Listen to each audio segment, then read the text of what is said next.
la la la la la dee da da da da da da da da da dee da da da.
No, if you want, you can sit at the table as Doesn't it seem well. like more formal? Yeah, I think I'll just sit at the table. Yeah, that's totally fine. Maybe closest to the lectern.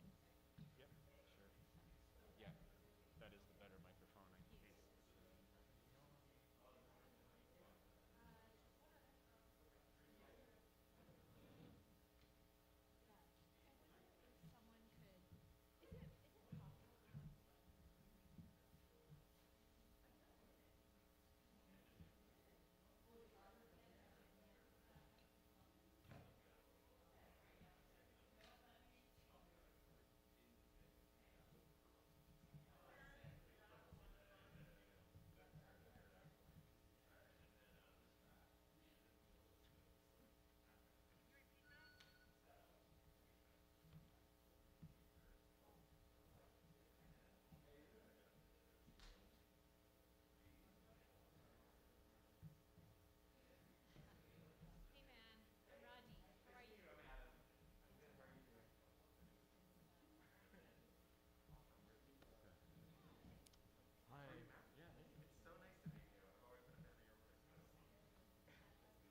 Well, this is all good.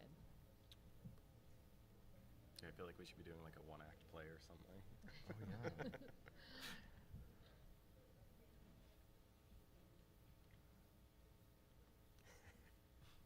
Is that the light? Good morning. Yay. Good morning, everyone, and welcome to Vancaf. This is the first panel of the weekend, I think. I also want to acknowledge that we are on the unceded traditional Coast Salish lands, including the Squamish, Tsleil-Waututh, and Musqueam nations. I want to thank Jarrett Sampson and the Vancaf team for bringing us all together.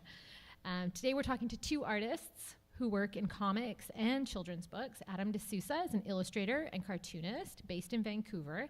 He writes and draws comics, illustrates children's books, and has worked as a freelance designer in animation. And we're talking to Matt Forsyth, who, do you prefer Matt or Matthew? Either's fine. Okay, good. We're going to go with Matt today. Is a Montreal-based children's book author and illustrator and designer who's worked on comics and animations, including Adventure Time and Robin. You guys are probably familiar also with Adam D'Souza's comic strip, Blind Alley. So we're just going to start kind of from talking about children's books, I think. Adam, let's talk about a book that you did illustrations for recently. That's called The Sister Who Ate Her Brothers by Jen Campbell. So this is a collection of fairy tales from around the world. There's 14 of them. And they were restored to their original, almost sinister origins. They're done a lot more harsher than we would know fairy tales today that get super watered down. So tell me how that project came to you. I really lucked out. It was actually I forget how I made the connection. I think it was through Instagram, and they just emailed me one day with the pitch for the book, which was like Grizzly. I think it was originally called Grizzly Tales. And I was blown away by the content of the stories. The one that I did test illustrations for was the sister who ate her brother. Can you tell everyone about that story a bit? Yeah, so it's been a while since I've read it, but it's about a sister who obviously eats her brothers, but she also turns into a demonic fox and slowly every night eats one of her family members. And it's quite violent. Even the test images I did for it, I was surprised they didn't censor them at all, but I think some kids really like to be scared, so. They do, as my 5-year-old can attest to. Yeah. I was a scaredy cat when I was a kid, so. So how did you approach that? Honestly, just like whatever felt natural.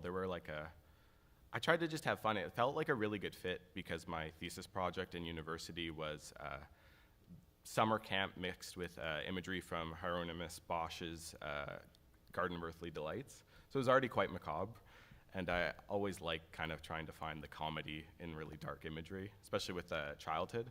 So it felt like a really natural fit, which was a really fun like first big project out of university. So it just, it's great. And then at what point did you kind of nail the style that you were going to do for that?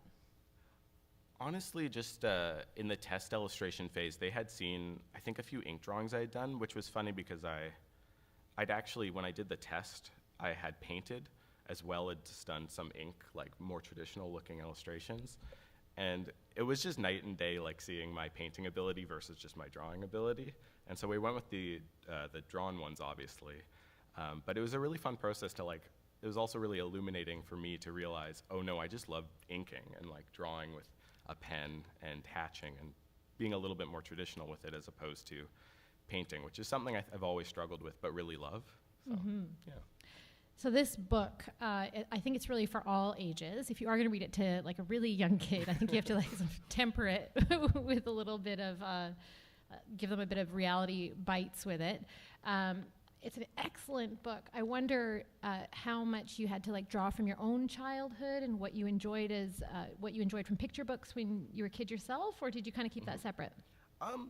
I looked a lot at, I collect old children's books, so I looked a lot at old Maurice Sendak books that I grew up with, and a lot of Edward Gorey, a lot of really classic things, and then also just old Arthur Clarke, arts and crafts illustrations, which are really detailed. So yeah, it was a really fun process to draw on just all of my influences. It felt really natural. Yeah. And Matt, what children's books do you remember from your own childhood? Not necessarily that you take inspiration from today or like direct influence, but just like what books did you enjoy as a kid? Well, it's funny talking about these macabre books because those are the ones that really stay with you, right? Like there's a couple books where they were terrifying, and they really stayed with me. And I remember, I don't know if that was like a bad thing or a good thing. I don't put value on it, but it's something that I think I wanted to have a little bit of that. Yeah, it's nice to have a little bit of that in what we do now. And like, I don't know, it's weird. It can be very sterile, the picture book industry. So it's nice to hear this sort of, that you're continuing this like deep tradition of horror in children's literature. But yeah, I remember like, I don't know, like, stories. I remember it was like the story, we were talking about the book, the Magic Pebble, which is like existential horror. By William Steig. It's the most horrifying idea that you can Yeah. think of. Like you get turned into a rock and you can't speak or talk, but all you can do is think. It's like literally like Johnny's Got a Gun or something. It's awful. Yeah. But it's, that's one of the greatest books for children ever made. Absolutely. I don't know. Like Yeah. that kind of thing kind of really permeates and persists, And I think if we don't address sort of this full spectrum of emotions, that I think, these things they can be very temporary or, pass quickly. So Matt, you've drawn for other authors for their children's books, and then you started to write your own children's books that you would illustrate as well. Tell us about the process of going from the first to the second. From illustrating for other people to working for myself. Well, I think I worked with authors that I really liked and I got along with, but I really didn't enjoy the process of, you have to mediate everything with editors and art directors, and then every time you want to because illustration, the truth is illustration is writing. And we don't see it like that in the West. We don't see it like that in our industry. We put the name second and you're seen as this subservient art to the writing, which is untrue. I think illustrators are writers. And so if you're working with a writer, you are really writing together. And so you need to honor that by being flexible, and dovetailing into each other. And so it's very difficult. Picture books are I think they're so related to the page turn and the energy of the page turn. And if you can't get that right, you need to be able to edit the words, So I found that process very stifling, and it was much more gratifying when I could write for myself and just not have to consult with everyone anytime I wanted to edit something, which on my two little projects, I was editing right until the final day because I do think they're so intertwined. Yeah, so it was a little more frustrating. So are you not likely to do it again? Probably not. Probably not. I mean, I don't know what the circumstances would be. I actually recently gave back an advance on a project that I was supposed to illustrate for someone else. It was just so, it's just I can't imagine spending another year illustrating for someone else and then having designers, redesign your work. It's the whole thing. Like we were just talking about self-publishing and how awesome that is. Because you can have, you really, when you work so hard on something, you really want to have full 360 control over how it looks and how it's presented. Totally. So you're talking about the freedom that comes with being in charge of the whole project, illustrating it, writing it yourself, but was part of that also quite scary or intimidating? Yeah, for sure. I think writing is the greatest. I think it's a really courageous thing because you're really putting yourself out there for criticism. As an illustrator, I have to admit, it was really nice to be behind the writer in that sense where you're like, well, it was his book, it's her book, I didn't make that choice. I would just throw them into the volcano and I'd be like, sorry. But now it's everything is just out there and it's just your name. It's one name on the book, right? And so that's who gets the criticism if things are not working. Adam, for you, in illustrating a children's book for someone else, what aspect of it did you not like? What was tedious for you? There's the obvious part where you're trying to balance your own ego and vision with what the editors and art directors want and that pipeline. That's probably the most difficult part, but I also feel I have a very natural resistance to being told what to do with my art sometimes if I really like a piece. So that was always a bit of a struggle, but also sometimes I'd reflect on it and be like, it got better through that pipeline, even though that was the biggest struggle, the communication and trying to get everything on the same page with everyone. With all your different projects, with comic strips, with illustrating for various publications, with your web comics, your children's book stuff, what is the most satisfying work? On it, probably my like self-published work, Blind Alley right now, but I'm also working on a graphic novel that I've written myself, and I'm drawing it all right now, and I'm just loving the process, honestly. It's so engaging, and I'm blown away I can tell stories and anyone would want to read them. So yeah. How much of Blind Alley do we see? How much are you making that does not actually end up online? Honestly, not much, because I do it in between working on my graphic novel right now, so it's like, oh, I've got a weekend I can take and just like work on Blind Alley and pump out 10, 12 strips.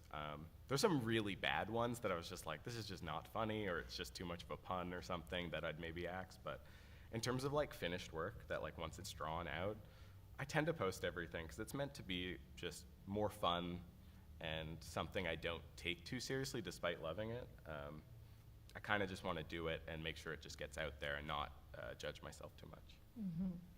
Do you feel like being less precious about it makes you, like, motivates you to make more? I think so. This year I felt like, after doing the kids' book, actually, The Sister Raider Brother, I felt like I started having way more fun doing art, and I think it's because I embraced the way I naturally draw, which is I always sketch, and I love drawing in my sketchbook, and allowing these more finished projects like my graphic novel and Blind Alley to occupy that space where it's a little bit rougher and a little bit less fussed over just made it so much more engaging, and made it so that I wasn't worried about what the audience thought, because I was at least having a lot of fun while working on it. That's amazing. Yeah. Matt, when do you have the most fun when you're creating? What does that look like? Yeah, well, I enjoy the painting process, but I do think that's an interesting metric. I do think, like, if you're having fun, that's the thing that, like, permeates. You can tell when someone's enjoying what they do, and if you're not enjoying a project, right? Yep. Like, no one else is gonna be like, wow, I had so much fun reading this. It's Totally. like, Yeah, there's no way, yeah. But if you are having fun, that's the. And I remember actually when I was writing my first book, I was like, laughing at my own jokes. Yeah, totally. And I was like, oh, I was like, okay, well, it's fun. I don't know if it's gonna click with anyone, but at least I'm having fun, and that's the only thing you can really, measure. With all your various projects that you inevitably have going on at the same time, and you're pushing forward with a little bit of progress on all of them, just inching a little bit, how do you stay inspired? How do you stay motivated? Oof. I don't know. I mean, you know what? I have to say, like, the pandemic has been hard. Like, I think it's been really, I don't know if... How so? Well, like, for artists, I mean, okay, it's been hard for everyone, obviously, but I mean, I really missed cons like this, Like, this was, for artists, this is like a fueling station for us on, like, a long road of, like, isolation and isolated work. Yeah. So you see each other 2 or 3 times a year, you see the work, and it's super, like, nourishing. And so without that, it was a little it was really bleak, I think, for a lot of artists. We're dealing with, anyway, I'm not gonna, like, get into that at all, or like compare, but I just know in my experience for sure, like, this is super inspiring, just seeing these artists today and seeing Adam and stuff. Mm-hmm. Yeah. We've talked a little bit about this. I'd love to hear Adam's thoughts on it, just of the realm of creating in a world of social media and how much people are sharing. And you share a ton of your work, which I really appreciate. I still, though, what you're talking about, like sharing work and it not being as precious because you're putting so much of it out there, you don't know how it's going to fall. So it might fall on one fan's lap and they'll take it like for maybe more than it's supposed to be taken for. How do you gauge like how much to be in that realm? And more importantly, at what point as an artist does all that influence, that influx of other people's ideas start to weigh on you? It's a good question. I feel like going through university, I was so obsessed with social media and comparing my work to others and stuff like that. But honestly, having Blind Alley and seeing that some of my favorite strips get like no interaction, while others that I think are kind of just like oh, that's a dumb pun or something, get like so much traction on social media, it's just really made me feel like it just doesn't matter that much, and that the thing that matters is that I'm creating the work and I'm putting it out there and trying not to pay too much attention to all of the like reviews or offhand comments or whatever, or the reception at all. Because I think it's just too much to take in. I don't think I'm built to read 1,000 comments on something or pay attention to who's looking at what. I think it would be really crippling and really stifle my creativity. So I try my best to just toss it out there and not really look. How about you, Matt? Yeah, I don't know. That's a big thing. I think we all must wonder, like every artist in here must wonder how much you're subconsciously being affected by that sort of thing. Even, that's a really good point. Like sometimes the things you love or that resonate with you don't resonate. And I do think like how much am I being steered by, online sort of whatever. I don't know. It's kind of amorphous, but it does. I do think like, having a good boundary between yourself, like your work and your personal life online, I do think is healthy for me at least. And yeah, I don't know. I don't post that much. I just do try to spend a lot of time with myself and the work, and like you said, just enjoying it. Adam, do you ever take time away from the craft?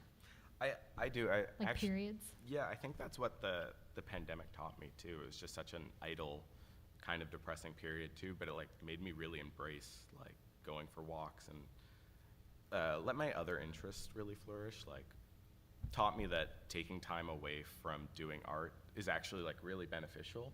Like watching a good movie or going for a walk can be just as inspiring as like, in fact, better than trying to force through and create all the time. I don't want to be like a one function machine that only creates art. I think it's important to be like a well-rounded person that tries their best to not measure my worth in my output. Even though I do feel like I spend a lot of time trying to pump work out, but if I'm not enjoying it, I don't know. I wouldn't want to force it too hard, I guess. I read this thing about how drawing is about pleasure and comics are so much more about communicating, and that people are wrong to see them as like as film, like distilled film, but that a better analogy is closer to poetry and graphic design, because you're having to take a long sentence and make it concise, be able to say a big thing with just a couple of words. How do you go from having that mentality and communicating in that way to then trying to do illustration for a children's book, which is such a different mode? I do think it draws from the same place, and obviously I feel like there is a difference between illustrating and like cartooning in a comic sense, but I think it's a language unto itself, like doing a comic, and I think all of that translates to like communicating in the images itself. Like I feel like some of the best children's books, there's so much happening in the images that isn't even said anywhere in the text, and you pick up so much nuance and emotion just from the drawings and the colors and the way it's laid out. And I think that's really important. I think you can learn a lot from both, and thinking of it less as just you are just strictly illustrating the text, and you're actually interpreting a mood and trying to have metaphor in there and stuff too, like poetry. I think is a better analogy than one for one. Matt, with Poco on the drum, this one, the text is sparse. There's not loads of words in there. Was that important to you for the same reason? Yeah, I think, like I said, I think for me, I really enjoy the energy of the page turn. And, I used to have this thing when people would my agent would send me a script or something. If the script was like 4 pages long, immediately I'd be like, no. Single-spaced, I mean, because it's like, it's too long and it's too text heavy. And at that point, the text is is pointing too much to itself. And it should be pointing to the image, and the image should be pointing to the text, and they should both be pointing to the page turn, in my sort of design opinion. And if you get something that's really text heavy, I'm just imagining a kid sitting there like just waiting for waiting for that 3 paragraphs to end, or me sitting there just waiting for it, because I think that it is kind of like, and even when I read it in a setting like the bookstore yesterday, I try not to like spend too much time on a page. I like to make it conversational, because I do think the book should be conversational. And if there's layers in the images or something, then read it again. You can see the layers the next time. But yeah, I do think it needs to move. Because it's got to compete with Fortnite. And loads of other stuff. Tell us about this book for anyone who might not have read it yet, and how you came up, what your concept was with this character, the central figure. It's about a family of frogs that lives in a mushroom, and it's kind of it's like, so I don't know, it's kind of corny to say it, but it's like I think when you're writing something, you don't think about what it's about, totally. But then afterwards you're like, oh, I think that's what I was doing. But I think it's about this frog playing a drum, and I think a drum is a sort of common metaphor for persistence, keep beating the drum. And it felt to me like the idea came from, what if we had this character doing this thing and just the background changed on every page? That was the conceit, like, just like the environment changed and the character kept doing the same thing. And so I kind of wanted the book to just be this frog playing the drum and then like the environment changing on every page. And it's kind of like what it's like being a working artist. Like, we're just drawing and the background changes around us. Like, and 1 minute I'm like, I'm just doing the same thing. I'm just painting these pictures, and I'm at Vancaf, or I'm at, or I'm in Berlin with a bunch of school kids singing to me or something. But I'm just like, all I do is draw. I don't really have. Yeah. Yeah, it's the same thing. Yeah. But it's kind of weird being an artist. It's a strange, nomadic life sometimes. And even if it's just the work changing, like you're working on a film or you're working on a TV show, it's really wildly, I don't know, it's wild how it comes out of this one act, which is simple. Totally. And I do think that's the essence of what we do, no matter what it is. We just go deeply into whatever we're doing, and the world will sort of come to us or change around us. Yeah. Children's books, the central character is so important for the whole concept to work. So for you, Adam, how does that translate in terms of illustrating that character? Like in the context of children's books, or? Yeah. Yeah, it's hard to say, because especially with the Sister Raid or Brothers, it was like so many different stories and characters and stuff. But I guess the most important part is just to think of yourself as a character in the scene when I'm illustrating it, so that you at least have like a little inkling of what they should be feeling. So were you the menacing half-fox sister? I think I was the one being eaten. Okay. But I really like to think about, even with comics, is like how someone would respond to something, like if it's a little bit of a mirror for something that they've experienced, or that some emotion comes through. So yeah. What project is after this for you? Only say as much as you want. Well, I'm working on a young adult graphic novel with Tundra, about a group of high schoolers in grade 12 who run away from home to join a commune in their last week of high school. That'll be done at the end of the year, but it won't be out till I think next fall 2023. So I'm very excited about it, and I'm really working on that. And I'm getting started on the next year of Blind Alley strips too. Yeah. Nice. Matt, do you want to say anything about what's next for you? Work or not? I'm making another book, so I'm writing right now, and I don't know, like there's TV projects that I've worked on that'll come out in 7 years or something.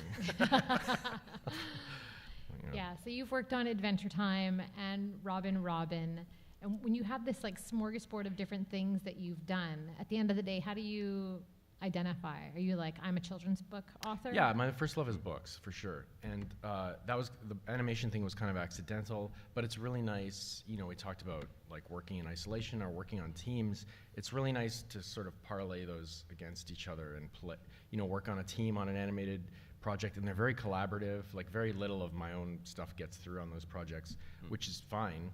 It's really nice to actually put yourself in a drawer and just like take orders, make that leg longer, make that character more purple, and you're like, yes sir,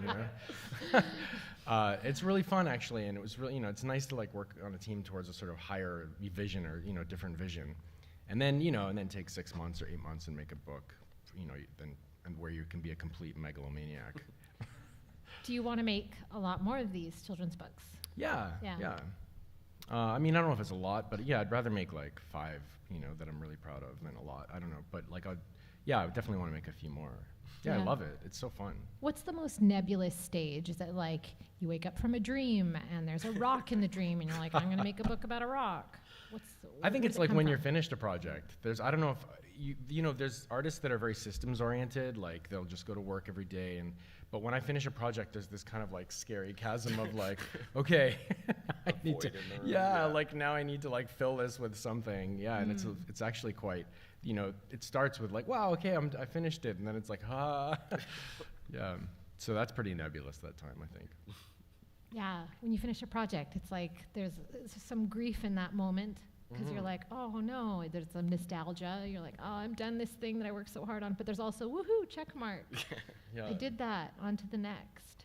And so with children's books, are you thinking only of this next book? Are you kind of playing with other ideas too about other books that you're going to write? Yeah, I have a couple threads I'm following, just character stuff, and see where they go and yeah, how they feel.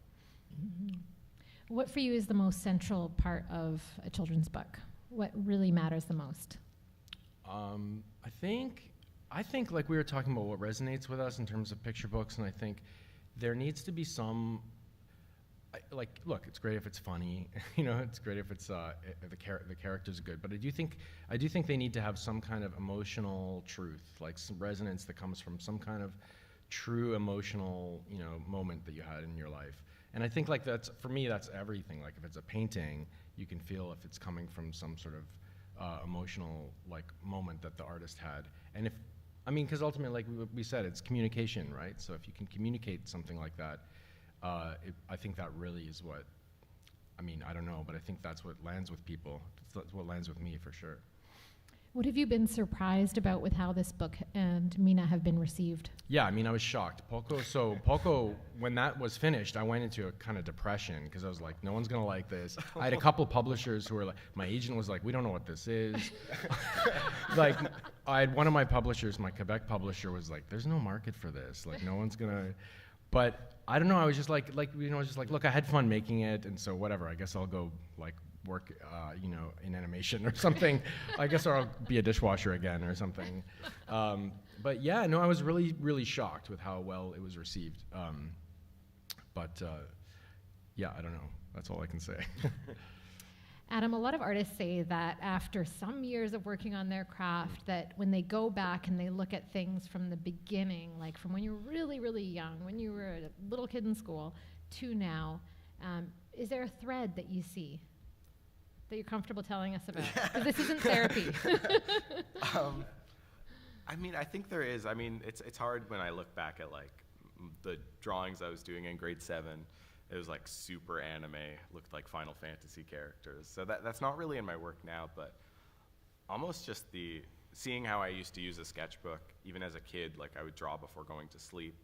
I would draw in class. I'd always get in trouble for drawing too much and stuff. And I feel like that's still very much me, where I just love drawing, and that exists. And less so like a thematic element or something. Like I have really, recently I've discovered that like the things that are most formative for me as an illustrator are a lot of the things I really loved as a kid, like Maurice Sendak and like Astro Boy and Dragon Ball, and these just like really basic things that have always inspired me, but not really in terms of like content of my drawings. I feel like that's changed quite a bit over time. What hits you about Maurice Sendak, who wrote Where the Wild Things Are? I love the like grumpy old man approach to telling a kid's book like story, because he really doesn't sand off any edges, and he, even when he talks about his books, he says like they're not written for kids specifically. They're just good stories that kids can find something in. And I remember reading Where the Wild Things Are and being a bit afraid of it, but also like really enticed by the art. Like it's really off-putting and almost medieval looking, some of the creatures, but I think that's just a really special quality. It's kind of hard to define, but it has hooks, and it's very creepy and beautiful at the same time. Yeah, absolutely. Matt, same question. Well, I think on that note, like I think if you write up like that, or you're just writing for yourself and not like writing down to children, that's when people find layers in the work as they get older. You know, you can reread it, and there'll be different layers, that they can find different layers or interpret their own layers. I think if you do, I think, make the mistake of writing too down to children, that you end up with a single layer, which maybe will not resonate. So how do you do that? How do you do it for yourself? Because I think you are right. There's something there for all artists, that if you do it for yourself, that you'll hit something good. Yeah, well, when you have like editorial conversations with publishers, there's always like this, well, this is what kids want, or this is what kids need, and it's like kids are as diverse as any population. It's ridiculous to have that conversation, and it's just like anything we do, like we can only really work for ourselves and understand that. Of course, I do like little focus tests with my friends' kids to make sure I'm not completely out of that there's some sense of connection. But yeah, I think it's a cliche, but we should write for ourselves. Mm-hmm. Yeah, I think a lot of social media, though, pulls people out of that realm, because they're thinking about how it falls on other folks' eyes and ears, and then they go back in, and even subconsciously will start to change their style. Totally. Do you guys ever think of getting off of social media? Well, okay, with respect to social media, when I do classes or I talk to students about social media, I think the mistake is there's this old idea of like it's there for networking and meeting people, but I like when art directors are looking for your work already. As someone, when I worked at Cartoon Network, we were looking for artists constantly. So people are looking for your work, and they can find it very easily now. That's not the problem that needs to be solved. The problem is the best problem, which is like, we have to go deep into ourselves and work towards our own weirdness, and then if art directors will be drawn towards that if that's your goal or whatever. But yeah, I think it's really like about working more quietly. Some of my favorite artists I've unfollowed. Do you know what I mean? Because it's just kind of noise that will like Totally. Obviously I'll check in with their amazing work, but it's noise that can be distracting, and you just kind of our job, I think, is to go deep into our own weird individual. Mm-hmm. Adam, how do you keep the weirdness pure? How do you protect you do the a great weirdness? job of Thank you. I'm constantly torn between being a Luddite and just getting off of all social media, but I also just really love talking to people. Like when someone like actually is like engaging with the work. But I do think there is a risk of like flattening yourself or flattening your work, or even a flattening of how people engage with the work through social media, because it's so like, okay, next.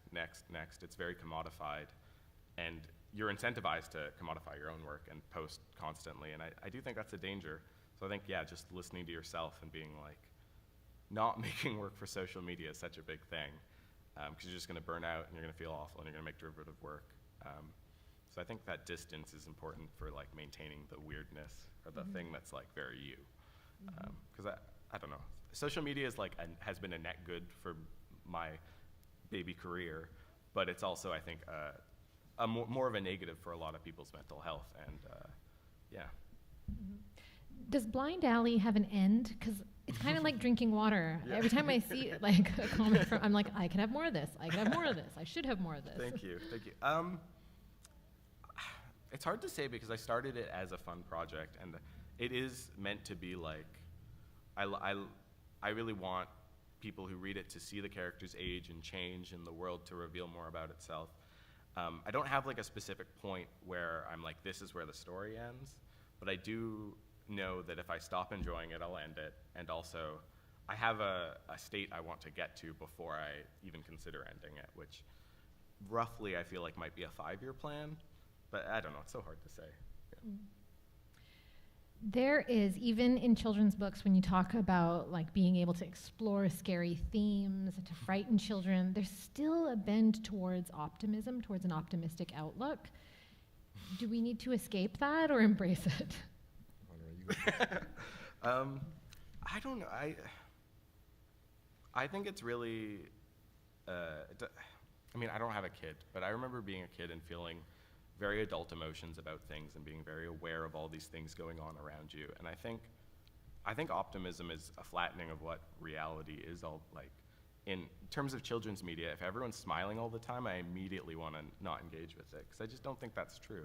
And I think it's nice to have friendly characters and kind characters and warm characters, but I don't think talking about the negative things or the hard things are necessarily off-putting, like when you look at Calvin and Hobbes or Peanuts, where these kids are clearly quite depressed and dealing with existential questions, but people love those. And Yeah. I think those are very much aimed at kids and adults alike, and I think it's really important to not shy away from that.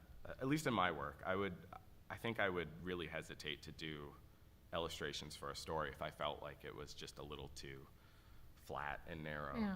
There is this amazing thing with the sister who ate her brothers that things just end.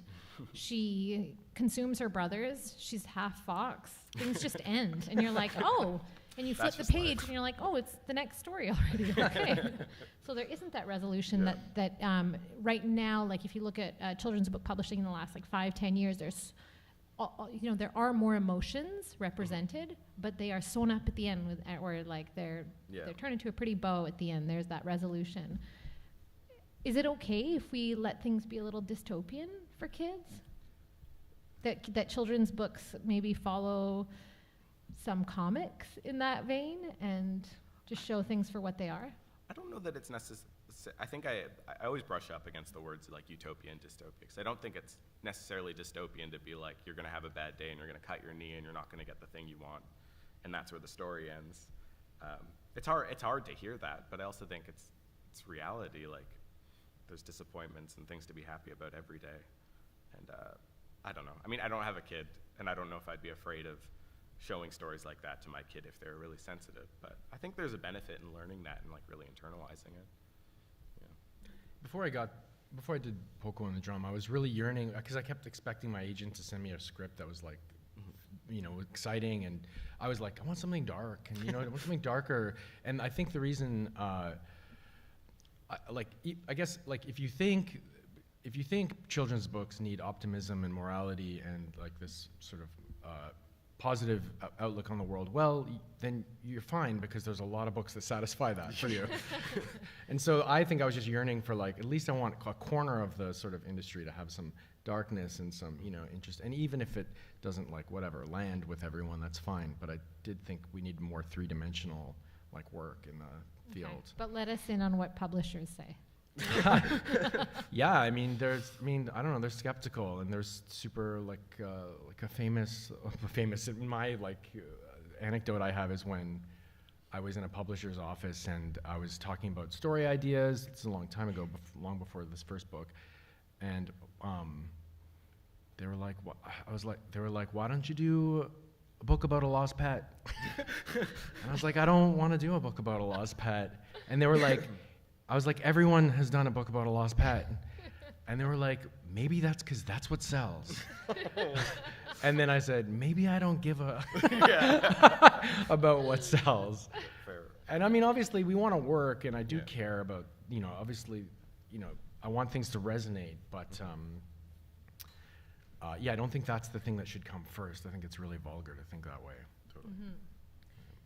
So we've touched on this a little bit before, just that with children's books, you have to, on the one hand, write for the child, because you hope that they keep asking their parents to be reread that book every night, but then you also have to appeal to the person who's going to buy the book, which is not the kid. So that's like kind of two totally different arenas. Do you have to think of that kind of marketing, that kind of like sales aspect when you are making your work? I certainly don't. I certainly don't think about it. But I do think, again, after the fact, it is interesting that it's one of the only markets where your audience isn't actually buying the product.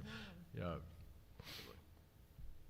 But And it creates all sorts of weird discussions, because there's that disconnect. Yeah. Yeah. What for you is re-inspiring about creating for children? Like, what have you found through that process that maybe was dormant or wasn't there before, or made you think differently? You said you've enjoyed Sendak's work from the beginning. Yeah. Did anything come alive for you through the process of trying to illustrate for younger readers? I was really grateful to the art director and the publisher that there are some pretty messed up images in there, and I thought that was a pretty big gamble on their part, which I appreciated witnessing that, because like, as you say, it's like a industry that I feel like some books feel like they're written by like analytics and stuff, and I think seeing that there's that kind of like that space for a little bit more raw, weird, like stories that I wasn't even sure when I read them. I was like, do I like this story? It's very weird. I'm going to enjoy drawing it, but if I was a kid, would I like it? And I think that was a very illuminating experience. But yeah. You keep a sketchbook Yes. at all times? I've been not as good about sketching because I've been busy with the finished, like trying to ink my book and stuff. But I always try to sketch. Yeah. What would people see in there? Would they see what we'd expect to see? Like, are you doing blind alley type stuff, or what are you? It's all over the place. I try to like say if I'm just having a bad drawing day, I'll just draw from reference, like really realistic, quote unquote. But it's honestly like probably 90% incomprehensible, like just like really rough, really bad drawings that I don't know. I like it as that space where I don't mind if anyone looks in my sketchbook, but no one's going to be impressed if they look at my sketchbook. So, yeah. It's a lot of rough stuff. Yeah, very rough. Matt, you were in Greece, and while you were there were a couple of things that you put up online, I guess from your sketchbook, but they were done in watercolor. Maybe some stuff was sketched too. Anyway, there's one image you made that's like, I think just of mountains. I have gone back to it maybe 1,000 times. So I've gone back to it so much, and it really gives me so much every time I look at it. And to me, it has a little bit of thread with your other work, but it's actually this other thing entirely. When you do stuff like that, are we seeing something that a piece of what you're doing every day? Are we seeing something that's just like a one-off? What's going on there? Well, I love like painting. We were talking about just loving painting, and I think that was like, that was just like sketchbook like experiments with painting and different like approach. Thank you. Yeah, that's like Mount Lycabettus, which is like this like hill right in the middle of Athens, and it's really, I don't know. My painting doesn't look anything like it, but it was like, it was just, it's a fun place to sit and paint sometimes. And you keep a sketchbook? Yeah, I do a lot of I do a lot of diary comics, which are which I will never show to anyone. I thought at one point with Annie Koyama, we were talking about publishing them. It was this moment where I was like, should I? You're like, how much do I share? And it came down to like very close to printing them. And then I was like, no, this is so silly. Anyway, but they're really, for me, that's a great writing exercise. Like every day I'll just like try to find one thing that happened the day before, and it's super fun. And it's super fun drawing exercise, like simplifying stuff to like the utmost, it's super, I really enjoy that. Do you have a project, Adam, that we're never going to see that like you do for you? I mean, Blind Alley kind of occupies that space currently, but it's hard to say right now because I'm in the lucky position where I'm working on the one book I've already talked about, and then I have another book after it lined up with a publisher. But I'm sure there'll be lots of stories I pitch that I care about that won't get picked up and stuff. But currently, I guess it's just my sketchbook that nobody really sees, but they're allowed to. Is there anything that you've been thinking about for a lot of years that you haven't kind of drawn out the scaffolding for? You just keep thinking like, hey, that's something I'm going to get to? I'm actually, I do have an idea for a children's book that I just like, if I'm out for a walk or just sitting around, I'll like tinker with in my head, but I think it's quite far off. But I like the idea of doing like something in lineage to like the Borrowers, where it's about tiny people in a field. Yes. But I like drawing that sort of thing, but I don't really have like a solid story holding it together yet. But it's come back to you? Yeah, and I think that's when I know that an idea is worth doing, is like, it's not when like, sometimes you'll just like in your sketchbook, you'll have an idea for a story, and I'll quickly like draw out one page of a comic really rough, or write a note in my phone of an idea, or like even like a full like prose thing that I spend an hour on. But if I don't think about it again, I just leave it. Yeah, your partner's an artist as well. Fantastic one. Do you bounce all your ideas off of each other? Is that crazy? I used to do it a lot more. I try to a little less, because I think it can we share a studio, so if I'm constantly turning around being like, what do you think of this drawing? What do you think of that? And I've definitely been there before. But I think it's really nice having a partner who does. She does illustrated books. She's actually done way more than me. She should be here. But she also does like more fine art type painting, like big oil paintings, and I find it really inspiring to work beside someone doing something very distinct but very good compared to what I do. Like I'm more just like comics and illustration right now, and she's doing fine art, so it's very cool. Yeah, Matt, how do you know if an idea is a good one? Worth I think it's the same thing for sure. It's like, you know, that it's like it's a real feeling, right? You get a real feeling from it, I think, and if it does keep coming back, yeah, for sure. So your book that's coming, so it's Poco and the Drum, and then there's Mina, and then the next one, you have a feeling that you're developing around? Yeah, that's right. Okay. Okay. We'll see. I'm not going to speak for your publisher. Yeah. And again, is that something that just like stuck with you, and so that's what helped you decide to pursue? Yeah. And then you get into the characters, and you start having them sort of talk to each other and see where that goes. Yeah, follow the thread. Do you spitball your ideas with other artist friends? No, I used to do that, and I think like I think the whole thing of notes is, I have really strong opinions on that now. I used to like get notes from I was even like in a little writers group a long time ago, and I just think like it can be really unhealthy. Because I do think like we know, right? We all have like our own tastes, and we know when we watch a movie, if you like it, like you would want to tinker and what you'd want to fix and change.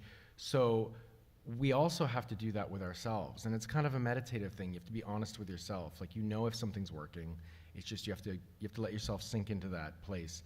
And people, you can ask someone. Often I think in those groups or where you're asking for notes, you really just want someone to tell you don't have to do the work, right? You're like, no, it's good, it's fine. Don't look hard at yourself. Don't look hard at that part that's not working, right? And you're like, oh, good, thank God, now I can. But I think that is the hard work of a writer, is to like go deep into that thing and be like, oh, okay, like that's not working, or that's not honest, or that's cheesy, yeah. And I do think like often like I will send out a book like that to 5 or so people that I have like the same sensibility with, and then see if I won't like take any of their suggestions, but if their notes like line up on the same thing over and over, that's just a place I'll think about, and I'll come up with the solution. But it's not something I would ever, or maybe I won't change it at all. Maybe I'll just be like, yeah, I like that that's challenging or something. Yeah. We'll switch gears here a little bit. So I feel like, I'm not going to out your guys' ages, but I think, Adam, you kind of grasped this idea that you're going to be an artist maybe earlier. And Matt, you took some other routes for a while before you decided this is what it's going to be about for you. Yeah, I mean, I think I always wanted to be an artist, but it was a much longer, like I just spent my 20s like traveling and working, and just kind of came around to it in a more circuitous like path.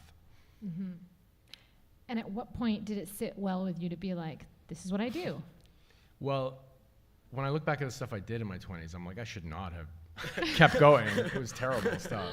It's like, why was I persisting? But I don't know. I think when I got my first like picture book thing, I was like, oh, I'm like a working artist. And I remember brushing my teeth that morning and thinking, wow, this is cool. This is cool, finally. This is real. Yeah. Okay, I think we're going to wrap up now. Yeah. So thank you, everyone. Really appreciate the conversation. Matt and Adam, thank you so much. That's us. Yeah, thanks, Raji.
All right, I'm going to start. I'm going to do it. Thank you all for coming here. And if anyone's on the live stream, thank you also for listening and tuning in. And for anyone in the future, if you're looking at this archive, thanks for having some interest in what we're talking about. My name is Wes Harmon. I'm Carrier Watat, which is better known as the Lake Babine Nation, which is how the government has amalgamated several nations together, which is a different long story. My pronouns are they and he, and I will let Bailey introduce themselves as well. Hello, I am Bailey. I am a Nehio Michif Ukrainian. On my mother's side, we have ties to the Beardies and Okamasis Cree Nation. My pronouns are also, well, not also, sorry, they, them. And yeah, I'm excited to be here. Thank you, everybody. Yeah, so we are two of the artists out of three, I think, who have done land acknowledgement comics for Vancaf. So the first artist was Cole Pauls, and then I did the year that got canceled because of the pandemic, and then Bailey did this year's. So we are going to warm up by reading a couple poems from our zines. Do you want to go first, or should I? You can go first. I'll Okay. follow your lead. Okay, I'm going to read two poems. One is from a zine that I have available here called Poems Against Empire, and then another poem is a new one that I wrote for an exhibition that I recently had at Open Space in Victoria. So I'll read the first one. Borrowed River. Walk until you hear the sound of the water, your slow heartbeats in and out of focus. The pulse of the wind, trembling birch shivering in cold air and gold descending. When you get there, stay until you find the song in the river, then sing it back to her so that it's carried downstream. Find in the sky confluence between your lungs and the air. Learn to build yourself up out of your own destruction. Feel lost in your own language. Try to keep a tender soul, even when all it desires anymore is to split the world open and let all the blood of the land spill onto the guilty hands that refuse to hold it. Poetry snaps. Thank you. So this next poem. When memory becomes the dirt beneath your fingernails that you scrub until it bleeds, scraped raw hide beneath the tremor, the words for the things that I want to happen. A night where the fog fell so heavy it left the impression of its sleep in a dirge of cold earth. Chew the bones, they're soft. Yay. Okay, mine are also from zines I have here. The first one is from my zine, This Is a Test. I wrote this nonstop over the course of a day. It's not edited, and I'm a die-hard perfectionist, and so it was a challenge for me to try and make something that I didn't endlessly fawn over until it hit perfection, which is unachievable. So yeah, this was written and never looked at again. This one's called Street Creep. Foggy days remind me of elementary school fields in the morning, the dew-covered grass turning my pant legs soggy. Gray clouds hang low in the tree line, and the mist settles in our bones, catching a chill so deep it sticks with you all day. Warm tea and old books comfort like supportive friends, the taste and smell both soothing in an impending storm. Rain turns the asphalt into urban rivers creeping, miniature worlds tainted by oil stain. I can't help but wonder where these rivers flow and how the iridescent, toxic water seeping into sewer drains and waterways affects those creatures who are helpless to resist the incessant encroachment. I am reminded of my ancestors. And then the next one is from my zine, Indigiqueer Futures. I wrote this for all my fellow Indian trans folks. This is called Pure Alchemy. Trans as transitory, flowing like rippling rivers, guaranteeing there's no stagnation underneath that swift current. Trans is transmutation. Gender is alchemical and magical, so free to become that which we envision while at our altars. Trans is transcendental, echoing beyond the realms of space-time and existing, simultaneously within and without. Trans is transfixed. Powerful creation spells uttered in the late night hours, spoken only to invoke our true form. Trans is transmogrification, adept at changing that which no longer serves us and converting it into something new, to be loved, valued, and adorned. Trans is transformative, shifting and concocting, wielding and manifesting. When our dreams become our reality, we are endless. Thank you so much. Yeah, I love that we were able to start with a poem. I think a lot of how we got to know each other was a little bit through kind of the flurry of poetry that's been happening within the Indigenous community the last couple years. We're extremely lucky in Vancouver to have such a wealth and range of poets in this city, many of which who have abandoned me and moved to Edmonton recently, but whatever. So I also work as a curator at Grunt Gallery and run a project called Together Apart, which I think that was kind of the first time we worked together, is I commissioned Bailey to do some artwork for our Valentine's kind of spots on our Instagram. And yeah, I was so grateful for, you were so fast. Okay, Bailey is so on top of it, made 4 zines for this, did the land acknowledgement comic, painted a skateboard, beaded a hat. It glows in the dark, so if you're thinking of buying something very extravagant and beautiful, that is the thing. Whereas, yeah, I'm the opposite side of things. I'm still stapling zines together at my table. But yeah, so we did the land acknowledgement comics, and we had a really lovely opening this morning with someone from Host Nations who did a acknowledgement.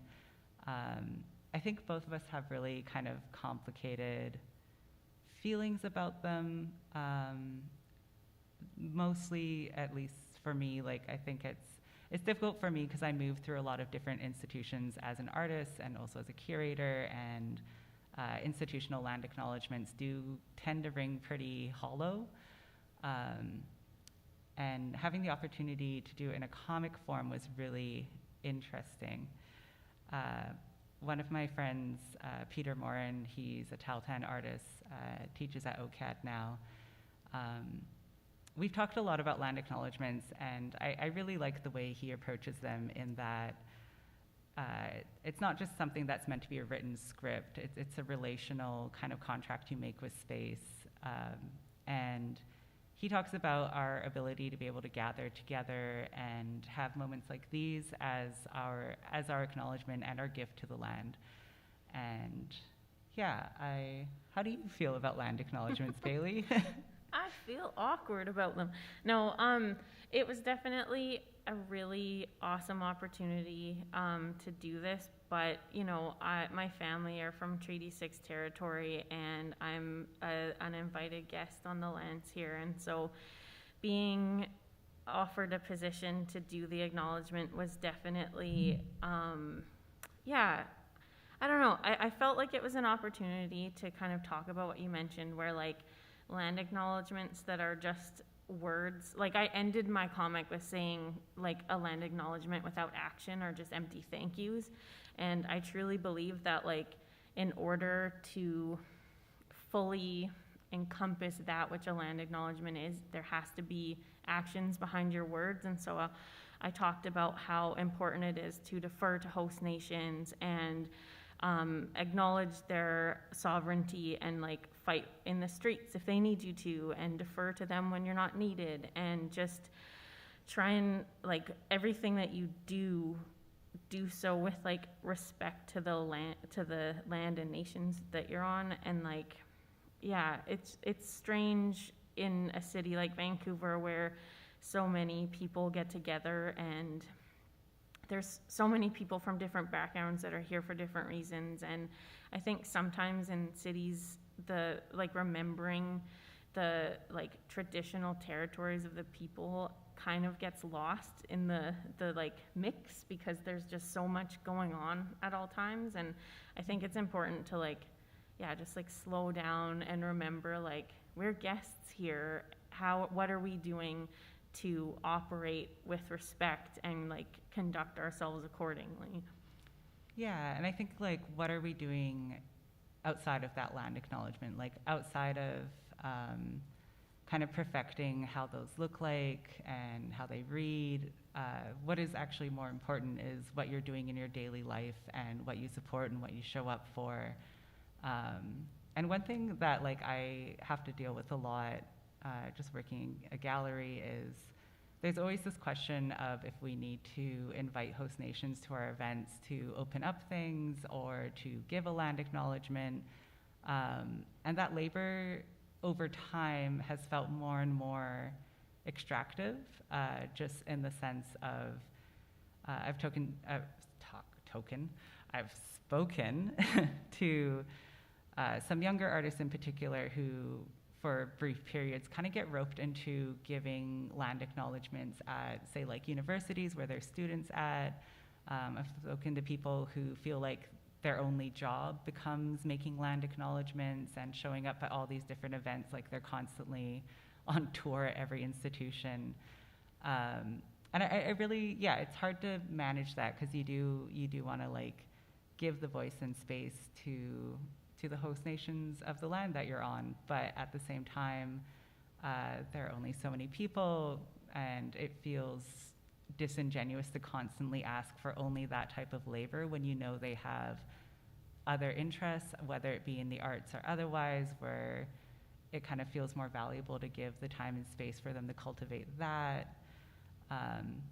And when we were talking about doing this panel, I kind of had this hesitation, and I emailed back to saying like, I don't know, like I feel a little bit awkward not having anyone from host nations at this panel, but at the same time, again, like not wanting to ask someone to show up to only talk about this one thing, because I feel like when we invite people, we're kind of asking them to be instructive, and land acknowledgements have been in this city for quite a while now. So I feel like there's somewhere in there where it's like we should learn a lesson to like do some of this labor ourselves.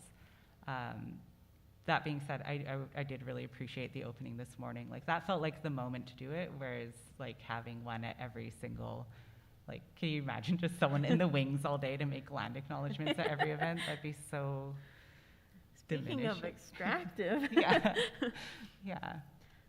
Yeah, I agree. It was definitely nice to have that, because it kind of felt, yeah, like the time was right. And because we are, you know, like, I think we're second or something like that, I was like, it's definitely, like, it's nice to open with the land acknowledgement. And so having one just kind of, like, thrown in the middle of the day, I was like, I don't know about that. And so I'm glad that it worked out this way, so we could, like, have a land acknowledgement and then analyze them. Yeah. How did it feel for you to kind of take it from the spoken form and making it into a comic?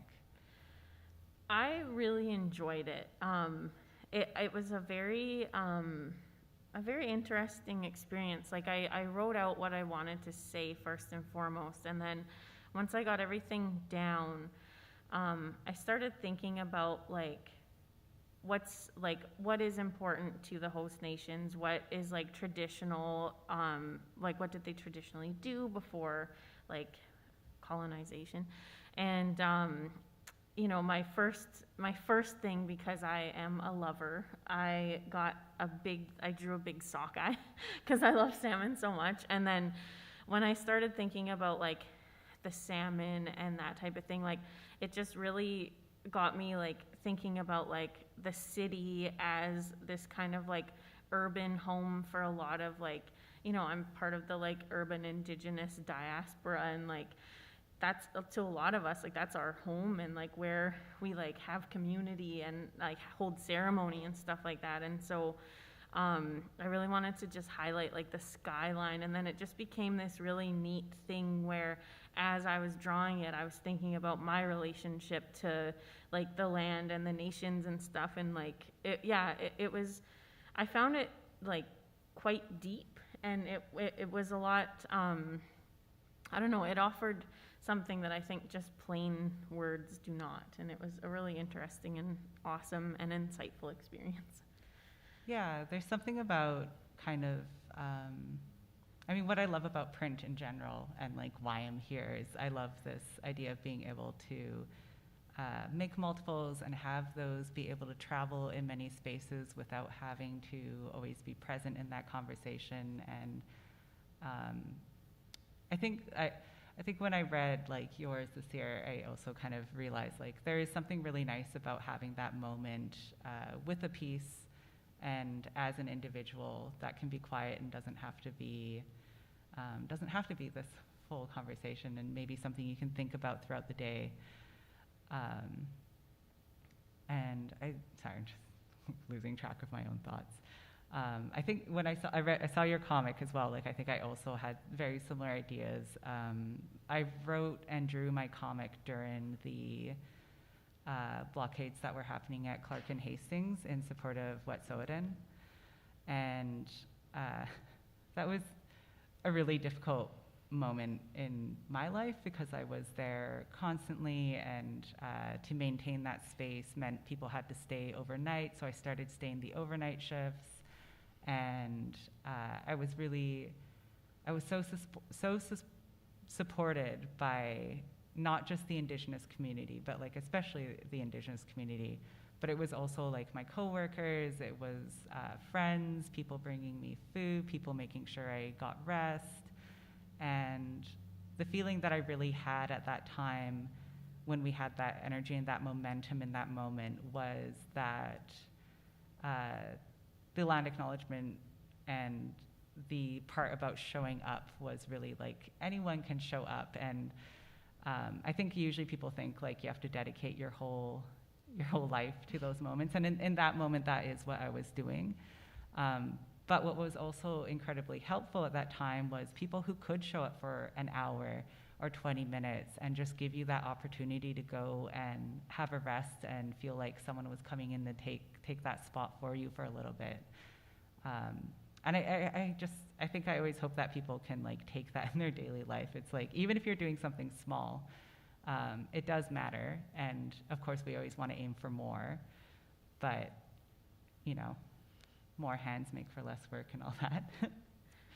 Yeah, I think that was one of the things that I wanted to address in my comic was like, you know, what can you do on a personal level to like bring that energy with you every day? And I think like for many people, like even just things as simple, it's not that simple, but like confronting white supremacy when you see it, and speaking up for like minorities when you're not there or when they're not present is really important. And I think like when I initially was thinking about like direct action and the land acknowledgement, I was like, I think it's important to give people something that they can take away from it to like bring into their daily lives. Like you said, it doesn't have to be like now you're a full-time like insurgent or something. Like, yeah.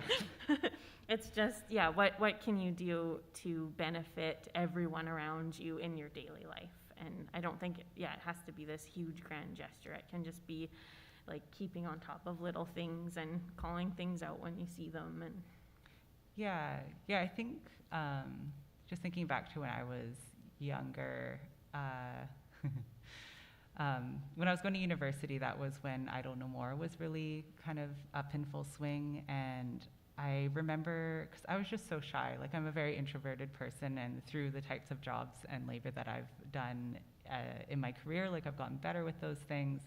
But at the time, I felt so just like I wasn't doing enough, and I didn't really have a core group of friends to go to those things with. And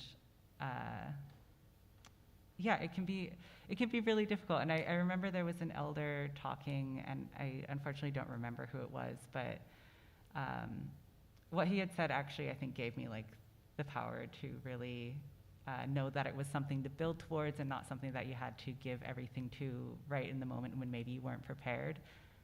And what he had said was just that your moment's going to come. You're going to know when you're called upon. And when we came to the Wet'suwet'en solidarity blockades, that there was something that just was very clear for me. It was very concise. I was like, oh, this is the moment I'm supposed to show up and be ready. And maybe I won't be ready for the next one, and it will be someone else's turn to be able to give that amount of energy. Yeah, that was a really difficult time. I kind of have trouble kind of processing the blockades. Like, it was also a very traumatizing experience. But what made it really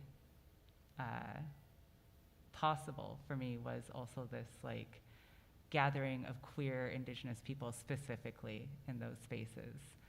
Because you can go to protests and rallies and marches, and sometimes people will start to lead ceremony in a way that doesn't include trans people and doesn't include your own agency in choosing where you are in that process. So that was also a really nice thing about like these comics, but also the Indigenous exhibitors who are here. It's like we have a lot of, I think we're a queer majority actually. Yeah, for sure.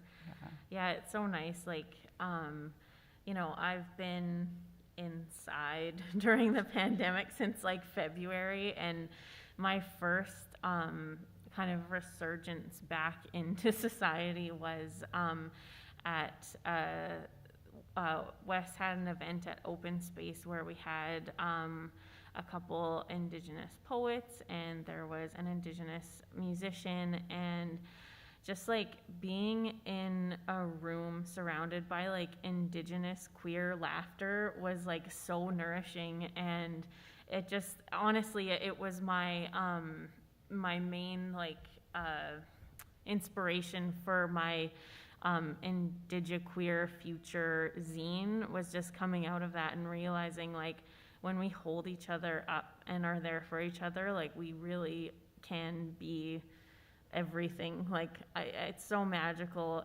It honestly makes me kind of emotional, but yeah, I wrote in it like we're the future, and I think there are a lot of spaces that do exclude like queer and trans people, and especially like in traditional spaces and stuff like that, it can really fall into like the gender binary and leave people feeling alienated and uncomfortable. And to just like be surrounded by Indigenous queers is like so powerful. And honestly, it was like kind of life-changing. Like it was something that was just so common in my everyday for a long time, and then to be deprived of it for a couple years, like going back into it was just like, this is the future. Like it was really cool. So yeah, and I think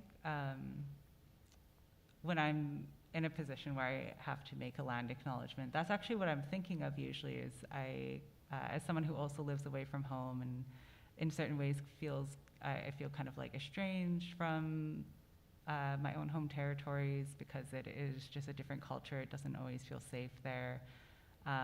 When I make my land acknowledgements, I usually frame it in a way, it's like, I'm so grateful to this land for holding all of these relationships and giving us this space to gather.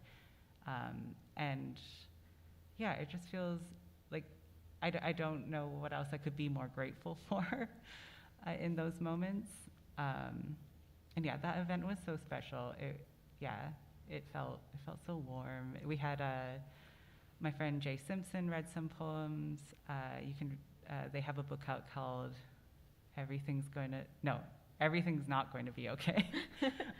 And then Justin Ducharme, who is a Métis filmmaker, and then KP from Black Belt Eagle Scout did a set of music for us. So it was like all these queer folks presenting and performing and creating this space together. And yeah, I felt like we were all glowing. Like it was really, really cute. Yeah. And I think that's when I feel closest to the land. Yeah. Yeah, I honestly, like, I kind of had a glimpse of that even today with, like, when we were having the land acknowledgement here, and, like, I kind of was just looking around, and, like, just looking at all the like diversity and like, I don't know, it feels like such an inclusive space here. And I was like getting that same thing where I was like, oh, this is what I'm doing this for. Like, I love that feeling of looking around and being like, there's no one being excluded. It's accessible, it's inclusive. And like, yeah, for me, like that is like direct connection to the land and to people. And it feels really spiritual. Yeah, and I think, so like a lot of my work kind of has inadvertently been about land. I currently have a banner up at the Vancouver Art Gallery, which is part of a show called Vancouver Special, which is a triennial show that's supposed to be like a survey of artists in Vancouver. And that work is also about land acknowledgements, and it was about my frustration, particularly the line that gets thrown into a lot of them of live, work, and play on the territories. I'm like, okay, live, laugh, love your life, whatever. Just that kind of like, what's the word I want? Frivolous, I guess. And yeah, I don't mean to spend so much time on it, but I think like a lot of acknowledgements too tend to focus on this very ecological factor. Like I think it's about just what the environment is. And it's like your environment is people. It's about our relationships with spaces. And one of the frustrations, we kind of talked a little bit last night, was how people treat the downtown east side here is really frustrating for me. Like you can't make a land acknowledgement, to me, you can't make a land acknowledgement and then treat the downtown east side like it's a evil, cursed place and that the people there deserve to be there and in those conditions. It's like, no, those are our people too. And if we can do things to take care of each other, like we should be doing those things. Yeah, I honestly find land acknowledgements that just relate solely to the land and don't bring the nations or communities into it feel very colonial to me. It's like with Native people, I feel like you can't really separate the people from the land. Like it's just part of who we are. And so seeing people trying to like do the right thing by making an acknowledgement, but just being like, oh, we need to like recycle and like, you know, bless Mother Earth and all of this stuff. Turn off your lights behind you. Yeah, exactly. Yeah. Like we're doing it for Mother Earth, and it's like it just doesn't feel like a land acknowledgement. It feels like, yeah, this very kind of like separation of person from land that I don't understand, because you can't, like in my mind, you can't separate those things. And so, yeah, whenever I hear that, I'm like, what about the people? Yeah, they cut like some land acknowledgements come off as very like individualistic, but I think anytime an Indigenous person hears those types of things, like we immediately are thinking about, you know, not just the communities of the places we live in, but extractive industries, about our safety when we go to protests, and all of these like much bigger picture things that, yeah, I'm just thinking of like those instances where like developers make land acknowledgements, and I'm just like, like, blah. And I don't know, like, I wish there were ways to like reach people like that who have the actual power to make change on large scales. But I think it's also important that we, are able to connect and slowly amass to try and like come up and rise up and fight those powers too. For sure. Yeah. I think we are, how much do we have? We have 5 minutes left. I wanted to ask you, what's your favorite zine that you've brought for Vancaf? Oh, that's a tough one. I feel really connected to my Indigiqueer Futures one because of like things I mentioned of just, like how, I dedicated it to Indian trans folks, and we're like, you know, we're family and we're the future. The thing that's funny about that zine though is I wrote it with so much love in my heart for our people, but because I wanted to talk about the future and like what, initially my thing was like, oh, I'm going to talk about the future and how like if we're excluded from like ceremony or excluded from traditional spaces, we can make it for ourselves, and like we can be this like little nation of like lost queer natives that like hold each other. But as I was working on it, thinking about the future and me being who I am, I started to go down like climate disaster future. And so it is kind of heavy, and it does, I like bring up things about how like, I don't know, when I think of like people, like I used Margaret Atwood as an example where like, in The Handmaid's Tale, like for a lot of like white feminists, the worst thing they can imagine is a future where they're treated like minorities have been for years.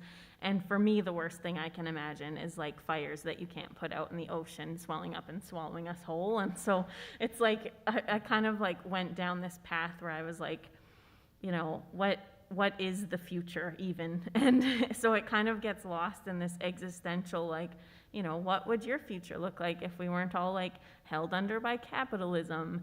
But I had a lot of fun writing it, and I do hope that like the love does shine through even through those like dark moments, because yeah, it's kind of just my ode to our folks.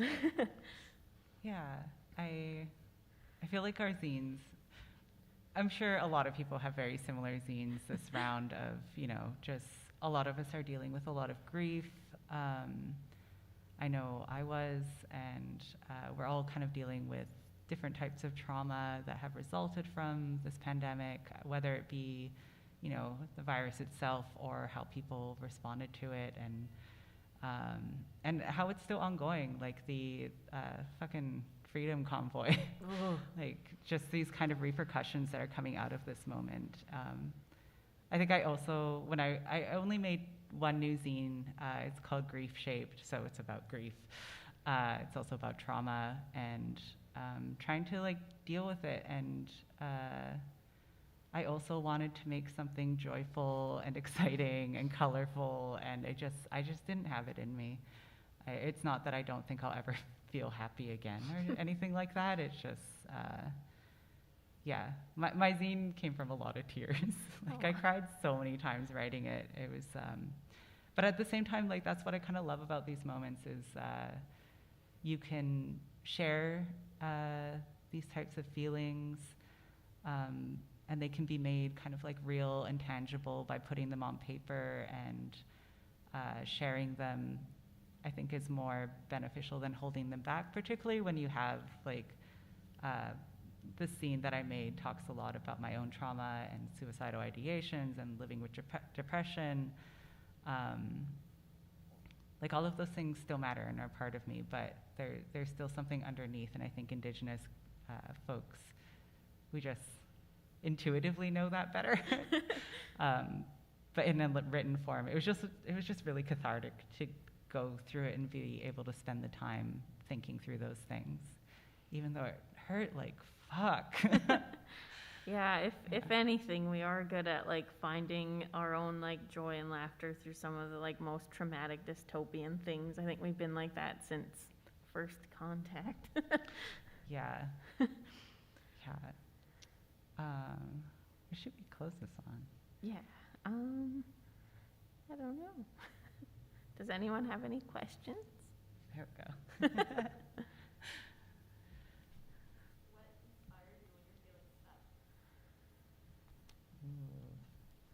Good question. I think for me, like, hands down, it's community. I feel very blessed to be surrounded by so many, like, amazing creative folks that, like, when I start to feel like I can't create or get stuck in what I'm doing or feel like I'm not progressing forward, I just kind of, like, take a step back and stop, stop looking at myself and just start looking at everyone else and, like, enjoying what they create. And like usually what happens is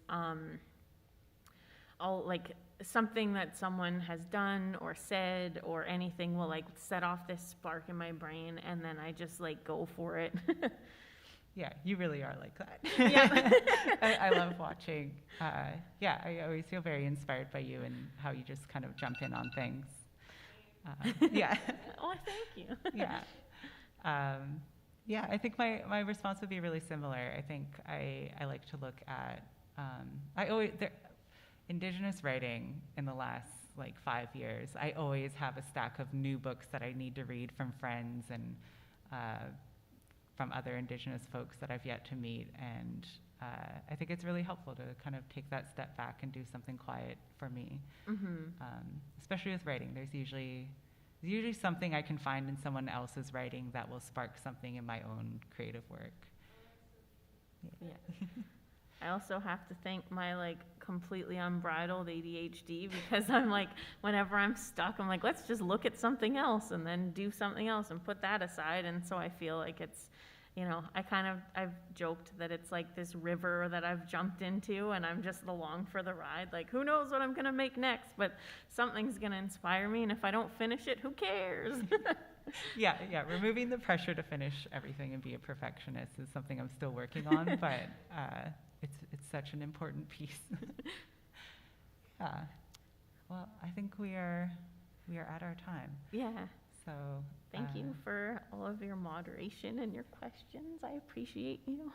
Yeah, thank you so much. I'm so glad to be sitting next to you. So yeah. Let's run off the stage and not be stared at anymore. Okay. Thank you. Thank you.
That's closer to my experience. Oh, It's like a marketing thing. I think we're getting started.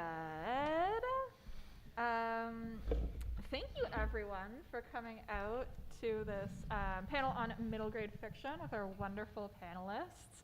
I apologize, I will have my phone in my hand. That's just because I'm checking the time to make sure that we're on track today. I'm not being rude. Yeah, we'll just go ahead and get started as our last few folks getting here are taking their seats. I'm Kathleen Gross. I'm going to be your moderator today. And maybe we'll go down and have the participants introduce themselves, and they all have like wonderful examples of their work here today. So maybe they can tell us a little bit about the books that they have with them as well. So I'll get started with Johnny, if you want to go ahead.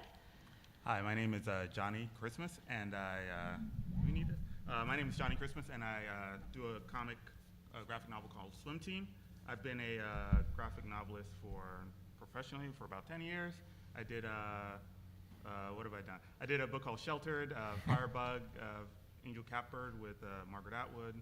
I adapted William Gibson's Alien 3 screenplay into a graphic novel. Yeah, I'm excited to talk to you guys in the world right now, which is really crazy because I've been like isolated for 2 years. So you guys are people. You guys are right there. So I'm very excited. Thanks. And Michelle, if you want to go ahead. Hi, I'm Michelle Asrasakorn, also known as M. Sassy K. I started in comics as a colorist, and before that I was in animation and film, working as a background painter, designer, and a matte painter. So I started as an illustrator because my other colorist friend here from East Vancouver wanted to write a book for his daughter and wanted an illustrator who's interested in drawing little girls. And so we decided to work together, and this is our new book, Paws. It's about 3 girls who can't have pets but start a dog walking business, and it's based in East Vancouver. Yeah, that's good. So I'm Nathan Fairbairn. I have worked in comics for 16 years now, mostly as a colorist on big corporate comics like Batman and Spider-Man and Wonder Woman and things like that. But I always wanted to write, and so I finally was able to get my foot in the door as a writer with a historical science fiction Knights versus Aliens comic called Lake of Fire. And I was really proud of that one, but it wasn't appropriate for my kids. I had young kids at the time, and there's that there's only 2 things I really love in the world, and that's my family and comics, and to not be able to merge those together caused me a lot of pain. And so I decided as soon as Lake of Fire was done, my next book would be for my kids. And I started working on 2 different series, one for my son, one for my daughter. The one for my son, it didn't end well. I managed to pitch a book and sell a book, and the artist that I was working on it with drew 1 page in a calendar year. And I canceled that project and started focusing on this book for my daughter with Michelle. Michelle is much more reliable than my other collaborator. So Pause is a book for my daughter. And the brutal irony is that it takes so long to get books made that when I started working on this, I had a 9-year-old daughter, and now I have a 14-year-old daughter who's less interested in middle grade comics about puppies and friendship. But she was, along for the whole process, so I at least got to share that with her. Hi, I'm Tony Cliff. I'm Nathan's other collaborator. You don't know that. That's not true. Most recently, I adapted and illustrated Bubble, which is very much not for Nathan's kids. It might be for yours. I'm not gonna yuck your yum. Like, do you? Prior to that, I made a children's book called Let's Get Sleepy, which is very much for anybody who wants to read it. And then before that, I made three books in this series, starring the adventures of 18th century England's most notable brash adventuress, which I did not plan at the time to be a middle grade type of series, but that is the way it is marketed, and here we are. That's interesting. Fantastic. So Nathan's talked about this a little bit, but maybe we can expand on this more. What sort of draws you as creators to working within the sort of like middle grade audience as your target audience? And for anyone who's maybe coming here not 100% sure what middle grade means, middle grade is a publishing term that means the audience is sort of age 9 to 12 is the general area that we're looking at. So what made you want to make work for a middle grade audience? Well, I always wanted to, basically when I first started wanting to draw comics and write comics, I was at that age. So I was basically just writing for my contemporaries. So, you know, Calvin and Hobbes and Peanuts and that sort of thing. And then as I got older, I just kept writing and drawing for my contemporaries. So I moved into adult comics because I became an adult, basically. But I had certain stories that weren't, that just wouldn't work for adults, but would work for kids that I had thought of along the way. And one of which was my own personal story. When I was a kid, I fell into a swimming pool and I almost drowned, and it kind of stayed with me forever, you know. And I was always trying to find a way to tell that story, and I did it once in an autobiographical context, but only showed like 5 friends because I'm pretty shy about doing autobiographical stuff. Then I did a version with kind of like a fantasy school with swimming. And in that version, I created this character, Bree, who I like really loved. So then when I started thinking about taking all those fantastical elements and making it more real, I held on to Bree and I took my personal story, and then I came up with Swim Team, which is about a kid who falls into a pool, doesn't know how to swim. She moves to a new town. This swim crazy town, everybody's crazy about swimming there, but she has a secret, and her secret is that she doesn't know how to swim. So she avoids her swim elective like the plague. She falls into the pool one day, and that's when she realizes, maybe, and her neighbor actually comes and pulls her out of the pool, who was once a swim team captain when she was a kid. She teaches Bree how to swim. Bree joins the swim team, and there you have it. And then we have all the adventures that come after that. But so it was basically something I always wanted to do for an audience. I always wanted to do it with, and that was like the perfect time. I've kind of met myself on the road to that, and I hope to tell more middle grade stories. Oh, that's so cool. That's really awesome. Michelle, how about yourself? For me, I guess I come from Thailand, and so my background in reading comics was mostly in manga. And when I got into the world of comics here, I found adult comics very intimidating because of the superhero sort of mainstream books that were out there. And I didn't realize there was a whole world of younger readers that was available. And I, being a painter, never really thought about doodling and drawing comics for adults. But then I started going on these adventures with my partner and documenting them in comic form in very sort of cartoony style. And I guess that sort of inspired, Nathan to ask me whether I was interested, and I thought, why not? Like this is a perfect, not intimidating and fun way to approach drawing. And it's like picking up from my childhood where I get to continue doodling in the style I used to when I was young. And yeah, I think it was just perfect timing. Yeah, like you weren't really familiar with middle grade comics because you weren't a parent at that time. Yeah, although yeah. Michelle's a new mom now. Yeah. So you'll have something to share with your daughter when she's old enough. For sure. But she wasn't really aware of the middle grade space, but I was keenly aware of it because I had 2 kids, and my daughter was obsessed with Raina Telgemeier and the Babysitters Club and just any middle grade. At that time, there wasn't a lot, right? So we'd go to like Kids Books, which is a great kids bookshop, and they had like shelves of middle grade books, and I think I bought every single, there's a hair floating in front of my face, every single middle grade book on that shelf. And now that shelf is like 6 shelves. It's just grown in like the last decade to take over half of their store.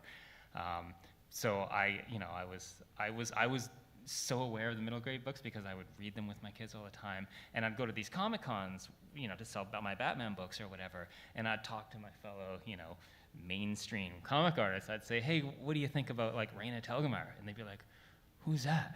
And I'd be like, man, she outsells all of us by an order of magnitude. Like, we are not mainstream comics. Like, her initial print runs are like 10 times, the biggest Batman book. It's crazy. And so I felt like because I had kids, I was aware of it. And I wanted to make comics, one, to connect with my daughter, but also to connect with that original joy of comics, right? Like at least I started loving comics when I was a kid. And it's like Johnny says, you make comics, for your age group, and then suddenly you're a 40-year-old man making comics for other 40-year-old dudes. And you're like, well, who's making comics for kids? Yeah. And now there's lots, but like even a decade ago, there was very few. So I wanted to reconnect with that initial love of cartoons, and You mentioned that like not being comics for kids. I remember pestering my grandparents into buying me an issue #1 of Teenage Mutant Ninja Turtles, which, if you're familiar with Ninja Turtles, you think, okay, well that's perfectly fine. Comic. But if you yeah. Look it up, Yeah. because the original iteration of Ninja Turtles is indie. extremely violent, just like gore and blood. It's all black and white, so of course it is safe for kids. Yeah. None of the blood is red. But yeah, like Lake of Fire is not even that gory. I started making comics. You mentioned like the joy of making comics and stuff. I was hanging out on the internet and just sort of like happened to be sucked in by the gravitational pull of Kazu Kibuishi, and became sort of part of the Flight Comics anthology community, which if you're not familiar with it, and who is, right? Now, like, people who are taking part in it are Raina Telgemeier, Kazu Kibuishi of the Amulet series, Jake Parker of Missile Mouse, Dave Roman of Astronaut Academy. So the sort of vibe with Flight Comics was just naturally tended to be a little more kid-friendly. So, so when Kazu pulled me into his orbit and stuff, and he was like, hey, why don't you make some comics? I'm like, oh, yeah, I do like making comics, and that is fun. So I started working on, like, long story short, I started working on a project basically to try to recapture the feel of the Indiana Jones movies that I loved when I was a 10-year-old, essentially. And all thoughts of who would, like, when I started it, I'm like, who's gonna read this? Who cares? There were no thoughts of like, oh, this will be suitable for this age group or that age group or that age group, which librarians and booksellers love. But I had no idea at the time. So I was just trying to capture that spirit, and then it sort of, I had this conversation with Callista, my editor. When we first started, she said, don't tell anybody this, because this is a black word in publishing. She says, don't tell anybody this. This might be an all ages book. I said, sounds great. She's like, is it? We don't know how to market that. Exactly. Yeah. Yes, that is the central problem. Yeah. But here we are. So I come from an animation background as well. So it's sort of because of our association with animation and kids, right? You're like, oh yeah, you could definitely give that to a middle grade reader, because it sort of looks like that. It has that Disney kind of feel to it. But I wasn't thinking about, hey, do kids know anything about the Napoleonic Wars? Do kids know anything about gender roles in the 1800s? That was all just, I'd been reading a lot of Napoleonic fiction, so I took it for granted, and blah, blah. And here we go. Here we end up with this sort of thing, which, I don't know, kids seem to like anyway. So. Yeah, I mean, kids are so much smarter than anyone ever gives them credit for, and so much more interested in everything than adults sometimes give them credit for. And they don't worry about getting all of the subtext or all the background. Like they interact with it on whatever level. Yeah, they're it's what emotionally comfortable. resonates. Yeah. Well, like when did you guys see the Calvin and Hobbes strip where Calvin is positing that Santa is a CIA spook? Because I did not know what a CIA spook was when I first read that. But yeah, a lot of Calvin and Hobbes jokes were kind of for mom and dad. And Yeah. With my But head. still, like as a kid, you adored them. For sure. Yeah. Also, It's- just to speak to Flight for a second, that was totally one of my first introductions to sort of an anthology idea of comics when I was the right age to be like finding that as sort of like a middle grade audience. So like it was wonderful. And Kazu encouraged me to get I was into just middle gonna grade. say. He's I was like, gonna say it's funny that he brought up. 'Cause Yeah. You and I were just talking about Talking how about, yeah, he's like like- Kazu Kibuishi is like evangelical for getting people to Absolutely. make comics for It's kids. like- He it's after like I would Kazu finish- Comic Seed or something. Yeah, It goes after around I finished Lake making of Fire cartoons. here at Vancaf like 5 years ago, he was sitting beside me and he was like, "You should make comics for kids." And I was like, Yeah. "I would love to make comics for kids." If you all know Kazu as the author of Amulet, as the author of maybe Demon Daisy Cutter, Daisy Cutter, he was also the sort of the guy who started the Flight comics community, which was a really casual community where people just come in. He's like, "You want to make a comic for the anthology?" We're like, "Yeah." And then you sort of like workshop it all together, and then it gets published in the anthology. He is as much of a force sort of in the comics community and encouraging people to to jump into it as he is an author. I think. Vancaf 2018. He like came over to me. I didn't know him from Adam. You know, I knew his work and I thought it was great. And I was like, "Oh, Kazu's talking to me." Like, and he was like, "Hey, you should do middle grade comics." And I was like, "Oh yeah, I have a pitch over, blah blah." He's like, "No, you have to like get after it. Like he was really like, I was like, "Whoa, hey man." Because Yeah. it wasn't really on your radar at that point, right? Well, yeah, he was, but I didn't know like. no, but like you making middle grade graphic novels. that Well, was not I sent a pitch to Scholastic, and then I didn't hear anything back. So I was like, right. okay, well, whatever. You know, I tried it, and blah, blah, blah. And then we went to dinner later, and he sat right next to me, and he was like, "Look, man." I was like, "All right. Yeah, I got some stories I want to tell." He was like, "Well, just do it, you know?" Because I was just kind of like, "I tried it. I'll come back around to it." He's like, "No, now." And thank If that goodness. sounds like an exaggeration, it is not. It is not. That is an accurate impersonation of Kazu. Yeah, He's a forceful man. That's so fantastic. I love that. We like need those people in our Yeah, community to for be like sure. the constant hype men for comics, essentially.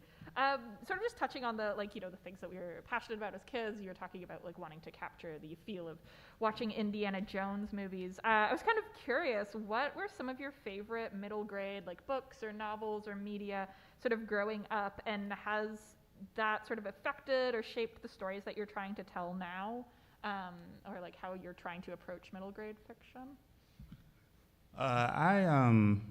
Calvin and Hobbes was huge for me, and then basically when I was a kid, it was the news. We're all going to say Calvin and We're all Hobbes. going to say Sorry. that. Except me, Yeah, I yeah. didn't grow up reading Okay. Calvin and Hobbes. You're Garfield all the way. Yeah, I was a Garfield girl. Oh no! And Garfield newspaper kid. comic strips. So I read Garfield too. I read anything that was in the newspaper back. I don't know if they still print stuff in newspapers, comics in newspapers, but that's what I was like absorbing anything I could, because I didn't have a comic shop near me, and our bookstores it was in that place where, you know, it was hard to find unless it was Archie Comics, which I read that too. I read anything I could get my hands on. And then in terms of a middle grade type reading, I don't know if it's middle grade or just like, it was probably considered just like general young reader, was The Never-Ending Story, the book when I was a kid, which was really, first of all, I love the idea of a never-ending story. And then, and I love the Ouroboros song. It was the first time I'd seen an Ouroboros. It's Right. a snake eating its own tail kind of thing, which symbolically like feels like infinity or what have you. So I read it, and it was just this great, fantastic. It's a fantasy novel about this kid who's drawn into a story when he opens a book and this and that. And they made a movie, which is pretty cool too. So those really kind of turned my head in terms of, because I spoke visually because I was a kid who drew in school. Every kid draws, but basically it's just the kids who don't stop are the ones who become cartoonists. But like, so I was the one who drew like just that much better than the other kids. So that became like notable. Yeah, But that became your whole identity. yeah, right? but if you looked at both those drawings now, they'd probably, mine and someone else's would probably be like, whatever. You know, it probably wouldn't be that different, but it was enough to distinguish. So those, and then I remember when in high school, I started reading Zora Neale Hurston, and the way she told stories in this sort of kind of close to magical realism, before magical realism, like this fabulistic way of storytelling, kind of turned a key in my brain in terms of having these like heightened real stories in the real world. And her stories were based in Florida, where I grew up, and they had all these hurricanes and these beautiful, like, stormy kind of things, which like I lived in. So like it really touched me in this really powerful way. And I don't think hers were for young readers either, but they were so visual that they hit me in that kind of way. I don't know if that makes any sense, but like I feel it. You know, I still feel it. So. Yeah, I guess for me, with the animation background, I was definitely inspired by animation first. So Disney cartoons, Studio Ghibli growing up. And then I got into storyboarding when I was in college, which is basically frame by frame, I guess the visual way of directing a story before it's made.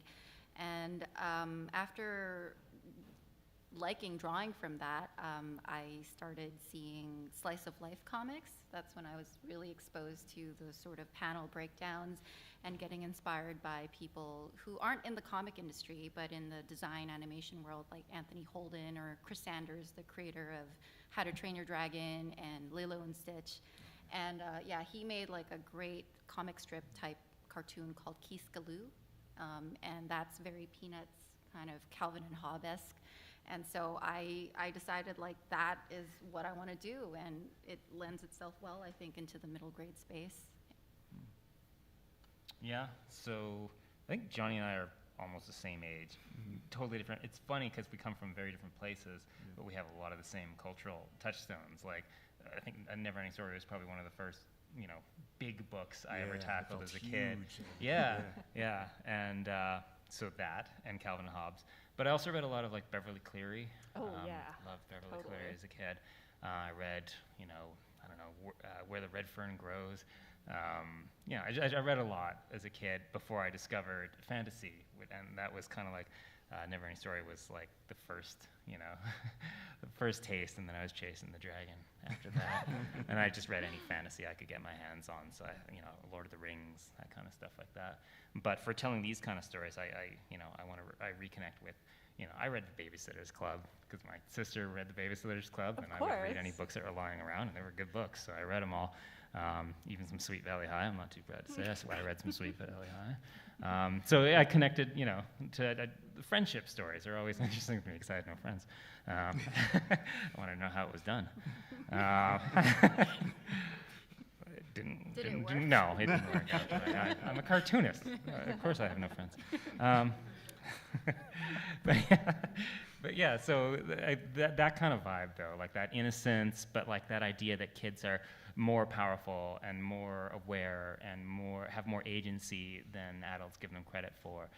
All those kids got into adventures, whether they were fantastic adventures or just like, getting enough change together to buy a soda or whatever it is. Like it's all an adventure, and there's agency in there. And so I wanted to give my kids in these stories that kind of power where they have a problem and they solve it. They get out there and they figure out a way to solve the problem.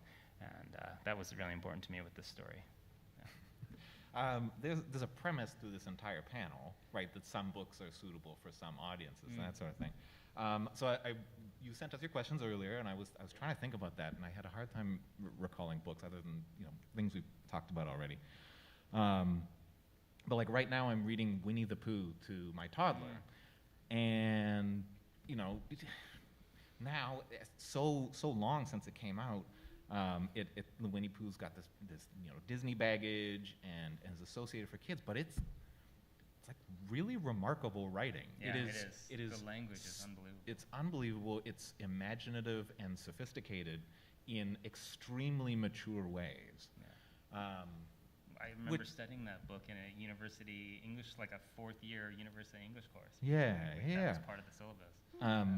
And then, like more recently, like I literally just read Jonathan Case's *Little Monarchs*, which you would absolutely say is a middle grade book, and it's got like kids being resourceful and independent and thoughtful, but it also deals with like really mature themes. Like it's set in a post-apocalypse, so if you read other post-apocalyptic fiction, you can imagine some of the scenarios they might encounter.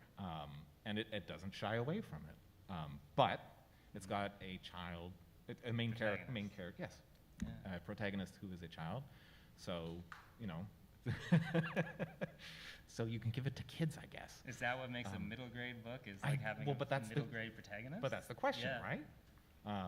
Is it? I mean, again, that's the question. Like, it's got these mature themes, and it doesn't. It's not really violent. There's who wants to spend 3 hours talking about our moral hang-ups in Western society? There's no nudity in it, but maybe. I don't remember. It was a long book. Anyway, so to your question of books you read, I don't know. It's a lot there. It is. I mean, it's an interesting question. Like, what, this premise, is it an artificial premise that there are books that are for middle grade? I don't think it's entirely artificial. I don't think it's just the publishing industry saying that some books are for middle grade and some aren't. Like, I don't know that I would give this to like an 18-year-old. Like, it is about puppies and friendship. Like, my son's 17, and he read it because he reads whatever I put in front of him. And he laughed. I caught him laughing out loud a couple times because there's some solid poop jokes in here. But, I mean, of course it's a dog walking book. But I don't know.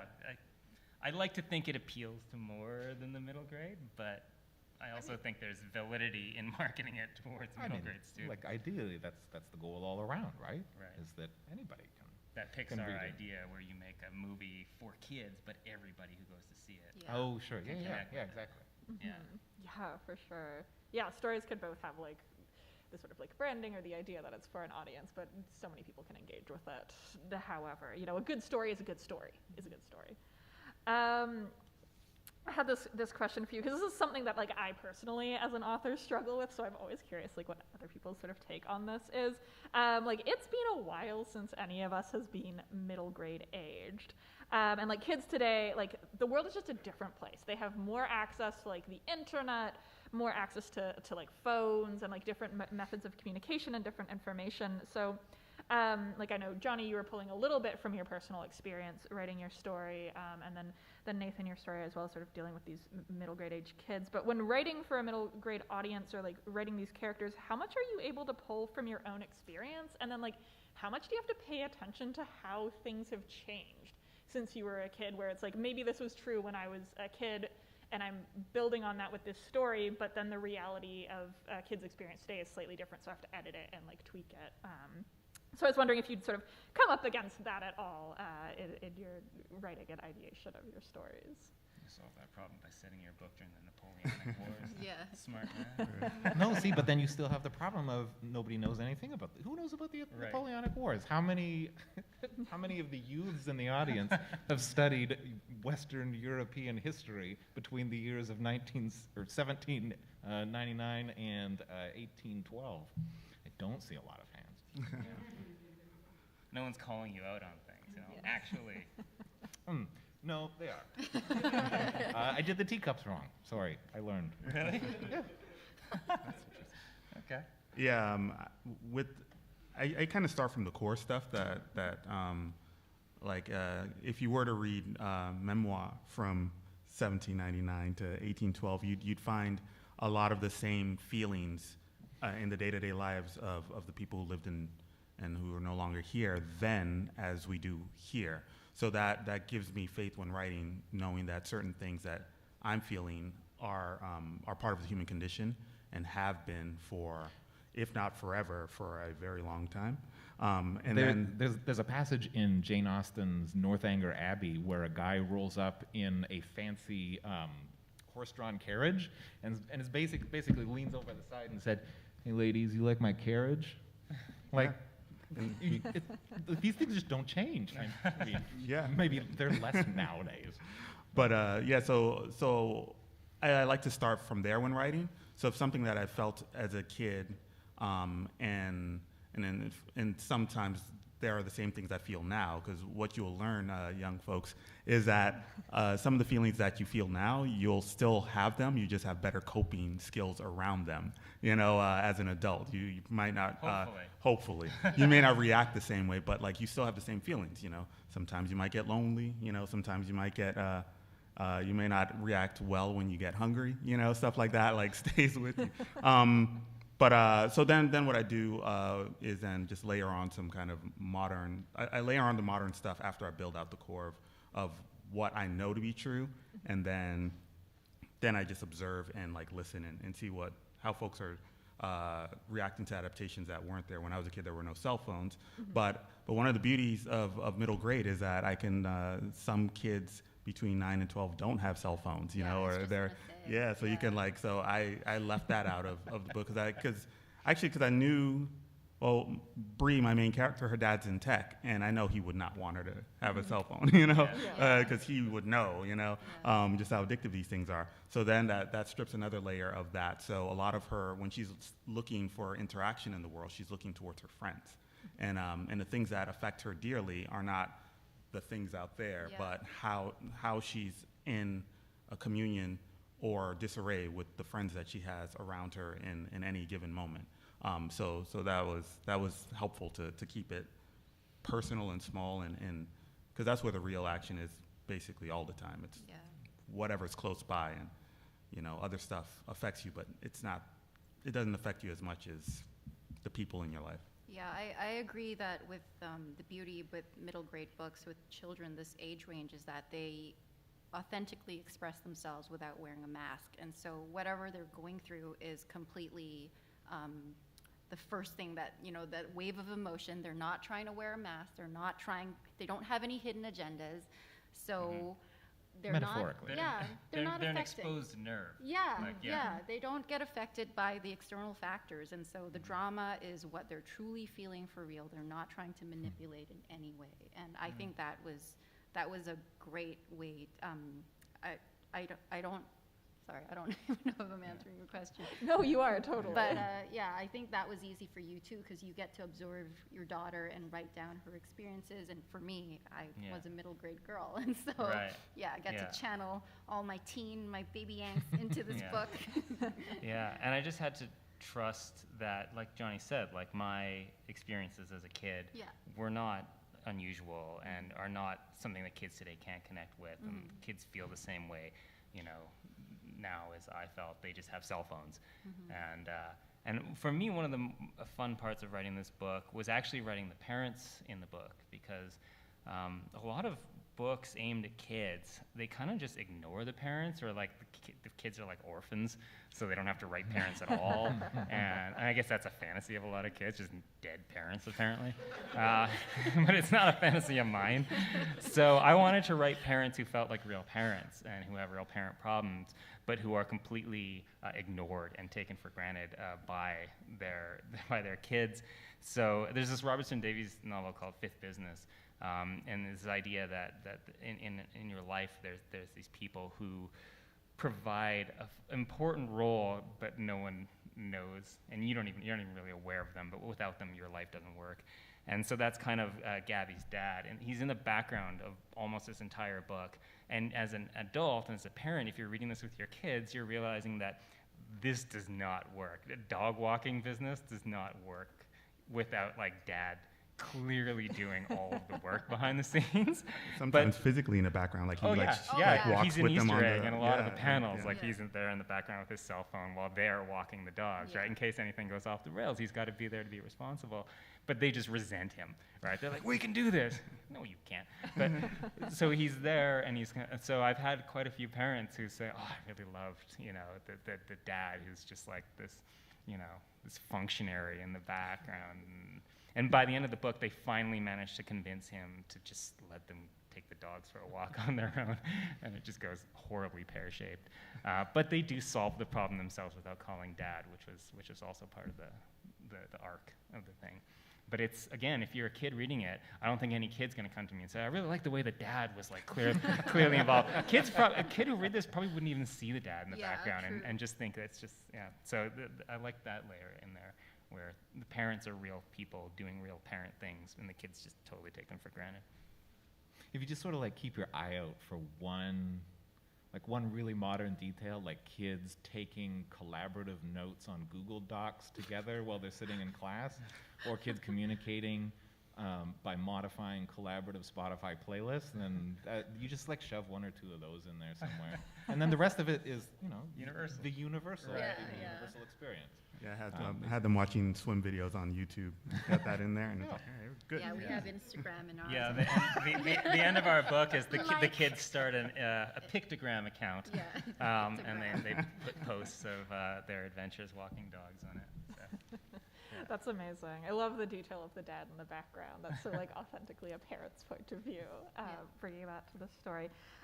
We have a couple minutes left. I do have more questions prepared, but I thought I'd just throw it out to the audience to see if anybody here had some questions for our panelists. Yes. Hi, it's a question for Nathan. It's interesting you mentioned Lake of Fire and how you show it to your kids. I've got Lake of Fire on my part of my shelf that isn't ready for him yet. I don't know how commercially viable it will be, but do you ever get the urge to go back to Lake of Fire and kind of like redo it, like bring it down to like PG? Do like a PG sequel? Less guts? Not that well. So for a while, I was working with a producer who was hoping to adapt it into like a Netflix animated series, like Castlevania, which was done by Warren Ellis and was like a 4-episode thing, and that was the pitch was a little more young viewer friendly, and like most developments, it went nowhere. the option expired and whatever. But I could see it being developed for a younger audience that way. But for me, that story is it's a little more adult. But like my son was probably your son's age when that book came out. Yeah, I think he was 12, and I was like, oh, this is not for you. So of course, as soon as I was out of the room, he was like, yoink, and read it, and there's a little nudity, there's a little murder and death and aliens and gore and horror, but he loved it. He thought it was great, probably because he wasn't supposed to read it. But I look back to my own childhood, and like I shelter my kids. I do. Like I was like, oh, I remember seeing Aliens in the theater, and then I wait. When did that movie come out? I was 9. You took me to go see Aliens in the theater at the age of 9. Like, oh. That explains a lot. I got a toddler now, and I look forward to the point where he will be a teenager, and I just feel the sense of hopelessness and pointlessness of trying to, because if he's anything like me, like anybody else read Evil Ernie comics or like Lady Death? Because I was picking those up when I was 13, and they it makes Lake of Fire looks like. Yeah. Let's get sleepy. Well, there was a kid at my table who was talking about how she's really into like Junji Ito, like manga. Yeah. And I'm like, how old are you? I'm not even mature enough for that. Like, come on. Okay, I don't read. Yeah, like I avoid reading that stuff. So, yeah. Great. That was a great question. Congratulations. Thank you so much. Does anyone else have any questions? Yes.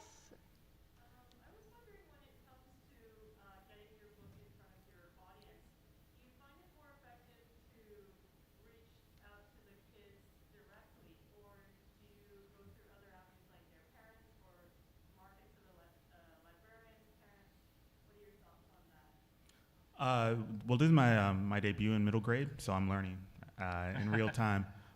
But the approach thus far, since the book only just came out on Tuesday, is been librarians, educators, booksellers, and I'll be doing like school visits and that sort of thing to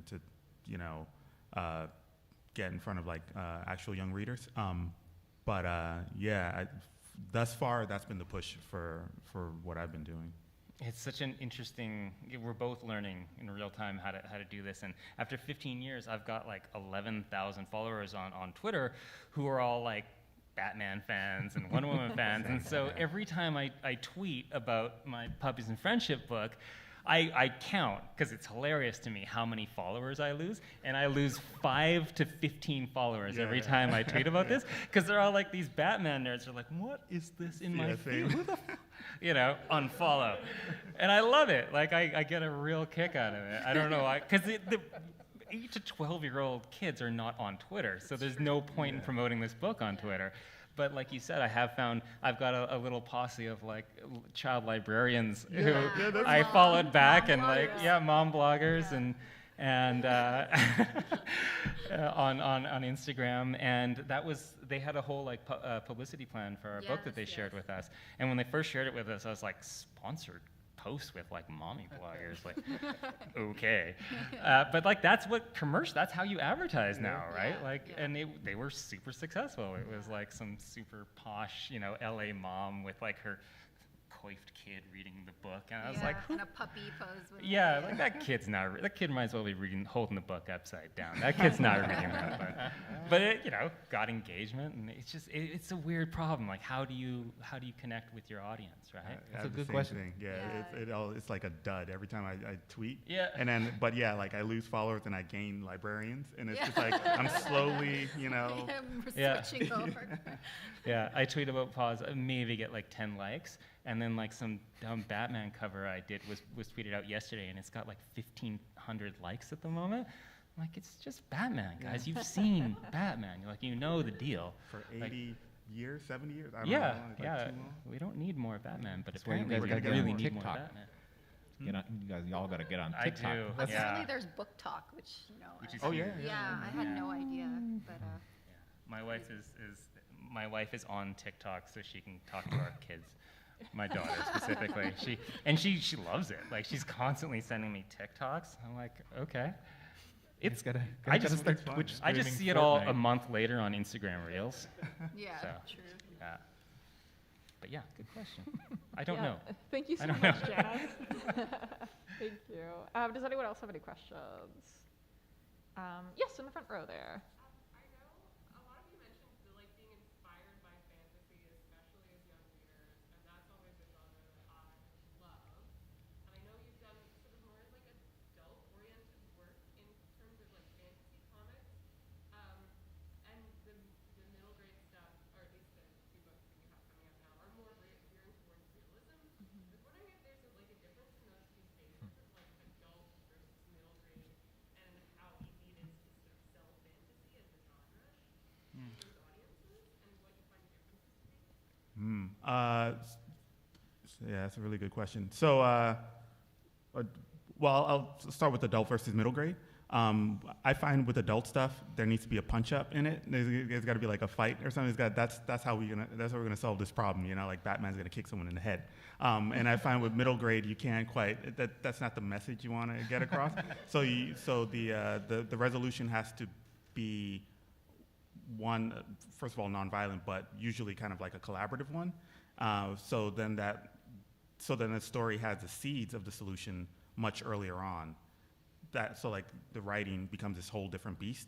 Whereas you don't have to build that into if Batman's gonna kick you in the head that he bought new shoes and these are my head kicking shoes and maybe I'll get to use them today and then you pay it off. You don't have to do that. But with if there's an emotional thing you have to pay those beats off. And in terms of fantasy, we've only done fantasy for adults, and I would really like to do fantasy in the middle grade or kid space. Yeah. So I don't know what that would look like, but that'd be so much fun, and I hope to do it someday. You get a sense of if there's a market for that? Because, sorry, was part of your question sort of a lot of middle grade stuff seems to be more reality based? Yeah. Or the very popular? I can think of a few comics that are more fantasy, but especially not high fantasy. I find it Right. it winds up being more reality adjacent, but there's some ghosts or Right. There's some vaguely spooky things going on. But a full-on fantasy world for Yeah, middle but grade kids. 10-year-olds don't need to escape into fantasy yet. That's what adults are. Yeah. It's Harry Potter. That's true. Oh, for sure. Yeah. There's a lot of kids reading adult fantasy out there. Yeah. I wonder if it's a function of the market now, due to the popularity of real world middle grade stuff. So that's the stuff that's getting bought. Because I pitched fantasy and nobody would take it. I pitched a bunch of stuff. I was like a major league pitcher out there. I was ripping them, and they were like, no, real world, Slice off life. Swim out of the team. park. So that could be part of it. So we might just need a middle grade We need a fantasy hit. Yeah, we need a hit. And I then- mean, Goes on. Amulet, Amulet's which is interesting because they're fantasy. there. And then Amy has one, Chronicles Rima. of Rima. Yeah. So it's I think happening. Ben Hatke has the Ben has both Mighty Jack and Zeta the Space Girl. Right, yeah. And Wendy So they do Zhu's exist. work, I think, is quite popular. Like Tide Song and Right, yeah. Mooncakes. Yeah. Like, I feel like she's getting Yeah. a lot of traction Yeah, for that work. I would absolutely love to write a fantasy book for kids. Yeah, so- and I feel like, I mean, sorry, not to like jump in, but I do feel like there's a lot of cartoonists who are really obsessed with Dungeons and Dragons, and that is really starting to filter in to the work that's being bought. Because I at least have noticed there's started to be more stories popping up where I'm like, oh, you play D&D. All right, got it. Very cool, very cool. Like building those fantasy world, like Dungeon Critters and, oh my gosh, I'm gonna blank on this guy's last name. He's American. Ethan, he does these, like, it's like goblin changeling stories that are like, yeah, I think Oh, that's there's it. there's Legend of Brightblade. Yeah, that's what Is I'm that- thinking of, where it's like beautifully We've watercolored got and a little stuff. girl so. with her hand up, very Oh. patient up there. Yes, okay, wonderful. Let's get your question.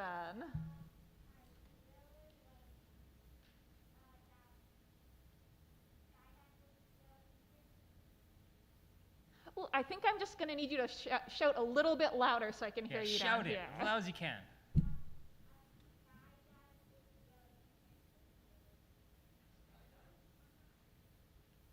Is that a book? Skydive is really interesting to me. Okay. I got it, Daniel. Okay, That's sweet. a, I think we got a microphone coming over. so everybody can hear you. Aw, Skydive. skydive. Skydive. Is that a book? Mm-hmm. Is that a fantasy book?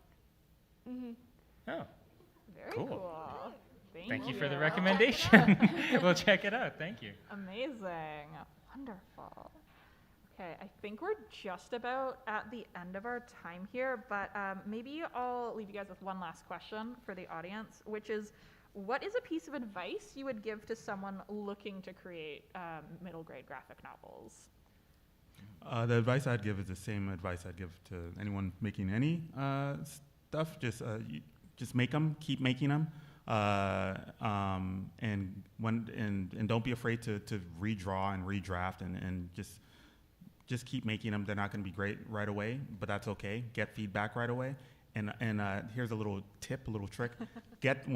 Work it all the way to the end. Don't like start it and then like start, like making all these changes and never end it, because then you have the situation where some folks that even I know who have been working on a book for 5, 10, 15 years, whatever, because they never got to the end. But once you get to the end, you see all of the flaws. Context. Yeah, and then you're like, oh, and then you go back for another draft, and then you get there, and you're like, oh, and then you do it again, and then next thing you know, it gets better and better and better and better, and just be patient with yourself and kind to yourself, and just keep doing it. Yeah, I think my advice is similar to Johnny's, which is fail faster. Just do it, get it over with, do it again.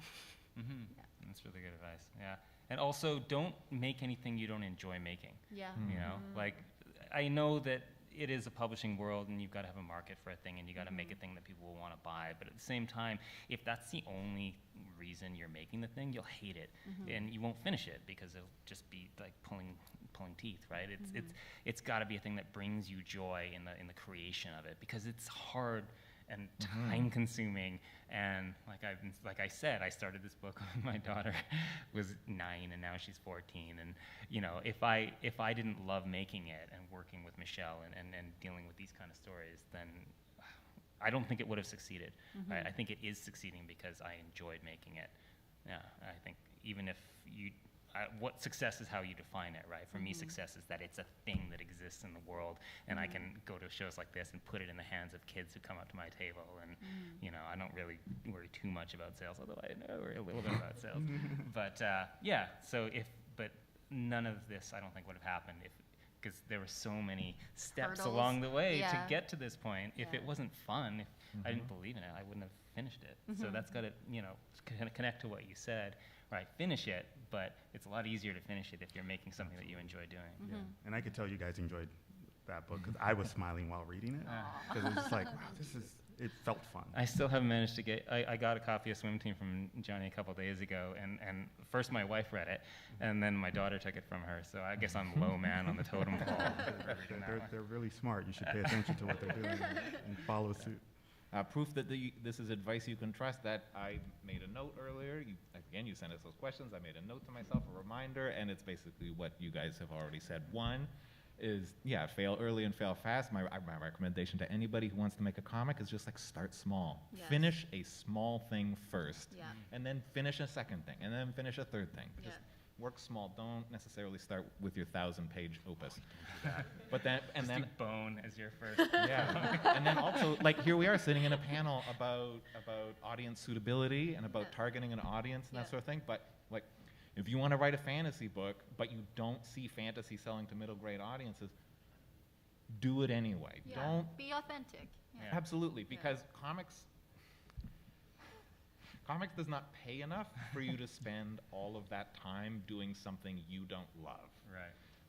If you want money and to draw, there's the animation industry. That's just the way it is. So like comics. Yeah, like you said, stay true to yourself.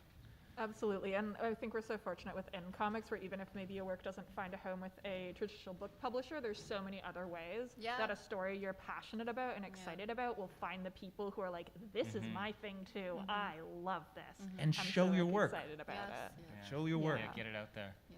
Yeah. Well, thank you so much to all of our wonderful panelists for sharing their really fascinating points of view and experience with us. This was such an interesting conversation. I really enjoyed listening to it. And thank you for the folks in the audience with their very thoughtful questions. And thank you to everyone for coming out today. I just wanted to shout out the bravery of the little girl for putting her hand up and speaking in front of a crowd that's really hard to do. So, yeah, good for you. All right, so we're done, I think. Okay, thank we you can all all. go back to the Thank show, you. check out everyone's work. Thanks, you all.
I was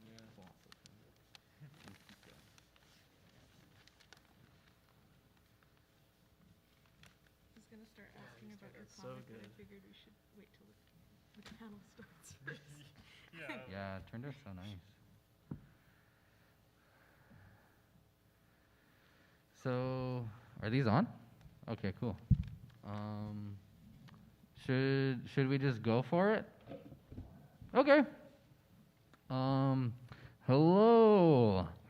Welcome everyone to Salmon Run Day 1. If you're here to hear us blab about the newspaper that Vancaf just published with everyone on this panel. So I guess I'll introduce myself. I'm Cole Pauls. I'm the curator of the newspaper and editor. I also did the front page.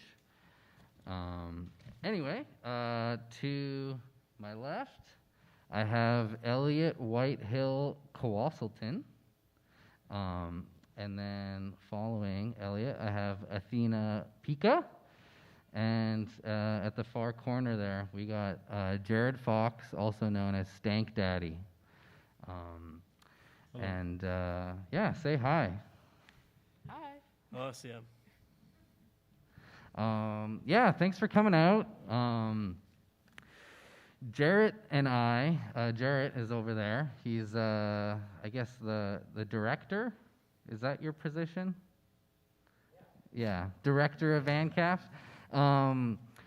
So yeah, about a year ago, I was talking to Robin, the president of Vancaf, and I was just talking to him about kind of what I would like to see in the comics community, and kind of just what you know, if I could do anything, what would I do? And we kind of came to the consensus of like creating this anthology newspaper where we feature, you know, 10 plus artists.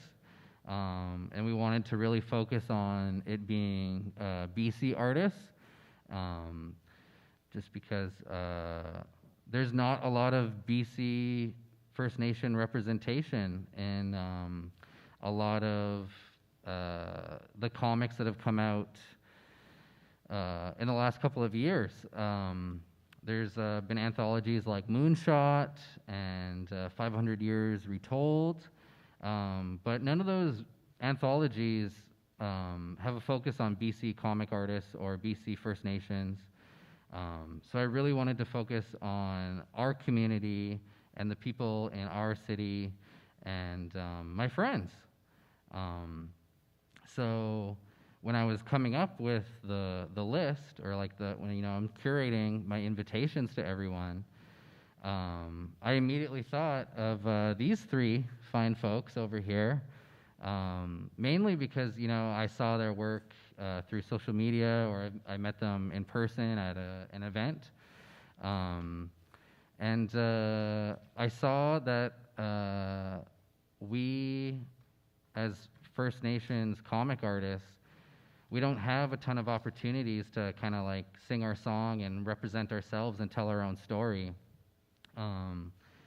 So yeah, I chose Elliot because I loved the illustrations you always post on social media, and I thought, you know, you'd make a kick-ass comic. So you wanna talk about it?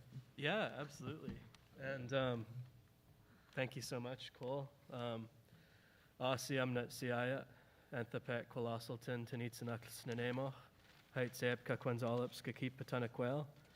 So what I just said is my traditional name is Kolossalton, and I come from the Snuneymuxw First Nation, and I'm really grateful to be here with you all.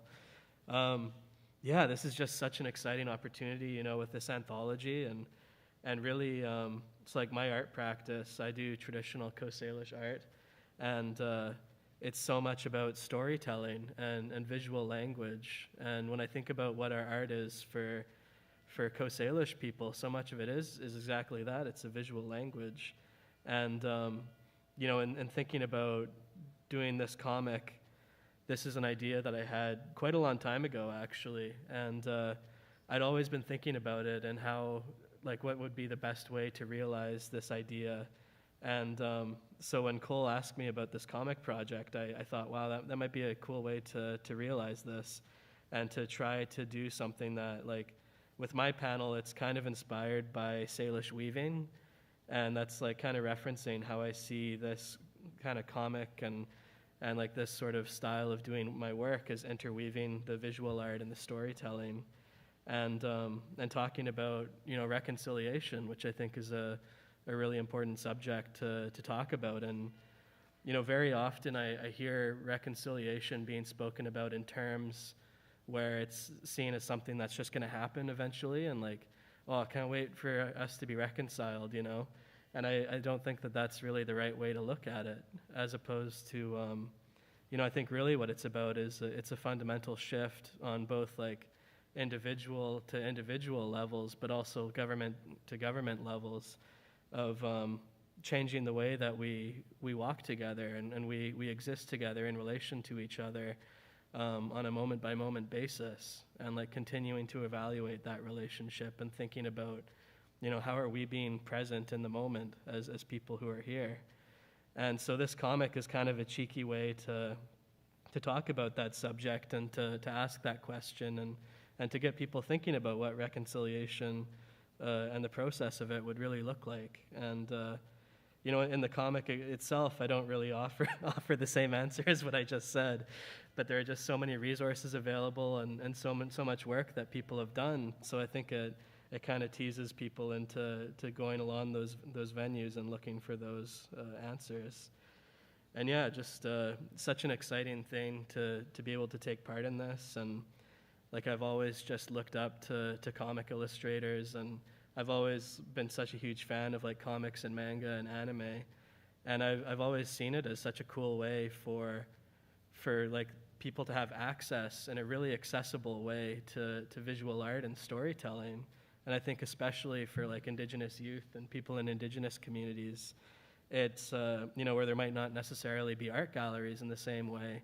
This is a really powerful way for youth especially to see that there are different ways to do art and to tell our stories. So yeah, just Hait Sep Kasiem, really grateful again. Yeah, thank you, Cole. Yeah, no, thank you, Elliot, for your contribution to the newspaper. I should say too that I gave everyone kind of a rough theme of momentum, and the reason why I chose momentum was just how broad it could be, you know, like the momentum of beadwork, you know, for example, like that's what I focused on my comic. And yours, you know, the momentum of reconciliation, and if it's, you know, if we're here, are we at reconciliation yet? I don't think so. But the act of diffusing a bomb too, you know, when I think of that, I think of the build-up and the momentum that leads up to that in like an action movie, you know, and you illustrated it really well with like the sweat in the eyes and the hand. But when I first saw that was like the first thing I thought was like Mission Impossible, but like starring like Justin Trudeau or something. Yeah, totally. It's like it really is kind of like a trope scene in a way, if that's the right way, if that's the right term. Yeah. And so I, you know, that just like sense of like tension and the momentum of it, and I thought that it would be really interesting. You know, the meeting that we had talking about this project, visualizing like how would this look both in like a comic illustrative style, but also in like a traditional Coast Salish style. And so that's really informed a lot of like the way that the shapes take place using like the panels and the kind of flow of the piece itself. Yeah. Yeah, you did a kick-ass job. I'm really impressed with your comic and the flow it has with the black, white, and red too. It's, Thank you. It's great. Athena, would you like to speak about your piece? Yeah, so I've been navigating cultural wealth and how we inherit cultural wealth, because not everybody that grows up in their community kind of gets the like honor or privilege of cultural knowledge as well.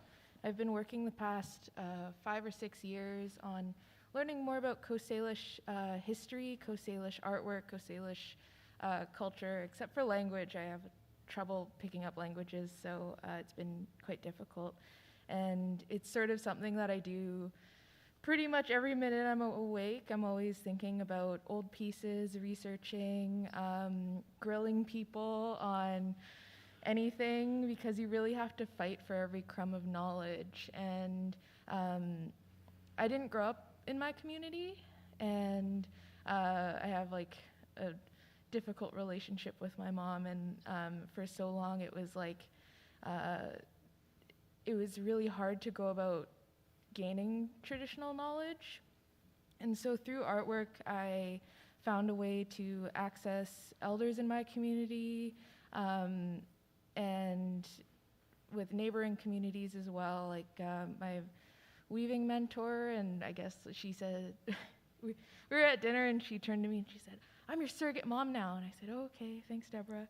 So I'm learning wool weaving from Deborah Sparrow. I'm learning silver engraving and wood carving from Erin Nelson Moody, or Splash, at Capilano. And I've been working closely with them and learning from their teachers as well. And last summer, I was hanging out with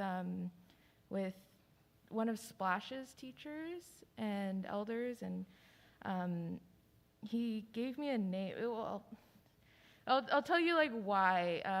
So he asked me to carve him a ladle for his sweat lodge, and I said, "Oh yeah, of course. Like, yeah, Jerry, what, sure. Like, don't worry about it." And he said, "Well, I need to pay you somehow." And I said, "Okay, can you teach me a song? Because I don't know any songs." He said, "Oh, okay." And then a little later, he said, "How about I write you a song?" And I was like, "Oh, okay." I don't really know what to say to that. And it was all via Zoom. And another one of our teachers joined the call later, and he's like, "Why are you writing her a song? Is she getting married?" And started freaking out a little bit, because that doesn't happen too often. And then in another call, he said, "You know, since I'm writing you a song, I have to adopt you. I have to give you a name." And I started panicking some more, but I carved the ladle and I gave it to him, and then he flipped it on me and gave me a name at the dog park at Ambleside. So there's dogs running around, and yeah, it was kind of funny, but it was in a sense quite traditional, because I hear a lot about naming ceremonies at funerals because of various reasons. Because of colonialism, there is a lot of like last-minute ceremonies that would happen on deathbeds, at funerals, just to like pass on this knowledge. And for so long, I felt that urban Indigenous people don't have the same connection. And because I didn't know a lot of my family on the island, or I didn't know a lot of my family at Kwantlen, you're often born into this cultural wealth, and for urban Indigenous people, that has been severed a lot of the time. So a lot of my work has been looking into my family through obituaries and finding out, okay, these people exist. They obviously care about like the continuation of culture, but for X, Y, and Z reasons, that was cut short for them. And so this piece is sort of about learning cultural knowledge in an urban Indigenous setting through a pandemic a little bit, and kind of how we can show up for our elders and teachers in this day and age, because we have to be very careful about how we go about things. And something that I'm kind of wrestling with now is what do I want to do with language? So I very rarely put writing into my work, because a lot of our history is carried through oral traditions, and there was reasons that we didn't write things down.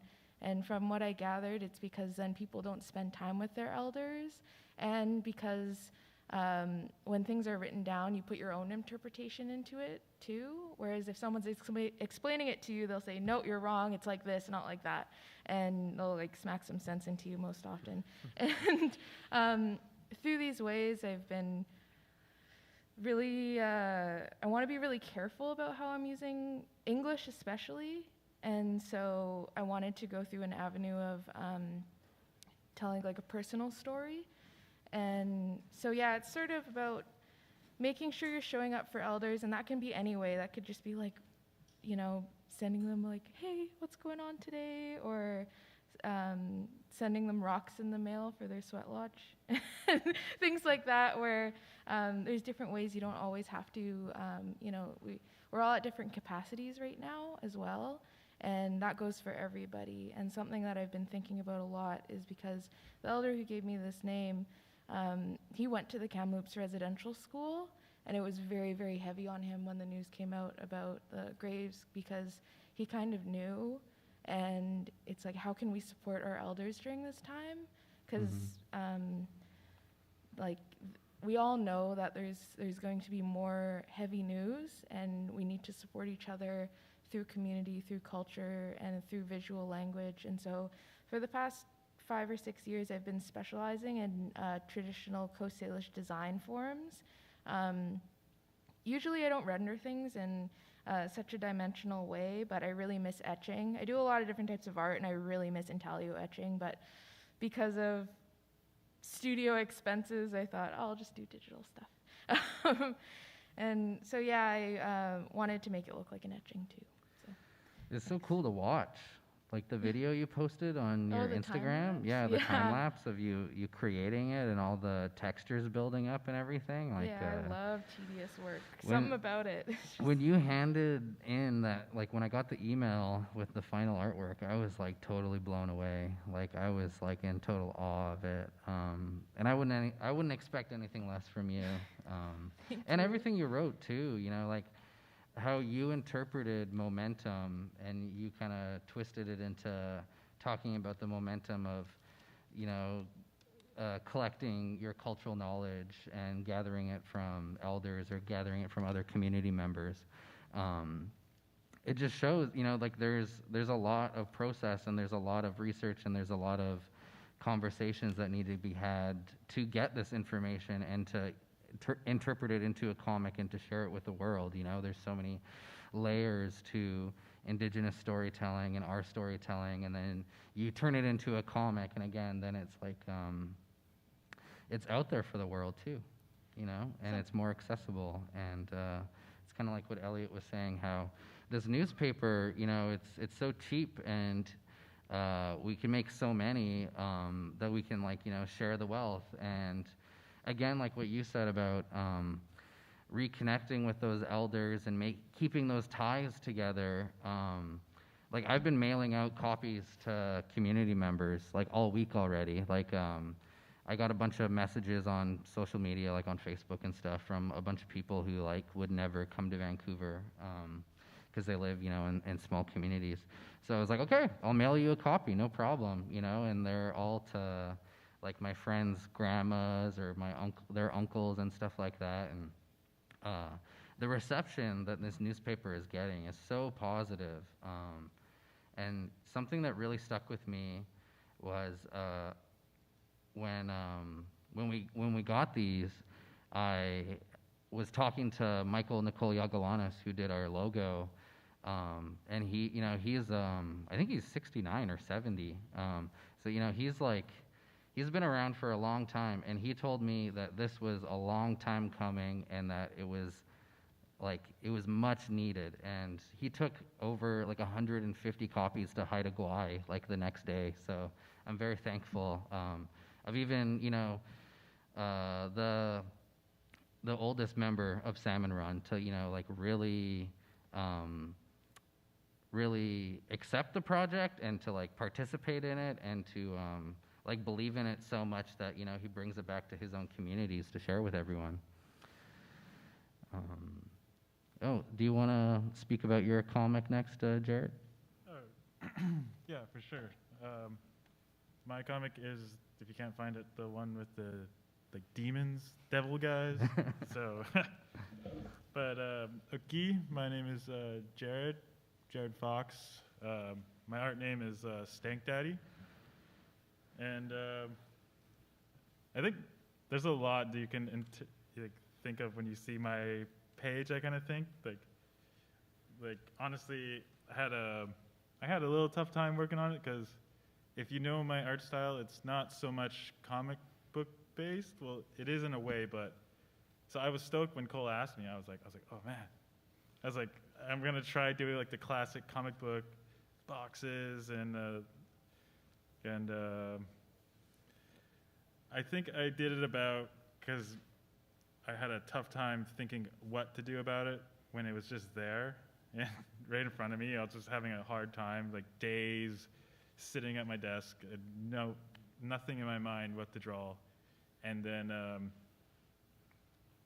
basically, yeah. And if you know my art, it for the longest time people didn't know Stank Daddy was indigenous, and just because my art style, but my art is indigenous art, even if it's not like the tradish style. Like I draw like skulls and, but that's basically like what I put out there. And basically I do all my work and all my printing from my home. And that's another part of it.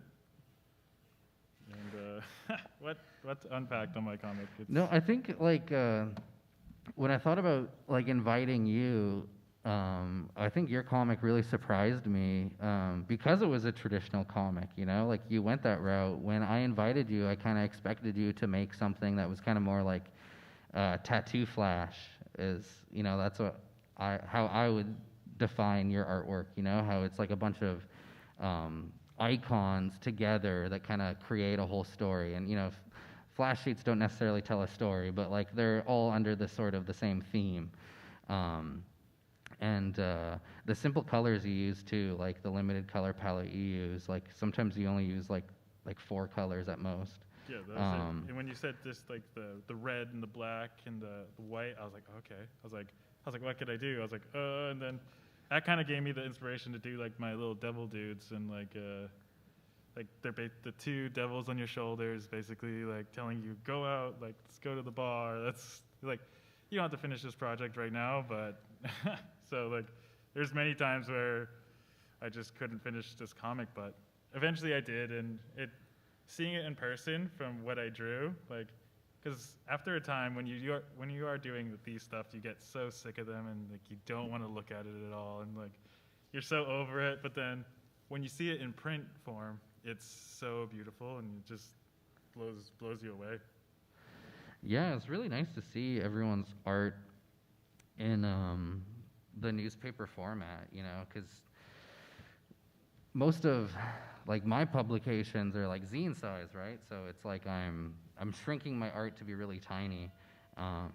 But this, you know, I drew it 1-to-1 scale, and it just looks so cool to see printed, you know, in the same size. And I kind of had an idea of what it would look like because I drew it 1-to-1 size, but having it in my hands and flipping through it all and looking at everyone's pieces, you know, it's really impactful. And I think everyone's work really balances each other out, you know, like, again, like I said about momentum, it's so broad that, like, you know, you have Elliot talking about reconciliation, Athena talking about connecting with their culture, and then you have Jared talking about procrastination, you know.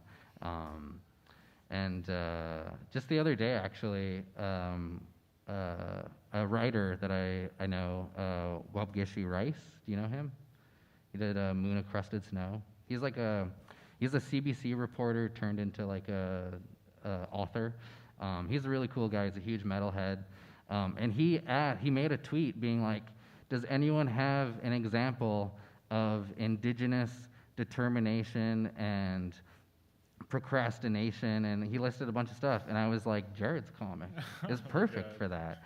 So again, I mailed him a copy, you know, keeping that connection with Wob.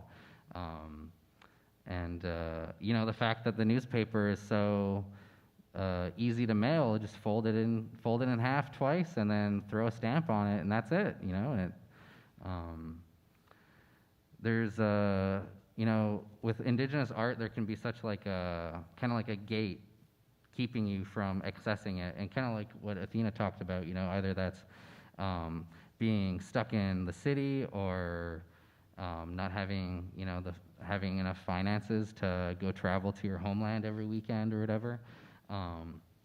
But making this newspaper and giving it to all your family and friends is, you know, kind of like bringing a piece of you back to your community. Yeah. Do you have anything else to say, Jared? Oh, just yeah, I was super stoked and honored to be in this book with all you guys. Like, you guys all killed it. I was like, when I was looking at all your guys, I was like, when you sent it in the PDF form, I seen it all. I was like, oh my god. I was like, some top hitters in this. Like, Yeah, you guys are all so good. It felt pretty unreal, you know. Like as an editor, Robin and Jared told me to like really shoot for the stars. So I invited, you know, everyone who was my dream, you know, like you guys and Gord Hill and Michael Nicole Yagalanas. And it all, you know, luckily worked out. Everyone kind of understood my vision and what I wanted to do with this project, and everyone was on board. And I'm really thankful for that. And yeah, just to see it all together and yeah, it's just it's such a unique object. You know, yeah, I'm so thankful that you guys contributed to it and that we got to create this thing together and build this community, because I honestly, like, I feel like Vancouver and our comic scene and art scene really is really underrated. Like, we have so many amazing illustrators here, and no one ever really considers them to be like a Vancouver artist or someone who, or maybe you just don't know, you know, like maybe you don't realize that like there's so many interesting artists that live in this city. And some of them, you know, are world famous, and you don't realize that they're in the same city as you.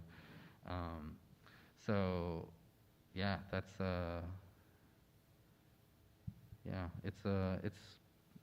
yeah, it's nice to have something like this, because I've always wanted to see it, and it's nice to, you know, make that change that I wanted to do.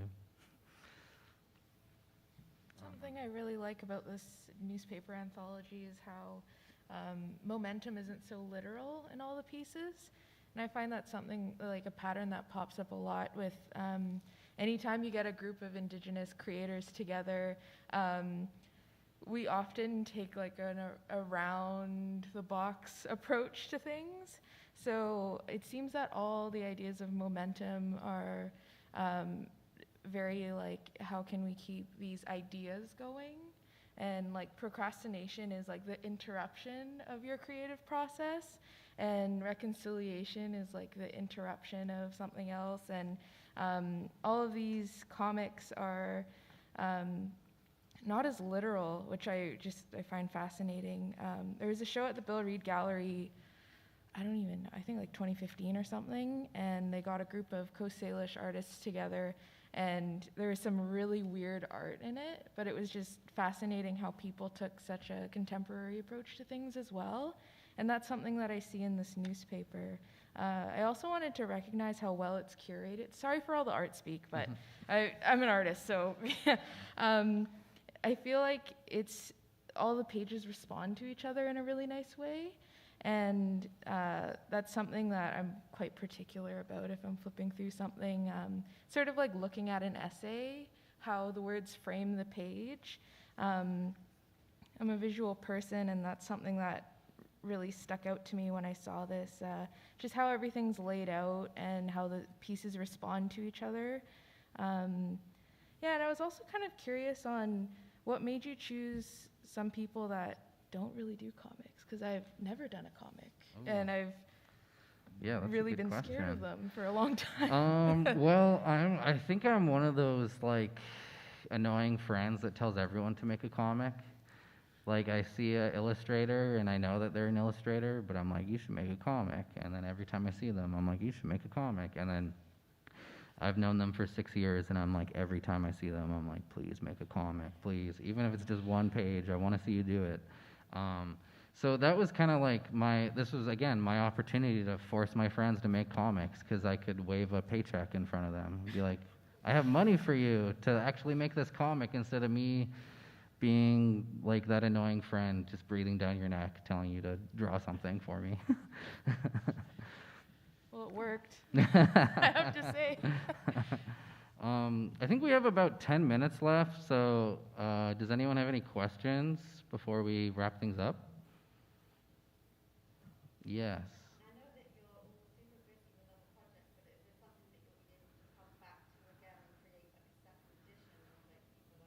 Ooh.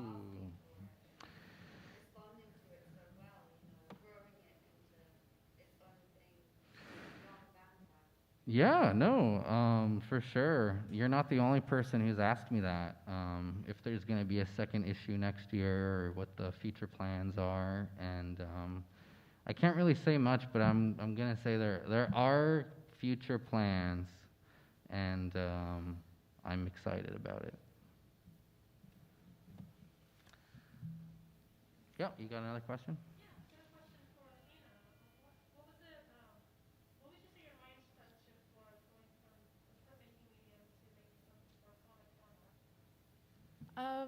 Even the approach I took to this, I created the drawing, and I had all these ideas put together. I do all my sketches on paper. I kind of hate working digitally. I mean, I do it because I'm in an abusive relationship with my iPad. That's it. So I drew it all digitally, and I put some words down on what I was thinking of at the time. I was in a very tender state of mind when I was working on this. An elder of mine just passed away, so I was thinking about disconnection from him. He was very important in my life for a long time. And I was thinking about how we can show up for people. And so I was thinking of my teacher at Langara, my print teacher. We would just, asking people questions, especially older people, they just love it because, one of my teachers said it's like all these other ideas that they have aren't dying with them. They're continuing moving forward, and that's an indigenous state of mind to me. So I was thinking of those, and working with hatching especially, except for the background, I did a big chunk and then I just repeated it. But everything else was just single brush strokes with something that mimics a pencil, because I love graphite. And I like the process heavy work of intaglio etching. And so I was thinking of, I don't know if you've heard any carvers talking about their process, but they love wood chips because every wood chip represents a moment. And I think about that with my weaving, with my printmaking. I do a few different types of printmaking, with my beadwork, with everything I do. I love the process heavy work. So I was thinking, how can I make this fast medium of digital and make it as slow as I possibly can? So I thought, I'll just hatch every single thing. And I made it to scale too. So yeah, it was weird seeing these marks bigger, but they're still tiny, because I think I did it in 3 days, because I thought, the turnaround is in a few days. I gotta get this done. And yeah, it was nice to kind of spend that time with the piece too. I love Jared's piece because I was thinking about it for months, and I thought, what the hell am I going to do for a comic? I never do comics. How am I going to put words in it? I hate my writing. Oh my God. And then you get into that state of defeat, and then you don't want to do anything. And to throw myself out of that, I was thinking of all the process heavy media, and I'm constantly thinking, how can I make this somehow tradish in a contemporary sense? And all the old ways of creating were very process-based. There's shortcuts that our ancestors could have taken, but they just took the long way, and it's a more meditative route too. So I was thinking, how can I take that approach to it? Also, skulls are tradish. there's a lot of Quequaqua regalia that has skulls on it. So Oh, yeah, I nice. just wanted to let you know. Is there any other questions before we say goodbye? Yep.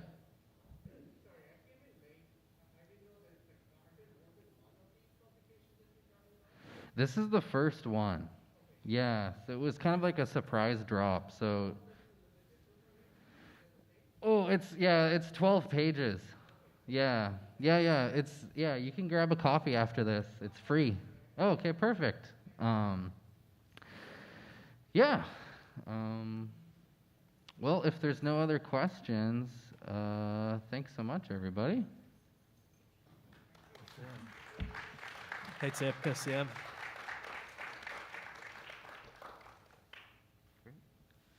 Cool. Awesome. Thank you.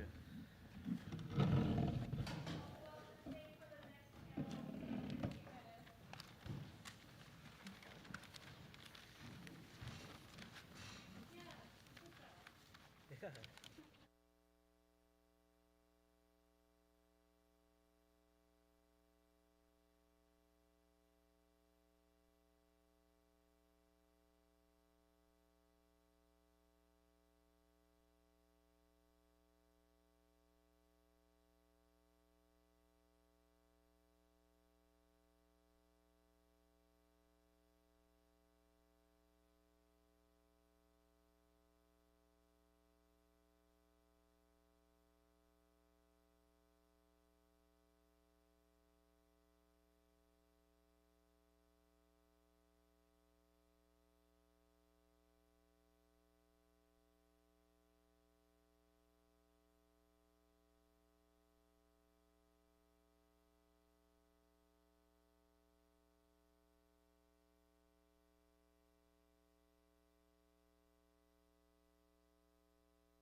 guess that's the lights.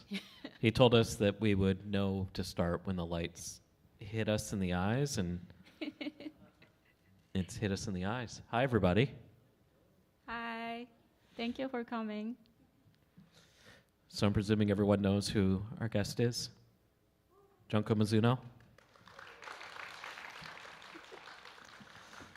Thank you. Thank you for having me here.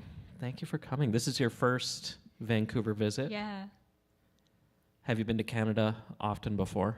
I went to Toronto a couple of times because I was working with the gallery there, but the gallery got closed. So this is the first time in 5 or 6 years in Canada, and the first time in Vancouver. It's a better city than Toronto. Thank you. So I interviewed Junko 8 years ago, I think it was. I was doing a road trip thing, and me and some friends traveled down to LA, and we stopped in San Francisco and did an interview at a friend's house, and I was very appreciative, took the time to meet with us.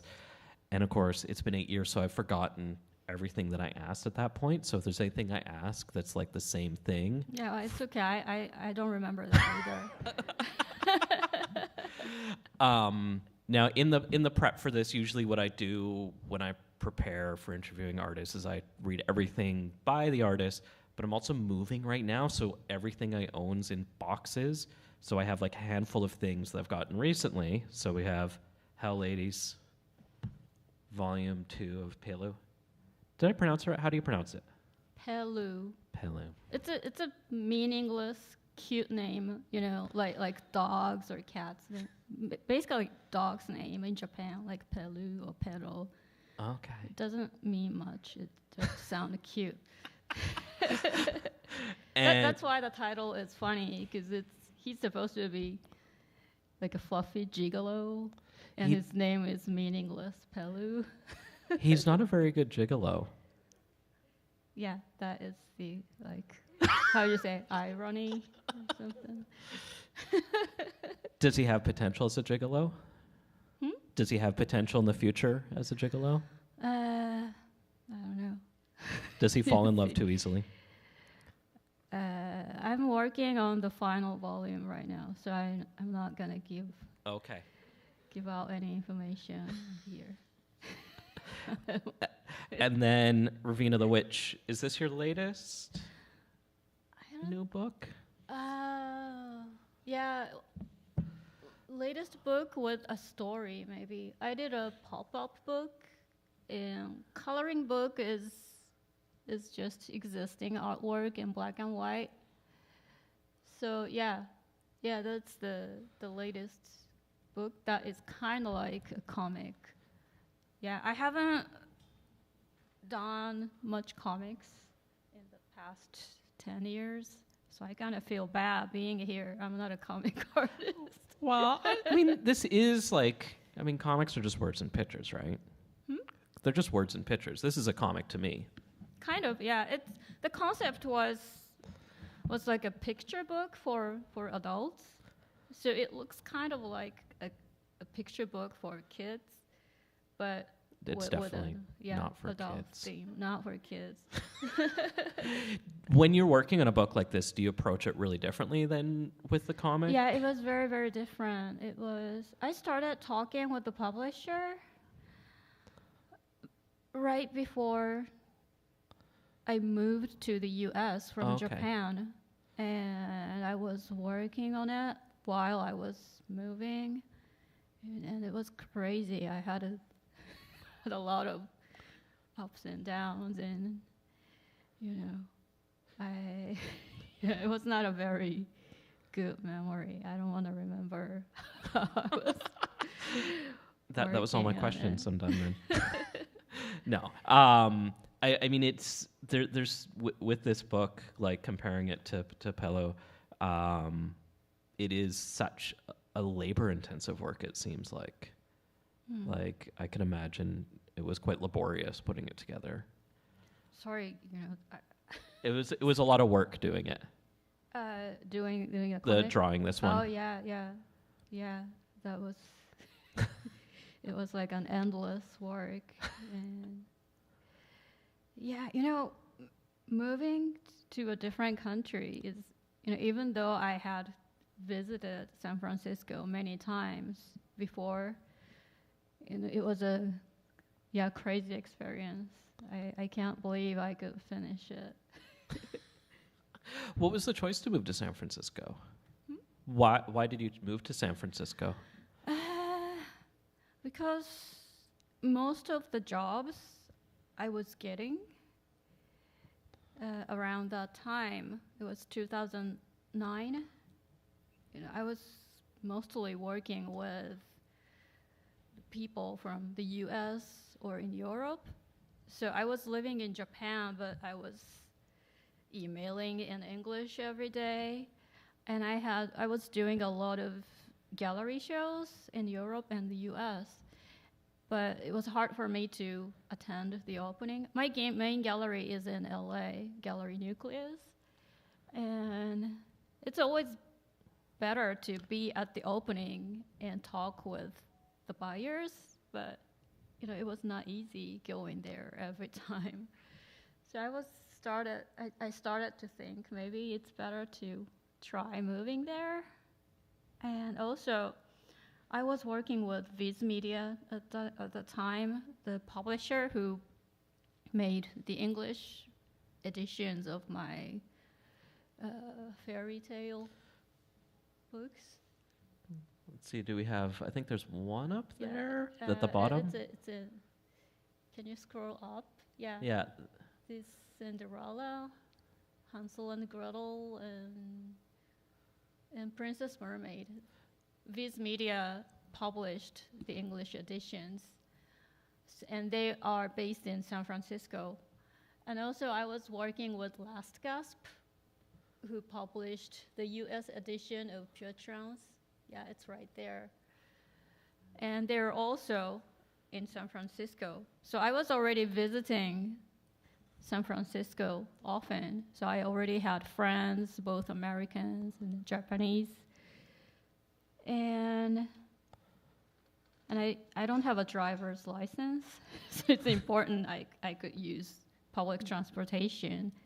And also the weather is much milder compared to New York or LA. So I don't handle heat well. I don't handle the hot heat well, like LA or New York in the summer. Yeah. It's too much. I know. So, part of preparing for this, looking at Raveena, but I was thinking a lot about Hell Ladies, and because I hadn't read it before, I'd read Pure Trance and was familiar with the fairy tale work, and then Hell Ladies got republished recently by Titan in England, and I was really fascinated because it is very different than your other work that you're doing at the time, and I'm kind of curious of what were some of the influences pouring into that work that you were doing. Mm-hmm. Okay, so Hell Ladies, it was first published as Hell Babies.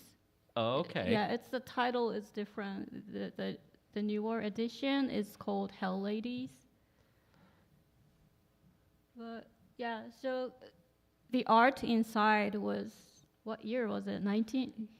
They were made in 98 to 2001. 98, yeah. So it was around the same time I did the Pure Trance graphic novel.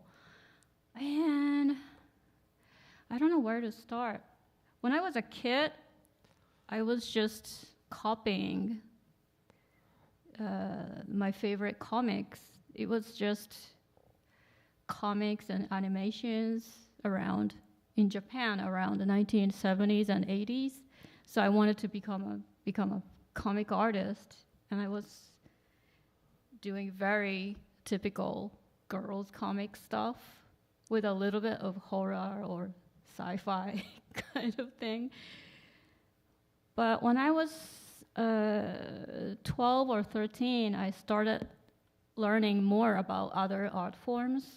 And Aubrey Beardsley, he's a British artist, and I found his book at a bookstore, and I was so shocked, and I got so influenced by it, and I started copying his works.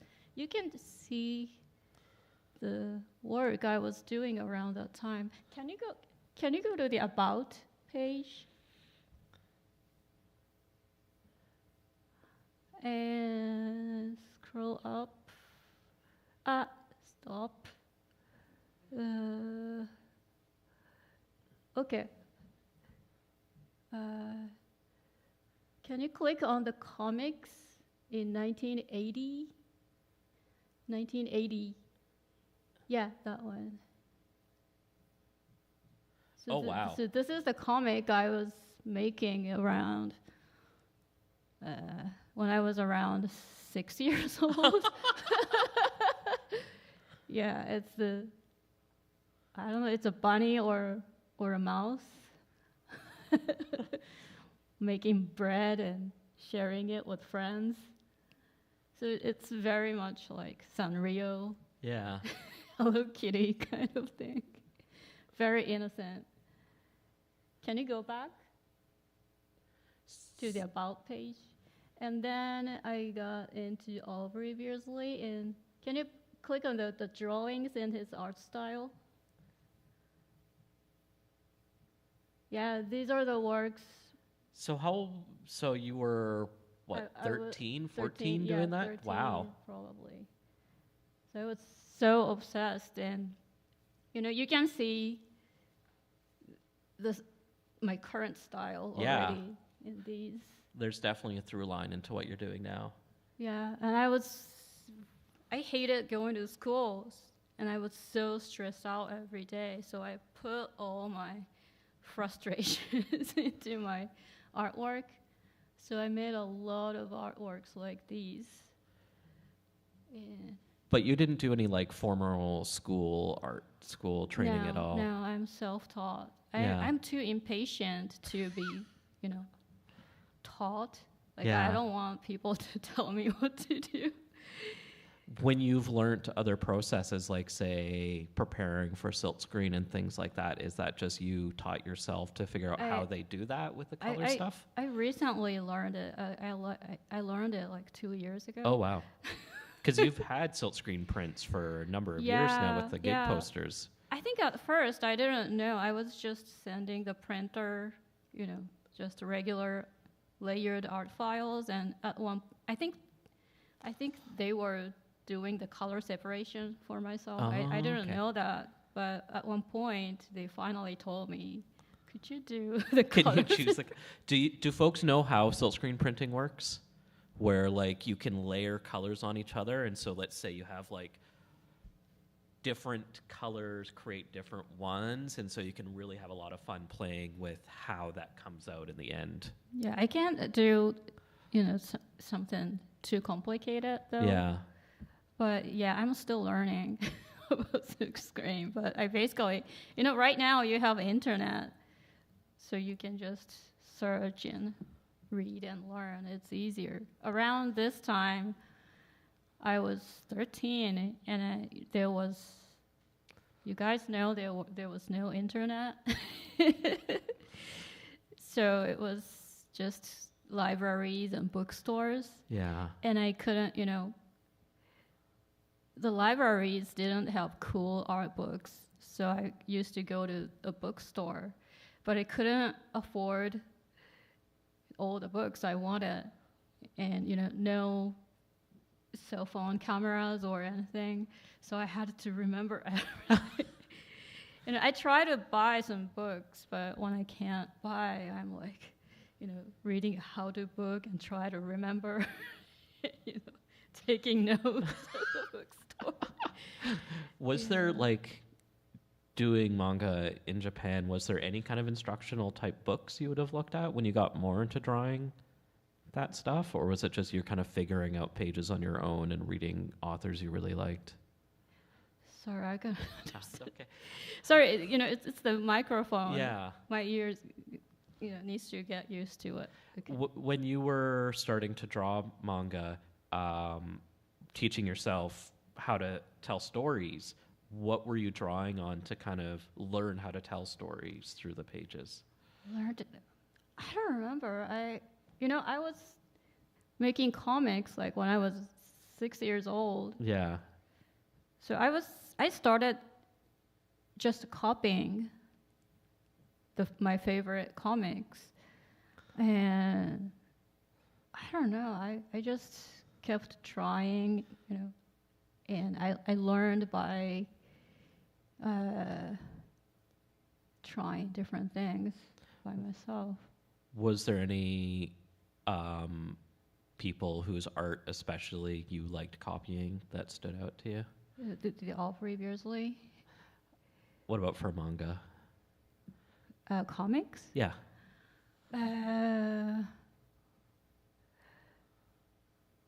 So many.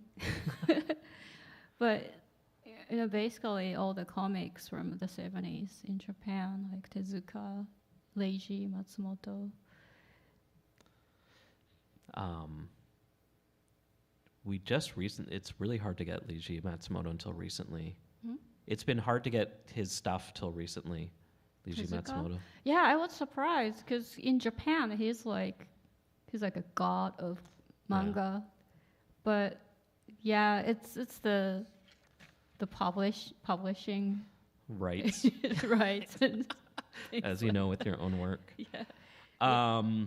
So, reading Pilu, it's interesting reading comparison. Oh, sorry, I think I was still talking about the Hell Ladies. The Hell, oh yeah. Yeah, sorry. That's okay. Sorry to interrupt you. So, so this is the second style I had. And Yeah. Can you get back to about page? I started getting influenced by, weird art like fetish art. Eric Stanton. That's an interesting one. I love Eric Stanton. And Did you ever hear that Steve Ditko did a bunch of his stuff with him? no. There's some Eric Stanton stuff that's very obviously drawn by Steve Ditko because they shared a studio for a long time. Oh. Yeah, can you click on the art scene called Mina? Oh, sorry, can you go back? Sorry, can you click on the artwork getting smaller and smaller? Yeah, this is I don't know, maybe it's okay to show it online. Are we all adults in here? Make it smaller, maybe. If you're on the internet. This is my work from high school. Oh, okay. I was really, really depressed at the time, and it shows in my work. And the pieces are this tiny. Really? Because my mother was so, I don't know, she was scared of me drawing this kind of thing, so I had to hide it. So these are my secret works. But this is the time I started using acrylic paint. Can you go back? And I graduated from high school, and I was so much happier. And started making zines. Click on the Mina Animal Deluxe. Yeah, this is a handmade zine using the photocopy machine. So this style is very similar to my recent one. So I did very girls comic style, and then influenced by Aubrey Beardsley, and then got more weird in high school. And I decided to mix everything into one style. So this is when I started experimenting more on mixing everything I loved. And there's no images of the inside, but there are 3-page story. It's a very silly story. It's not very important, but it has fake advertisement for sex toys and stuff like that. But I actually used to make my own magazine as a kid as well. You know, the comic Yeah. I showed you earlier was in that magazine. And it also had fake advertisement of candies and chocolate. And also there was a page with like a shopping page for merchandise. It's like a catalog. And I also made money out of paper, and I handed it to my sister and told her to come buy the magazine from me. This is when you were 6? Yes. So I'm basically doing the same thing forever. Can you go back to the About page? So, yeah, and also I was working at the movie theater and saw the Sailor Moon movie, and I felt like I wanted to do more comics. I mean, I was working on more like artworks Yeah. when I was in junior high and high school, but I wanted to do more comics again because it's great to have characters and stories and looking at people getting into it.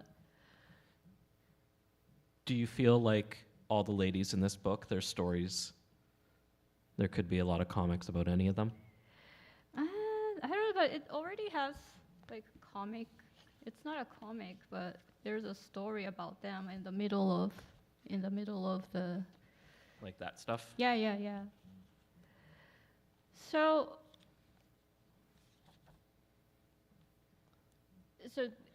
this book is, first I had an art show in a gallery in Tokyo, and the publisher decided to make it into one book. So I added some characters, and so this one and Pure Trance are like, you know, it was a time when I finally decided which direction I should go, and you know, I'm certain about my art style. Yeah. So But in some ways, they're also very different. Like, kind of, yeah. But basically, it's the same thing. Like crazy women doing crazy stuff. You know, I grew up in Japan where girls are supposed to be cute and, you know, nice and, you know, pink. I like cute stuff, but I'm not nice. I'm a very aggressive person, very realistic and cynical. So it was natural for me to, you know, make it. It kind of looks like a parody, like, you know, cute girls, but they do things that people don't expect them to be doing. And I was feeling so excited making art like that. there's like a subversiveness. There's a subversiveness to it? Kind of, yeah. But it's not that serious. I just enjoyed, you know, creating the world, and it felt natural to me. Yeah. And also I liked looking at people's reactions. You know, some people were offended. But some girls love it. Like, this is what I wanted to see, because it's, you know, it's different. How was the initial reception at art shows when you're exhibiting, when you were showing these in art galleries? Was it a mixed reception? Were people kind of freaked out by it? The gallery was inside of a store in Shibuya, Tokyo, and it's not the kind of gallery everyone came in. So only the people who are into that kind of art came to the show. So it was, yeah, people liked it, but you know, like my mother.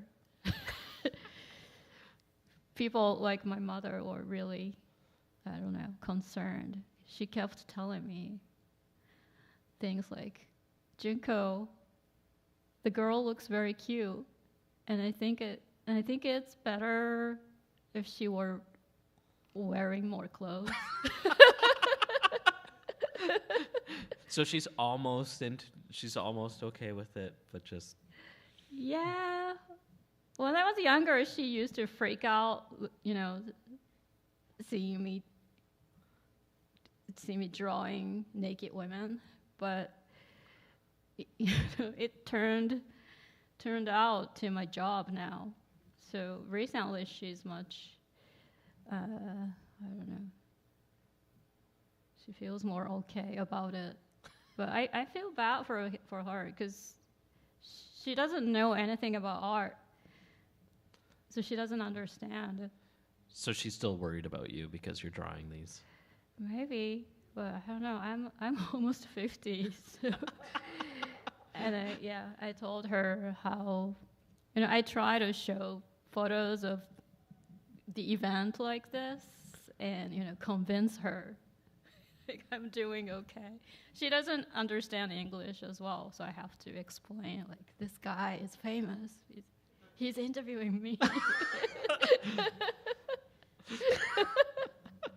Oh, I feel special. One of the things we were talking about the other day is you're doing a show for Gallery Nucleus, and you're saying about how they're these giant paintings, and then they're actually, 18 by 14. Which is about that big? Yeah, it's not, I know a lot of artists do artworks like 6 feet or something. I can't do that. But you draw so, the brushwork that you've been posting on Instagram, what size are some of those brushes? The thinnest one is I don't know, it's very thin. It's made for pinstriping. Yeah. And it's the thinnest. I don't know what size. It's just it's very delicate drawing, and some people love doing that and some people hate doing that. And how do you feel doing these pieces? What's that part that you enjoy within this process? I enjoy doing detailed works. I just don't like deadlines, having no time. If I have enough time, I can just enjoy it, and I can also have some rest. Yeah. When I get tired. But yeah, we have deadlines, so sometimes I get really frustrated. And when I can't have a rest, I get all stiff. Yeah, but yeah, it's amazing. I haven't stopped drawing because, I get a lot of hard times finishing the super detailed works, and, I blame myself for deciding to do it, but I'm still doing after all these years. So I think I really love it. Is it that you get to a point with the painting and you're happy at a certain point, but it needs more, or is it just you're not getting to that point you want because you're putting so much finesse and detail? Yeah, sometimes I change my mind and make it more detailed or make it more simple. Yeah. Yeah, it's hard to decide where to stop also. I'm trying not to do too much because it's, I need to be realistic. Your work does seem very precise. Do you know what I mean? Controlled. When you're putting together a painting, is it pretty penciled out, or do you allow yourself to be? Oh, I start with pencil drawings first, and then scan it and make a mock-up of the painting. I color the sketch in Photoshop. Oh, okay. And print it out and use it as a reference when I start painting. But I keep changing a lot, because the colors look different in Photoshop and in the real life. Now back to, I want to talk about Palu Oh, some more. yeah, Palu. Which, Lovingly Weird and Surreal. I think it's one of your weirder comics. You think personally. so? It's just, he's such an odd little guy. And I'm curious kind of how he comes out of you doing all these kind of very horror based or, more traumatic type work. And this is just kind of it's fun. There's a little bit of trauma in it, but for the most part, he's pretty fun. Yeah. So this one's really old too. Oh, can you go to the books section, products and books? And volume 2, Pelu, next to My Hero. Yeah. Yeah, these are the pages. Is someone wearing black gloves in those photos?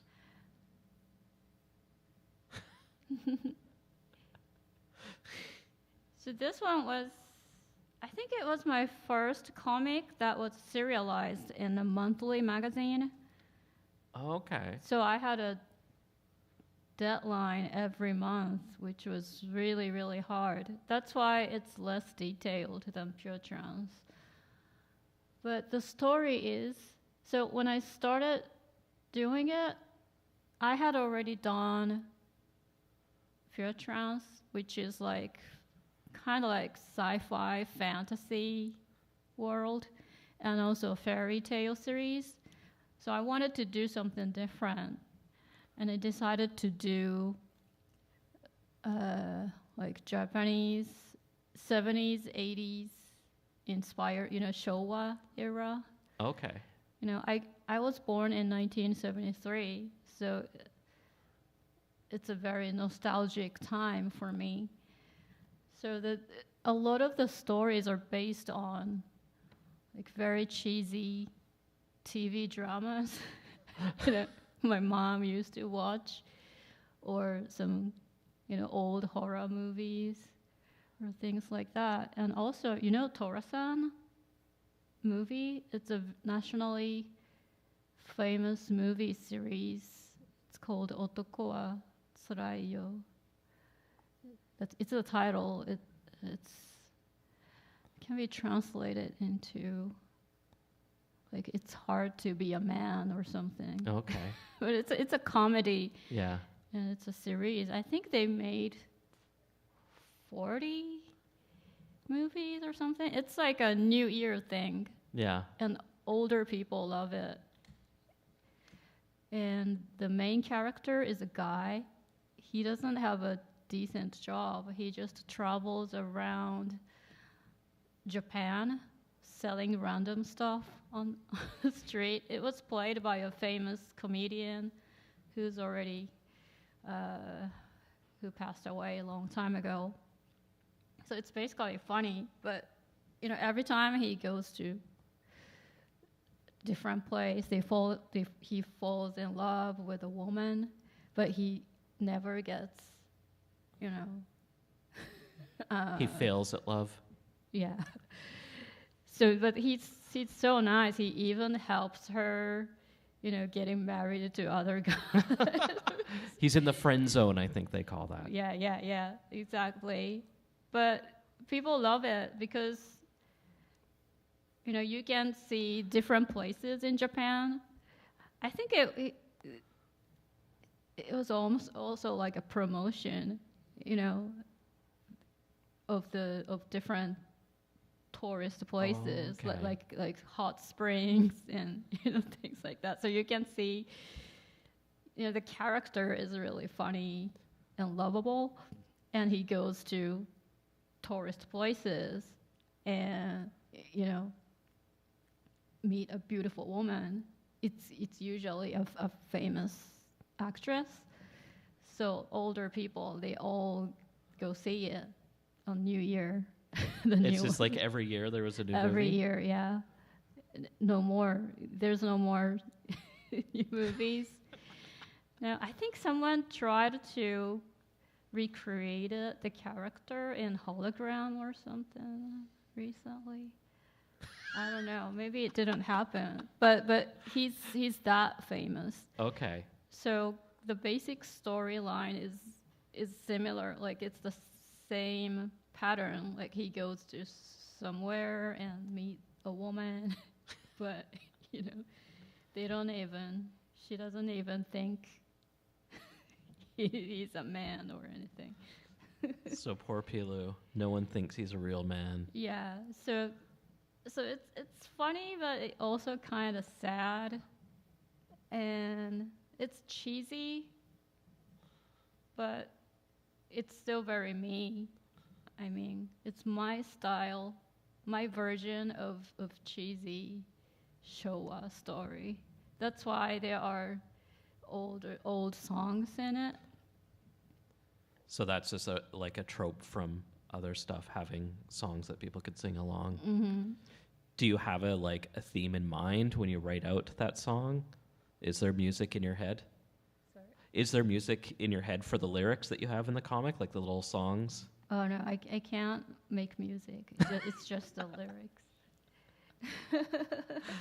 But it should be like enka. You know what enka is? It's like an old Japanese, basically sad songs. Okay. Yeah, you can search it when you're home. It's a disappearing culture, sadly. What do you find scary?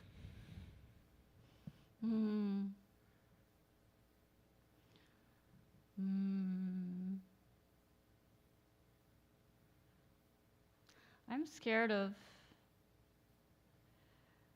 I don't know. I'm not scared of ghosts or anything. That is difficult. While she thinks about it, does anyone in the audience have any questions? I'm scared of people who look nice turn out to be a creep. I had a lot of it in Japan. Yeah. So the salarymen, is that what it's called? Molesters and povers, attacking me on the streets, harassing me on the street. That is really scary. Yeah. Yeah. So, I don't know. I'm not really scared of horror. Oh, I don't like going into a ghost house where they touch you, scare push you like this. Yeah, I'm okay with Rise, like Haunted Mansion. I can enjoy it. But yeah, I think I don't like being touched or pushed.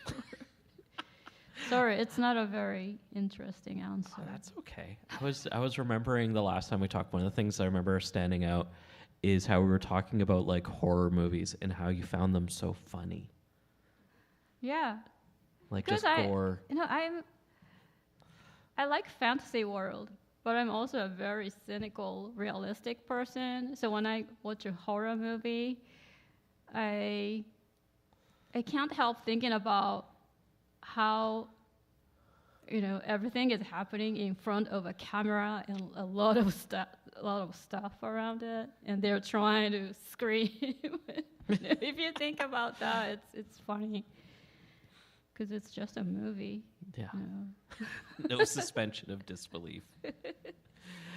Does anyone have any questions they'd like to ask? Oh, there we go.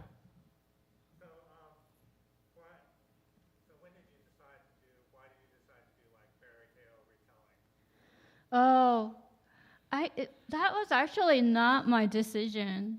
So Pure Trance was my first comic, and I liked it, but the publishers at the time, it was a different publisher than Pure Trance. It was a new publisher, and this editor guy, he was interested in working with me because he found the art was great.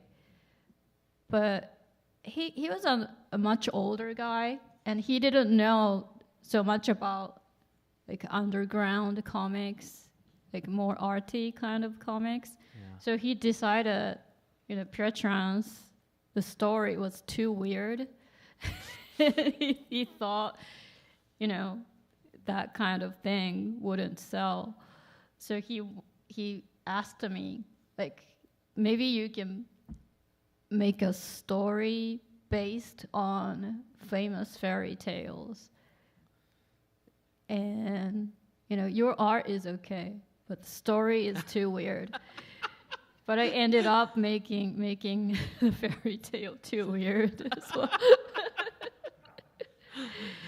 Yeah, I didn't like him. He was really annoying. He will get drunk and call me and, you know, complain about things. But I heard he died, so it's okay. Well, that's what he gets for calling you too much. Yeah, but I was happy because he and his coworkers, who was around the same age as him, they were all, you know, older men. They kept telling me how weird I was, and, you know, how pure trance is too weird.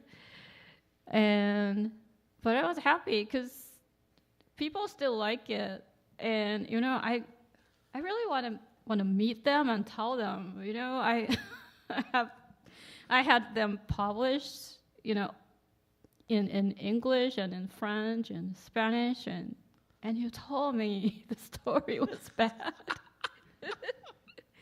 It was actually in the pages from Pure Trance were in the Vancouver Art Gallery probably 10 years ago, I'm going to say. Do people remember the Crazy Show? Yeah. In here? Yeah, at the big gallery, the one that has the Yoko Ono show right now. Oh, okay. Yeah, you had pages in there as part of this thing they called the Crazy Show, and it was like this summer thing where they had like a comic room, a manga room, like an anime, video games. It was like gallery people trying to be hip and cool. And there was some really cool stuff in there. Wow. Yeah. Yeah, so I'm really happy. In Japan, I was told, like, you know, I was basically just a weird. I am weird, but I'm not trying to be weird, you know. But the publishers who didn't understand kept telling me, like, make it more normal. Or other people are like, why don't you make it more weird? But I don't want to do that. I'm doing something that feels natural to me. I don't want to. I'm not trying to make it weird. Yeah. I'm not trying. It's just natural. You're just weird. Yeah. So, yeah, I feel more natural working with, you know, people from other countries. Yeah. But I don't know. Maybe they have changed. Maybe I should find a new publisher in Japan or something. There are some weird comics in Japan. We're winding up soon. Does anyone else have any questions? Yeah.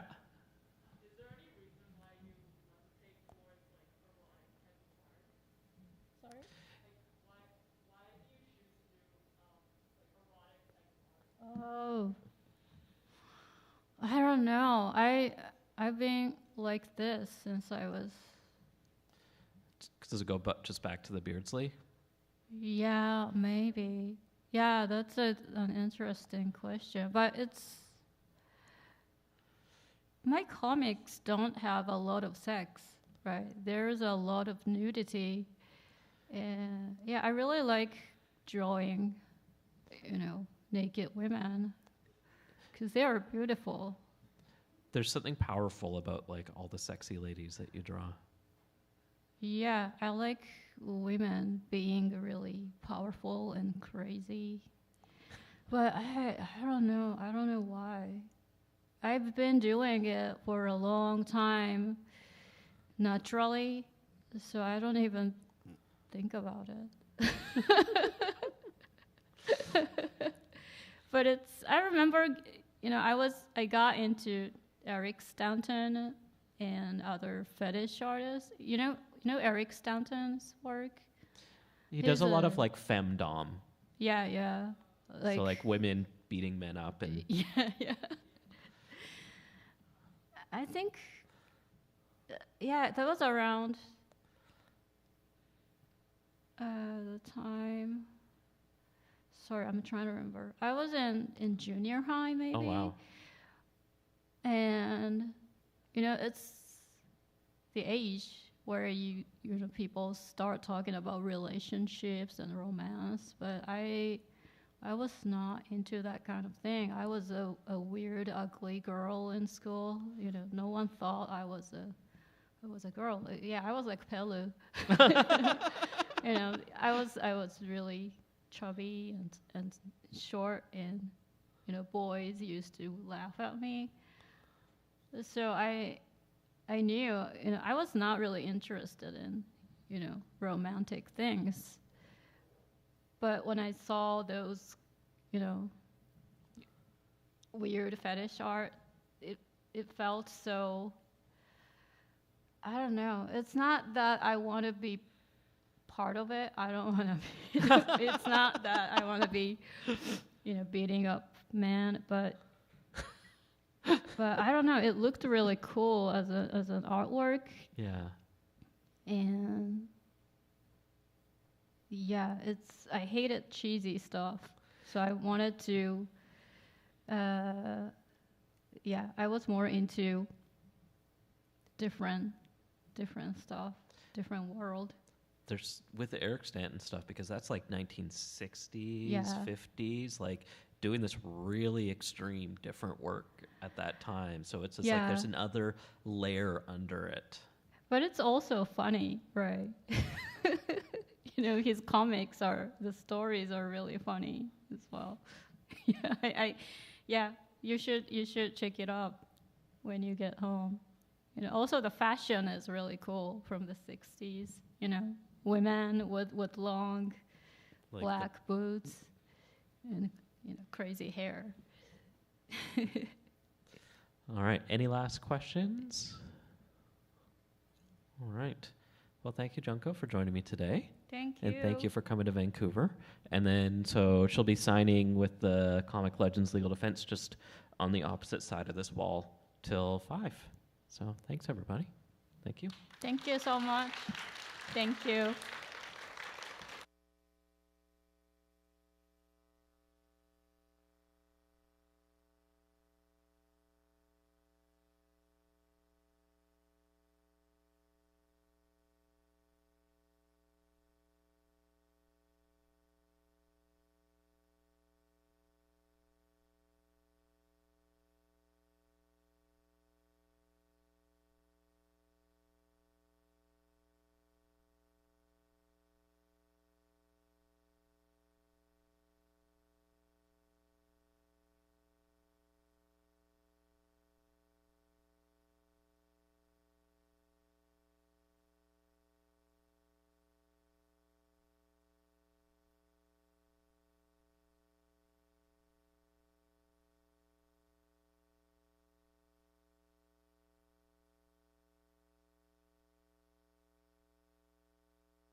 out of my system. There we go. Are they on? Oh.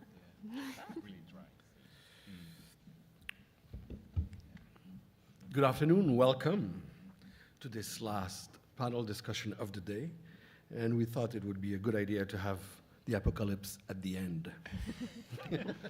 The name of this panel discussion is called Dystopia Today, Depicting the Apocalypse in Apocalyptic Times. My name is Marc Fournier. I'll be the moderator, but mostly I want those great artists at the table to speak and to explain to us how the apocalypse works. I'll start on my right, it's easier. We have Connor Stetschulti. Give him a hand.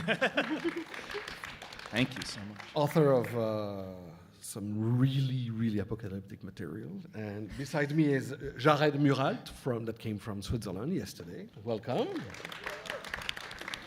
Here beside is Pia Guerra, who very well known here in the city. And I remember the last time was when we were doing an event at my bookstore, pre-apocalyptic times. Thank you for author of The Y-Man. And René No, who published, was it last year or 2 years ago? It was actually 4 years ago. Yes. We have to remove 2 years to I all our know. memories. It's awful. Yeah. She did these wonderful illustrations for Margaret Atwood's Handmaid's Tale. So the theme is it's great to, and don't hesitate if you have questions during the panel and discussion. It's not going to be very formal in the sense that as long as something comes up, if I can see you, you'll be able to, or just scream and ask something. But one thing that when Jared told me about this theme, I thought this is super rich because there's a lot that's been done already. But something that I've discovered is it's a concept that is most of the time futurist, but you always have to look in the past to get some inspiration about it because it's been part of history for a long time. Maybe we've been living the apocalypse for 600 years. Who knows? So I will start again from the right. Connor, how do you approach your stories when you know that the end is near? But it's the end of a certain thing, but it could be the beginning of something else. Yeah. I mean, there's so many different ways I think about that. I mean, I try to keep. It's been harder and harder these days, but I try to keep myself from like going all the way apocalyptic thinking because I think that that's sort of I don't know if it's some kind of like neurological thing, but I think that throughout, like you said, like everyone thinks they're living in the end times, and I think it's because it's hard for us to conceptualize our own deaths, and so we're just like, oh, everyone's gonna die, not just me, like all at once. But it's like no, it's like ongoing. We're all dying, and and things are being born all the time. So I try to keep that in mind, and I think that like I actually think that like trying to keep one's own mortality in mind when crafting stories is like really important because that is something that is like a great leveler, and it is something that does like unite us all. We're all gonna die. Sorry, and so I think that's like a great place to start building connections among characters and things like that. So. Does that answer the question? Yes. Yeah. So yeah, I think that I try to steer away from being like, this is it. Now we're all dying, and try to connect back to like the way that is like a personal thing for all of us. Yeah. Is it something that when you start a story, you already have it in the background, or it could pop up in the middle of a story writing? Which part? The idea of the end. The idea of the end. I think it's usually there from the beginning. As soon as you begin something, it starts ending. But, yeah. But you have to end it. Yeah. That is tricky. How does one work that? How does one what? Work this logistics. I don't know. Yeah. Do you have steps? Are you building up something and then a big fall at the end, like the fall right here? Maybe, yeah. I'm coming off of like I've been working on the same book for like 10 years, and I just got done with it, and I'm sort of like I am sort of still in a place where I'm like, am I actually done? Is it over? Like, I think it is. So yeah, it's hard for me to say that because yeah, in terms of like logistics and the day-to-day like working on a comic for me, I most enjoy the being in the midst of working on it. Over the past whatever, it's been like a year and a half of like finishing the book has actually been extremely painful. Yeah. That makes me think of you, René. You were given a story that already existed, and that was a very slow apocalypse. Yeah. So The Handmaid's Tale, it kind of starts the apocalypse has already happened, and she explains slowly throughout the course of the book how it came to be. So I think one thing that makes the book such a page turner is that you're like, well, how did this happen? Like, and of course we want to know how it happened so we can prevent it from happening to ourselves. But seems like that's not really working out for us so far, actually. And there's another element in it. It's this maternity, giving life again, which is not really working well. No, not at all. And it's been quite harrowing the past few years, seeing this book become more and more relevant. I mean, it was written in 1985, and it never stopped being relevant, but today it's like every day. It's like, oh, that's like The Handmaid's Tale. Oh, that's like, oh, I don't like this. I think that's a general feeling. Isn't Yeah, it? yeah. I started it tonight then, but it's not a good book for today. It really I'll wait isn't. until I feel better. Yeah, I know. I would love it for it to become less relevant. Yeah.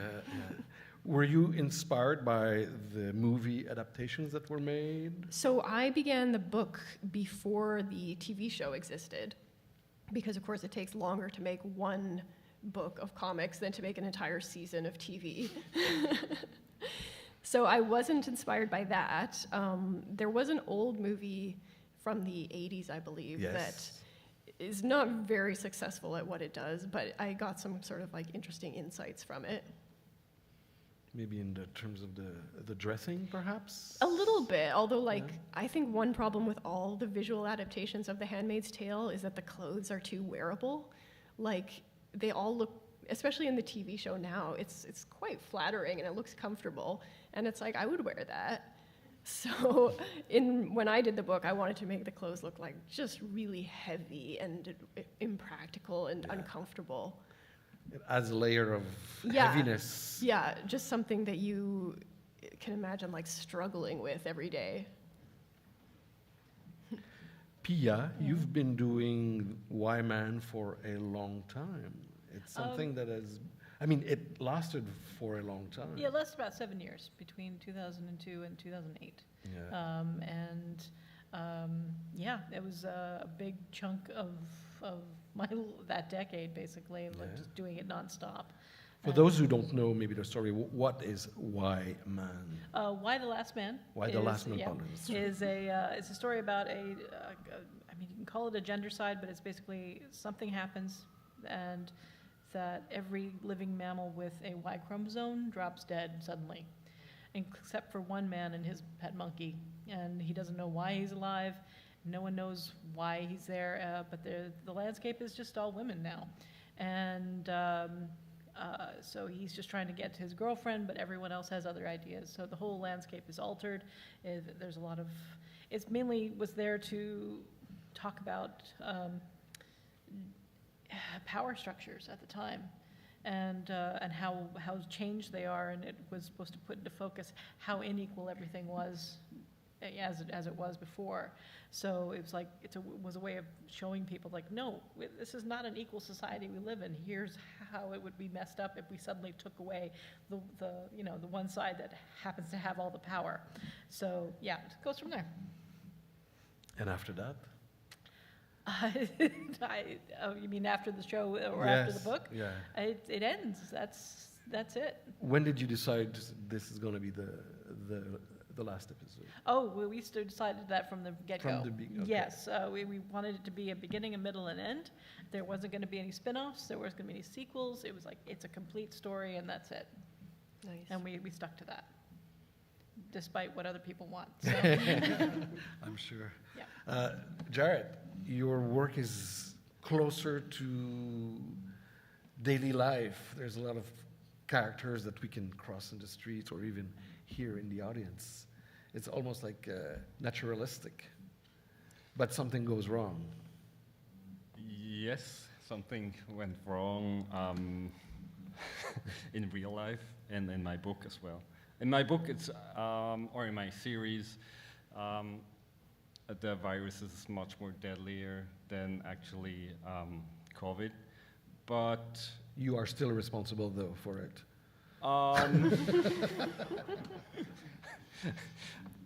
The advertisement campaign went totally wrong.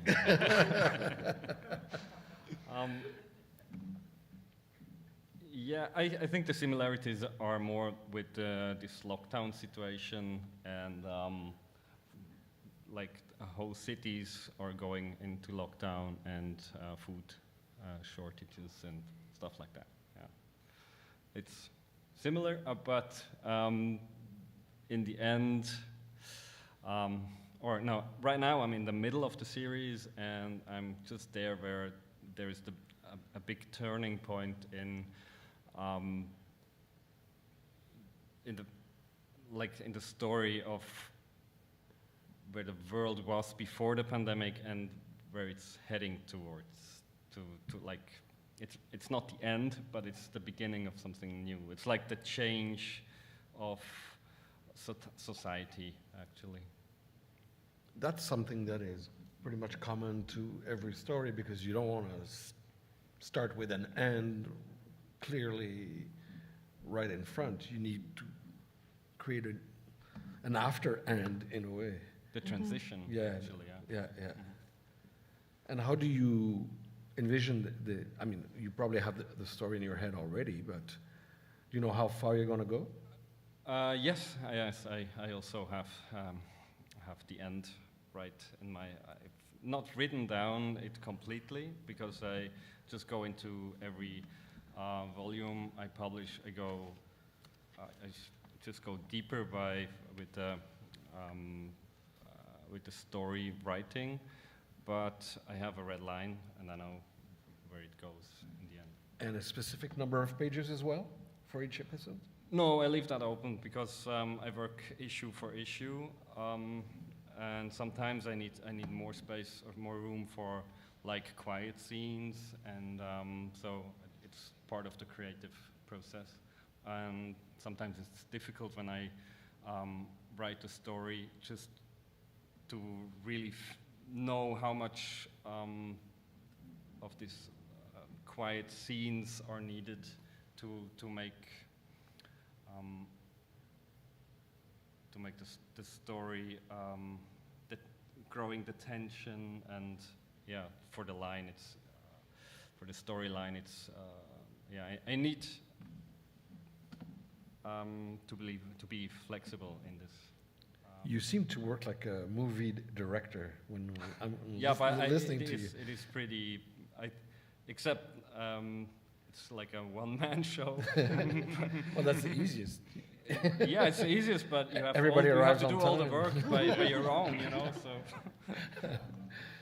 yeah, but it feels a bit like that. Yeah, also location scouting because it's located where I live, and yeah, with Google Earth, it's pretty cool to going around.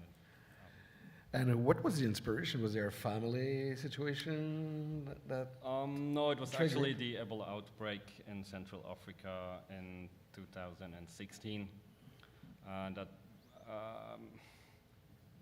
That was the point to me where I began to think about what would happen if something similar would happen in Europe, and especially in Switzerland, because in Switzerland everything, to me, it feels like everything is just God given. You know, it's you have everything, healthcare, supplied food, clear food. water Yeah. coming out of the I mean, it's crazy, and to me it was, I felt this is not just normal somehow, because... Unfair, maybe? Of course it's unfair. Yeah. I'm living in the middle of Europe, you know. I mean, this is, to me, it's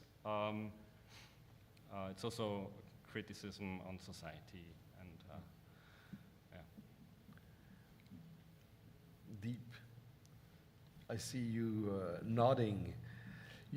Do you still do you have that feeling of this social criticism in your work, and you're dealing with preconceived ideas also, and how do you say that, censorship also? These are themes that you like to tackle, or it happens after the book is published? Yeah, what do you mean exactly? Like, I mean, definitely. I mean, social criticism, I think, is sort of a bedrock of any, like, the friction you feel with, like, the world shouldn't be this way, it should be a different way. Like, that is like a real, generative, energy for me always. Yeah. And it doesn't have to be science or a disease or a genetical. It could be just a social trigger. Mm-hmm. Yeah. In my book, Ultrasound, it sort of tackles some of the same themes in, like, The Handmaid's Tale and stuff. It's like a lot about gender power, all the stuff. Yeah, the gender power dynamics, and in that book, I'm sort of using the device of a sort of new fictional hypnotic technique to kind of as a sort of metaphor for patriarchal privilege, in a way, something that, like, allows manipulation of the world that is given to certain members of society. Yeah. So that seems to be a bit of a common thread to everything. There's this event that's unfairness or a little trigger that creates a deep, people needs to discuss or self-reflect on what does it mean, what will it, because there's also the idea of the future, what will it bring to the next generation? Yeah, I think that, like, the major draw of apocalypse fiction is that it lets us change, like, one thing about the world and then look at it. So it's a great way to critique different power structures, or just to think about, like, the role of, you know, like, money or geography on privilege. So yeah, it's, besides just being interesting in and of itself, it's a great tool for examining society. Were you readers of older apocalyptic novels or things like Orwell or? Oh yeah, absolutely. All of you probably. Yeah. I think what I brought to it when Brian and I were working on the story was that our generation also grew up with the, constant threat of nuclear holocaust. True. And how, who didn't at that time, spend their time wondering, how would I get out of that? What would I do? Like, do I have a bunker? Do I have a safe place? How do I get out of the ground zero, the 20-mile mark, the 30-mile mark? What if it's this kind of bomb? What is that? Those are things you thought about as a kid in the 80s. And when suddenly the 90s showed up and, like, oh, this isn't a threat anymore, you didn't think about it. It's like, wow, you have a life now and you have a future, and we're not all going to die by the time we turn 30, and that's wonderful. But it was replaced by something else. Oh yeah, but then what happened is, like, I talked to Brian, and we started this book in early in 2001, and we thought, oh, this is a great way to kind of address these things that we grew up with, and, like, we all know what this is like, and to think about. And ironically enough, the first day I started drawing was 9/11. Oh God. So everything was on pause for a while they something's happened here, and then so everything was on hold for a while until they figured out whether the book was even going to continue after that. Wow. And then what the book became was processing that event through the story too. So it was all the stuff that we brought in from our experiences, because Brian lives in Brooklyn, and he was an auxiliary PD officer, so he was brought in to do traffic in and out of the site. He watched the towers fall from his roof. And so yeah, he was dealing with a lot of stuff, and I have family there, so we were all like just completely messed up. But this book became a great way to kind of talk about that, and and it changed the atmosphere of it completely. There seemed to be an idea of timing in all of your stories as well. You have to be acutely aware of what's going on. Yeah. If there's any questions right now, please go ahead. Yes, first one. I guess it kind of ties into the events that were going on when you started, but you guys have all been working on these stories, whether they're fully completed or you don't know the endings yet, and you're working through them, and our current apocalypse of sorts begins. How did that affect you while you're working on your own apocalypse? Was it kind of comforting to have control over an apocalypse, or did it feel prophetic, or did it feel like even more isolating because you're writing and this is happening, and it's like, how can I live in this fictitious when it's happening around me? Like, how was that for you, and how does that affect, if anything, changes in the story you're telling? Well, You want to start? so if you're addressing the pandemic, I finished before that, luckily. But while I was working on it, Trump was getting elected in the U.S. So it was a dark time. I was like drawing these scenes and just like, geez, I wish I was working on like a fantasy novel right now. Yeah, I had a very, it was like, I would say like probably Trump's election was like a lot more like traumatic and being like, oh God, like, that was a lot like worse.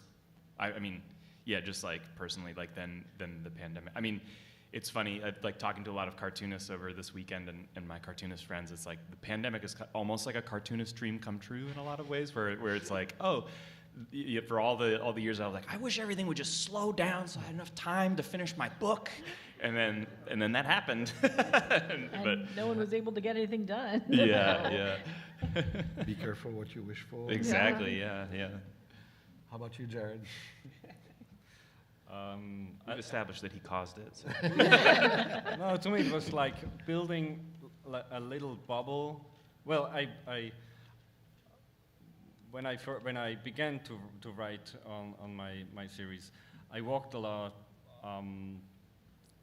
through my city, and I was just imagining how it was when everything is empty and nobody's around, and then.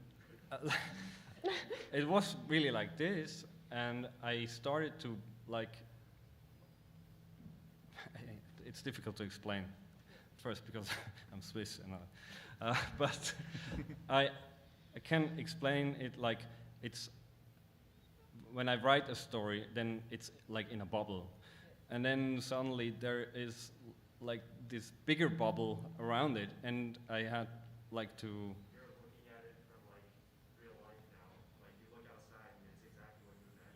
Yeah, luckily I was a bit ahead of. I mean, like society already collapsed in my story, but still, I had like to, just to go deeper in my own bubble, just to escape the reality somehow. This is like how it felt. Any other question? Because that's a rich, it's a fertile ground, but everybody deals with it very differently. Yeah. Did you enjoy the 2 years break? No. For me, like my sort of process is I like to go to different countries and live there while I work. So I was trapped in I live on like an island, on a small town on an island, so I felt like very isolated. And anybody who is wishing for like uninterrupted time to work, it doesn't actually work that way. No, my process is I like to go out, like to kind of take in information and then bring it home and then work. And, like, I like working at home. I love the like having my space, not having to deal with anyone, but I still have to get out.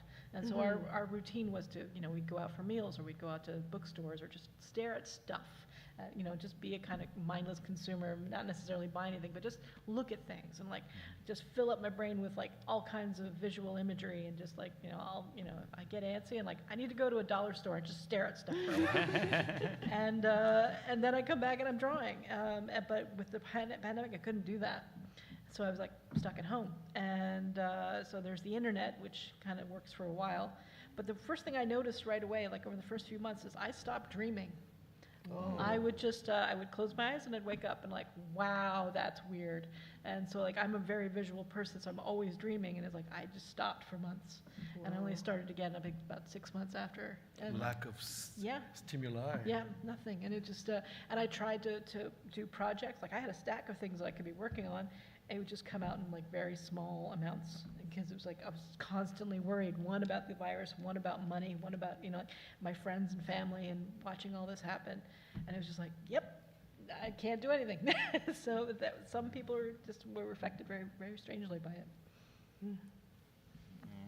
Dreaming. What do you dream about, Jared? I have mostly daydreams. Like, no, but I can relate to Pia's. The first days of the invasion of Ukraine, I was just like, I couldn't work anymore. I was blocked. I was like, for almost the first month or so, I was just, I couldn't work anymore. It was like, because of worrying about what's happening. And I don't know, it was like on a, nothing creative came out of me anymore, somehow. Now it's, I built another bubble, to that bubble, now it works better. Because it doesn't work right away. You need to process it in many ways. Yeah, because sometimes, I mean, there's always some creativity that can come out from a shock, but it doesn't happen. But it needs instantly. time a lot. Exactly, I mean, if I mean, it also needs like this room. I mean, if there's too much going on, for me at least, then no pictures are coming, or scenes. I just need to relax, sit down, and then suddenly, it's like a play, and that's when I can, like, enjoy my own story for the first time. But this only works if I have this quiet, silent bubble around me. Otherwise, it's not working. Connor, you're nodding. Are you turning off the TV, turning off the internet, just to be in your own space for a certain amount of time? Yeah, somewhat. Yeah, I mean, I wish I were better at it, but yeah, I think yeah, it's hard for me, yeah, to, like, wake up and listen to the news and then feel like, oh, it's worthwhile to, like, be sitting and drawing all day. Like, even though, like, I deeply believe, yes, it is, but on a, like, sort of day-to-day level, it can be really, like, yeah, you hear about war and terrible things happening, you're just like, what the fuck am I doing? But yeah, I think there's a certain level of, like, trying to stay in touch with, yeah, just, like, where you're at, like, look out the window and there's, you know, leaves and birds and things are all right in your bubble for the moment, you know, and trying to stay in touch with that as opposed to trying to panic about everything that's happening all over the world. Yeah. Are they real birds and real leaves? Well, that's a whole nother question. What are you working on right now? Right now I'm working on like a new script for something, but I haven't done a lot of drawing. I haven't done a lot of, like, comics drawing for the past couple months, but yeah, been writing a lot. The project is still in its infancy. Yeah. It's sort of like, I don't know how it is for the rest of you, but yeah, it's like I have, like, a story idea, and then I need some sort of, like, formal technical idea to, like, meet with it, like how I'm gonna draw it, like what tools, what, you know, like what size I'm gonna draw, what kind of paper, like all those, like I kind of need to know all of those things before or they need to just like kind of come together, like, oh, this is the right paper and the right story, and then I can begin. Yeah. How about you, René? Because the book is 4 years old, but you're still promoting it because of what happened. I'm working on another thing that is sort of post-apocalyptic, but it's actually much more lighthearted. So that sounds weird to say when it's post-apocalyptic, but it's sort of like a romance. So we'll see. It's very much in its infancy, so I can't say very much, but. And your drawing is very smooth, very polished. Oh, thank you. Which sometimes like clashes with the topic. Yeah, well, I feel like people digest rough messages more easily if they're presented sort of beautifully. So with The Handmaid's Tale, there's a lot of like very gross or violent scenes, and our idea was sort of to make them not too shocking visually, so that people wouldn't. There's a reaction that people have when they're confronted with something really gross or violent, where they just shut down and they don't absorb it. So we like kept things fairly tame visually, hoping that people would like let the image live in their minds and like digest it. The book was well received by Mrs. Atwood herself, won a few prizes. Is there a danger of typecasting at one point? You said, oh, I need to do something completely different. I have gotten a lot of offers to adapt other novels, and there hasn't been anything that was that hard to turn down yet, but I really do want to work on something that's my own. But it would be very easy to get typecast as the person who adapts novels. Yeah. How about you, Pia? Are you pitching stories, or you? Oh, yeah, all the time. All the time? After 2016 with Trump, I became an editorial cartoonist out of the blue, and did that for the last 6 years. So I've gotten to the point where my stuff shows up in Washington Post, New York Times, and nib.com, and that was really helpful to dealing with everything, because it was just a way of venting and just being mad and like getting it out there. And it was surprisingly. Was it published weekly or daily? I would publish it on my Twitter, and then maybe the Nib would pick it up occasionally. I would do like 3 or 4 a month for them. And right now, what I do is I publish it on social media, and then I send a copy to WAPO to see if they want to publish it, and sometimes they do in their roundups. They're really nice about it. They're a great bunch over there, and yeah, the interesting thing that happened that I found when I was doing them is that the feedback I was getting was from other people was like, oh, they can vent too with this. They can share it with friends, and then they feel a little bit better. And it was just this kind of sharing thing that was like, oh, this is good. We're doing something positive here. And I remember going to New York Comic-Con just before the election, or maybe after the election, and I had the cartoons there for the first time, and people just kept coming up to the table, and they were like gasping. They're like, ah, and it was just like this release. It was a weird thing, because they've been living with this tension for so long, and so they were having a bit of a laugh, but also this extra, oh God, thank you. And then so like, yay. And so it was really positive. So you can do stuff with your art too when you're dealing with these tough times. Is just find a way to, use mockery, use stab back, and it's good.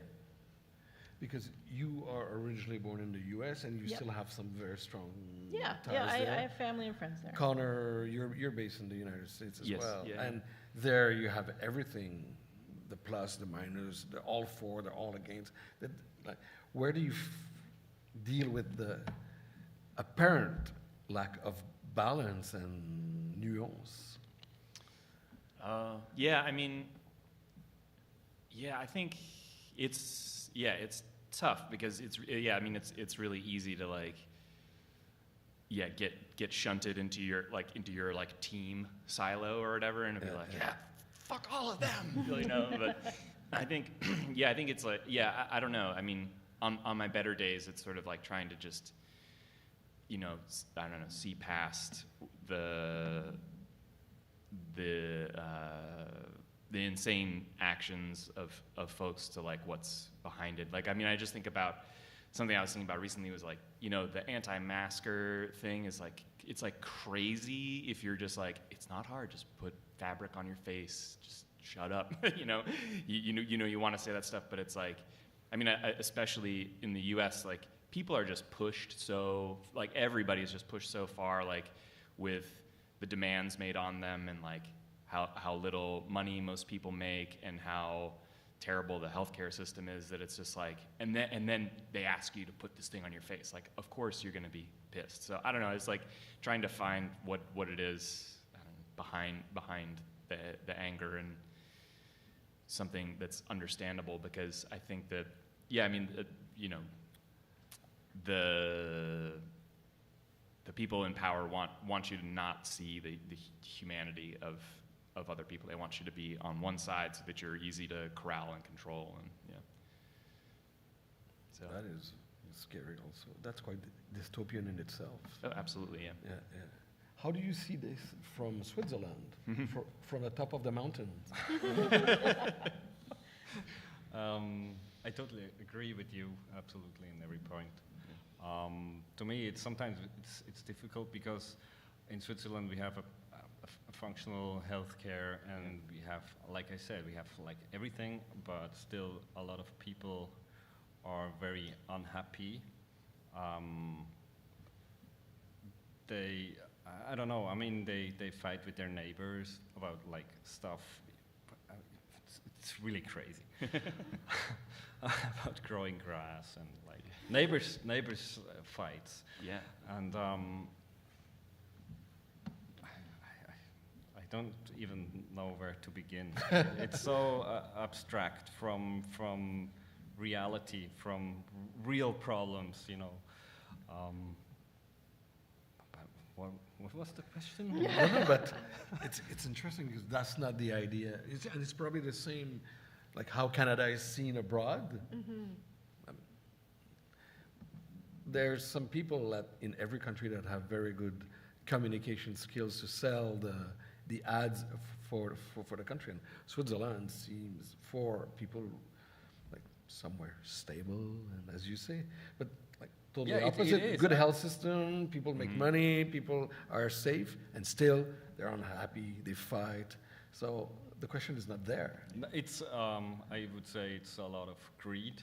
Greed? Yeah. Oh, yeah. It's a lot of greed. And not willing to share what you have. Not an inch, somehow. I mean, what I see, what I really question is, we had so many people, Africans, drowning in the middle, how do you say that, the Middle Sea? The Mediterranean. Mediterranean, exactly. And there was no, I mean, people were rejecting those refugees. And now there is a war going on, just not too within Europe, and we just opened borders almost. You know, this is how I see this. It's crazy. I mean, how it's really, really. I mean, it's great that helping other people, but how can you help? One group. Just one group, and then you have all the. I mean, of course, there's a cultural difference, but color maybe as well. Yeah, color as well, and so we have the topic of what you said before, like you have to differentiate the people. So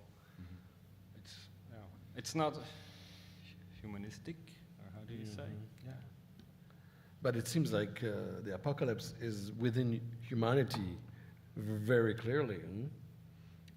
Well, I mean, like sci-fi, I mean, it's all, it may be set in the future, maybe some really wild ideas, but they're all about the present. They're all about talking about things that we live with every day and maybe don't notice. And that's just a way of pointing it out. And with apocalypse stories, it's looking at where things are going and trying to set up a sign that says, "Don't go this way. It's bad. This is not a manual." Yeah.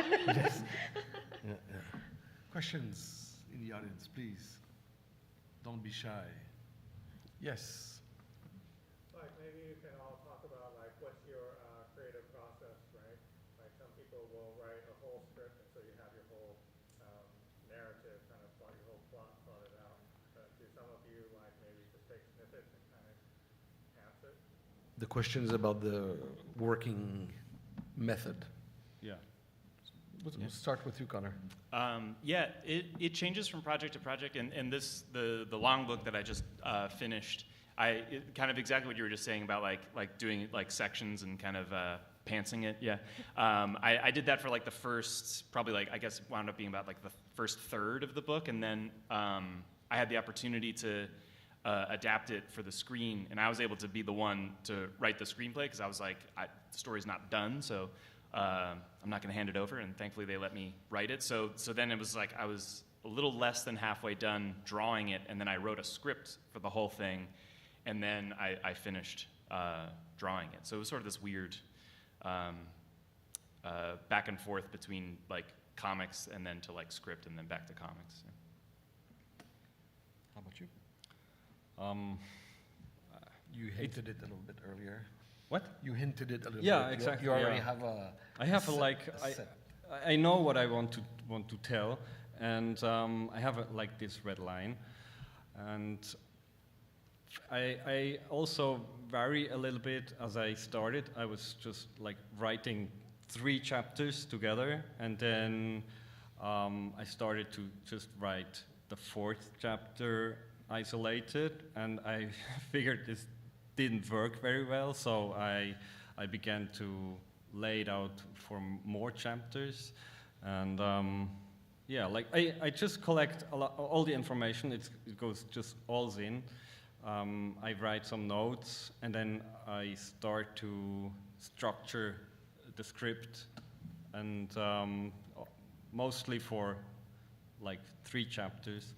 And now I got at the point where I had to lay out the whole story, what comes, because it affects what I'm working on right now. So it all comes together, and it makes much more sense to me when I actually lay out the whole story. Well, when I worked with Brian, we had a Bible from the very offset because the editorial didn't really believe that there were 60 issues of the story in us. So he had to pretty outline the entire 60-issue run for them. So we had a roadmap, but there was room to change things from time to time. And the way we worked together, once we had that established, is before every arc. So like either a 3 or 4 issue kind of story that would happen. He would send me an outline of what was going to happen in the next 4 or 5 issues. And if I had any notes or if I had any ideas, like, oh, hey, you should try this technique, or like with the Israeli soldiers, or something I read about here, or use a baton because the Secret Service used those a lot. And so little things like that, like visual things that I would get when I'm reading the outline, I would send it to him. What do you think of this or this? Sometimes he would take things, sometimes he wouldn't. And then he'll go off and he'll write, and then he'll send me the script a few weeks later. And I just start drawing from there. And so that was our process for 7 years. And never the ending was put into question? No, I think what happened was in our final meeting, it was funny because we were in Bristol for a Comic-Con and we happened to be there at the same time, and he had his notes for the final arc, which was the last issue, and so he was like laid it all out, and we were having dinner, and I just started crying through this, like, this is like, oh my God, and he was telling me who was going to end up dead, and I was like, okay, and it's like, I kind of know roughly what was going to happen. I didn't read his original Bible, but he told me where it was all going to go.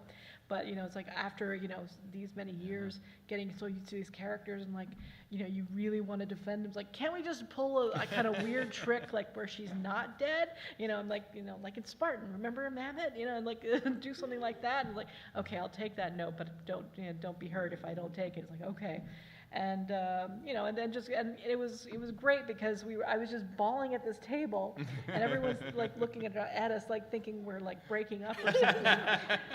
But it was like at the same time I'm like, no, it's beautiful, I love it, it's gonna be so sad. And so and then months later when I got the script and I saw like, oh no, she's dead, and I was like, and I just wrote back, you bastard.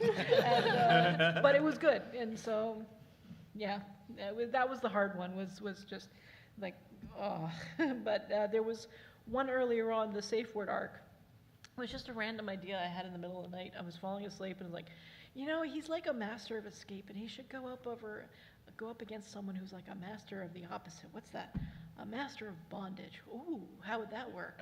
And then I was like, oh, but there's a catharsis here. He's working through some very self-destructive habits, and maybe that's a thing. And so I jumped out of bed, wrote a really brief letter to Brian, and then I went back to sleep. And the next day I was like, wow, okay. And then I thought he was just going to discard it, but then a few months later it comes back. So remember that idea you had? I managed to make it into 3 issues. So it was like, that was the coolest great collaboration thing. Yeah, there. he's one of the most. I love working with Brian. He listens to his artists. Every artist I've spoken to who works with him loves him, and it's just because of that. He doesn't have. He lets his ego go when it comes to this. He wants to serve the story, and if there's something good that pops up, he's not afraid to go. Yeah, let's do this. So yeah, I'd love to work with him again.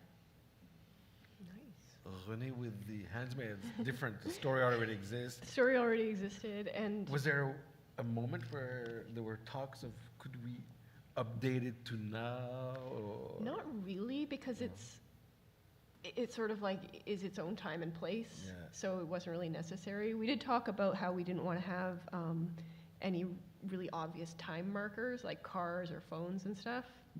So I tried to make all those things as generic as possible, which in a way makes them look kind of old, so I don't know if it worked. But it was because this is such a big book in Canada, there was not really a lot of spontaneity in the process. Like I had to write the script and have it checked by Margaret and then by an editorial team and then by like the publisher. And like at every step, there had to be that like triple check. Damn. So yeah, it was not how I would prefer to work. I would prefer to work like in chunks so that like things stay fresh, but that wasn't really possible. But the end result is absolutely gorgeous. Oh, thank you. A few people have read The Handmaid's Tale. She's there in the. Yeah, and hey, it's just getting I think banned it's a timeless in the story. States. I think it's a timeless story. Oh yeah, absolutely. Oh, mine's been banned too. Oh really? Yeah. Oh. Hey, high five. Yeah. Always in good company. Yeah. Any other question? Please, yes. Oh no, that was just a movement. I want to go back to this story of like the future, but then we all grew up with some old story of apocalypse constantly, so it's always there, but it's over, but there's always a new one. Will there be a time, you think, when we're going to really reach it? When what? When we will reach it? Mm. You mean the real apocalypse? Yeah, the real one. Or the peace? Good question. I mean, I think there's been a few already. Like, I would say the Black Plague was an apocalypse. Mm-hmm. And, I mean, World War II was probably kind of an apocalypse. Mm-hmm. So, yeah, we've had a couple, maybe mini ones. Roman Empire kind of. Yeah, I mean. Fell apart. And things fell apart. I'd like to think that the United States is going to, or at least the current democracy is going to last for a while, but we'll see. I mean, it either changes for something to better, or there's going to be a regressive period where it's just really dark for a while until we decide to change things for the better again. It kind of pendulum shifts sometimes. Mm-hmm. Because as humans, we need that. I know. We need to be confronted to. Humans like to do the easy path, and sometimes that means rolling over other people. That's not fair, and so it's ugly to watch. And I think we're hoping that as like what we see like with people either working in activism or working in entertainment, trying to push this idea of like, no, empathy is a good thing. We should all look out for each other. We should all, care for each other. We don't have to go this same pattern over and over again of just turning into monsters. So hopefully, I don't foresee a full-on apocalypse. Unless Putin is really mad, but I think is after the 90s when, suddenly the nuclear threat wasn't there anymore, just having this really nice sense of optimism, like, yeah, things can get bad, but it's not going to get that bad. And that's But it's kind sort nice. of back in a way a It little may bit. be, but here's the thing. Before, you had two sides who were going at it, like, really hardcore with the rhetoric, and they could have been at any time. And there was actually a few moments where, like, there was an incident that we came very close, and it was one official, like army official, who just said no, and we're still here because of that. And also, we were very close with the Cuban Missile Crisis. Everyone wanted to go ahead with bombing, and Kennedy said no. So we're going to come close, but I don't think we're going to go full tilt, because at least it just seems like only one side's the crazy side. So we're not going to go. I don't think it's going to go all the way. But I think my bigger worry right now is just climate change, because no one wants to do anything about that. So it's going to get ugly for a really long time. We were told 2 weeks ago that we have 2 years. Yeah, but there are... That's quite the deadline, 2 years. Yeah, but there's also, we also have some really amazing advancements that happen over time. Just yesterday I saw a thing about people doing seaweed farms to collect carbon. Yeah. And it's just these giant projects that are happening. And it's like, yeah, there's going to be a balance. It's an up and down thing. Someone will come up with some amazing new technology to solve the battery issues. Someone's going to make it worse over here. Maybe something's going to blow up over there. But I think we're resilient enough to figure it out. That's optimistic. Mm-hmm. How do you receive this optimism? Are you doing all right? No, I just read an article about, I don't know if I can pronounce it right, but there was one guy, I'm not sure if it was in the United States, and he pronounced himself sick because he's so afraid of the climate change. And he needs medical treatment, psychological and medical treatment. And anxiety. Yeah, exactly. Yeah, and this person is in a state of apocalypse. It's for him. True. He's living through a real apocalypse. I think it's always like a very personal thing. If you're living in Ukraine right now, it's absolutely apocalyptic, I think. But also regarding the climate change or like the big apocalypse, I think it will be like it was all the time, like always anticipating what's coming next, and then this is part of humanity, finding ways to avoid or go through it somehow, live through it or survive it. Yeah. Can sex be apocalyptic, Connor? Yeah. How? Oh, I don't know. I just wanted to say yes to that. But I think that,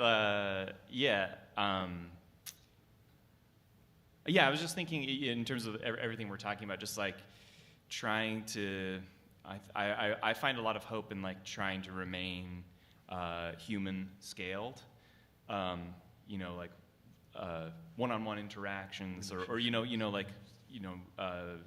direct interactions with people, rather than trying to relate to like these big others, like Republicans or trying because you're always going to be like making that group of people into like the worst person. Dehumanize. Yeah. And so, I think that that's something that was why probably why you're asking, like the story in Ultrasound starts with like a one night stand, and it was important for me to like show a full sex scene and like everything that happens, good, bad, and ugly. And I think that like that is a place where I'm like, I still believe in that. maybe sex is anti. I mean, it quite literally is maybe anti-apocalyptic. Yeah, I think that I have.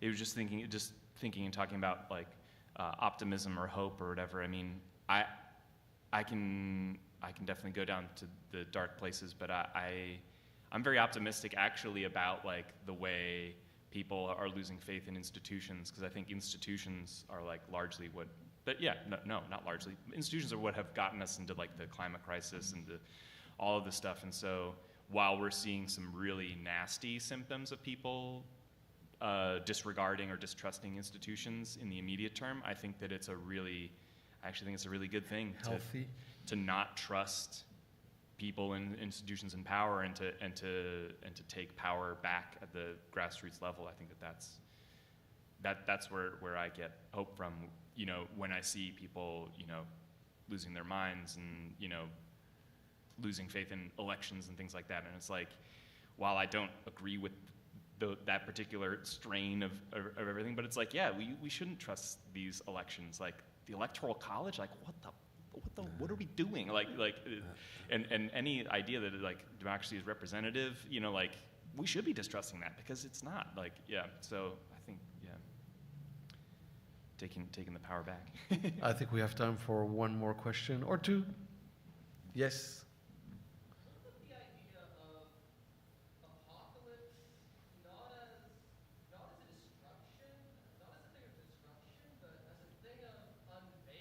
Oh, right, yeah. The original word in Greek, apocalypsis, it Yeah. means it's a revelation. Right. Tearing down of a curtain and the revealing of what's in front of us. Yeah. Mm-hmm. I feel like that's Yeah, I feel like that's a much more. Yeah, I feel like it's a much more accurate term for a lot of what we're like. Yeah. We're sort of like talking about it as like the end of things and stuff like that. But I think that a lot of what we're talking about, like the pandemic, all these things, these were revelatory events rather than like many ways. like signifying any kind of end. Yeah. No, it's not an end. Yeah. No, I think everybody agrees on that. Mm-hmm. Yeah, yeah. Another question? Well, that's it then. Thank you very much. Renino, Pia Guerra, Jared, and Connor, thank you very much for being here. Yeah, thank you. Enjoy the rest of the conference. Enjoy the sun outside. Yeah. Thanks, everybody.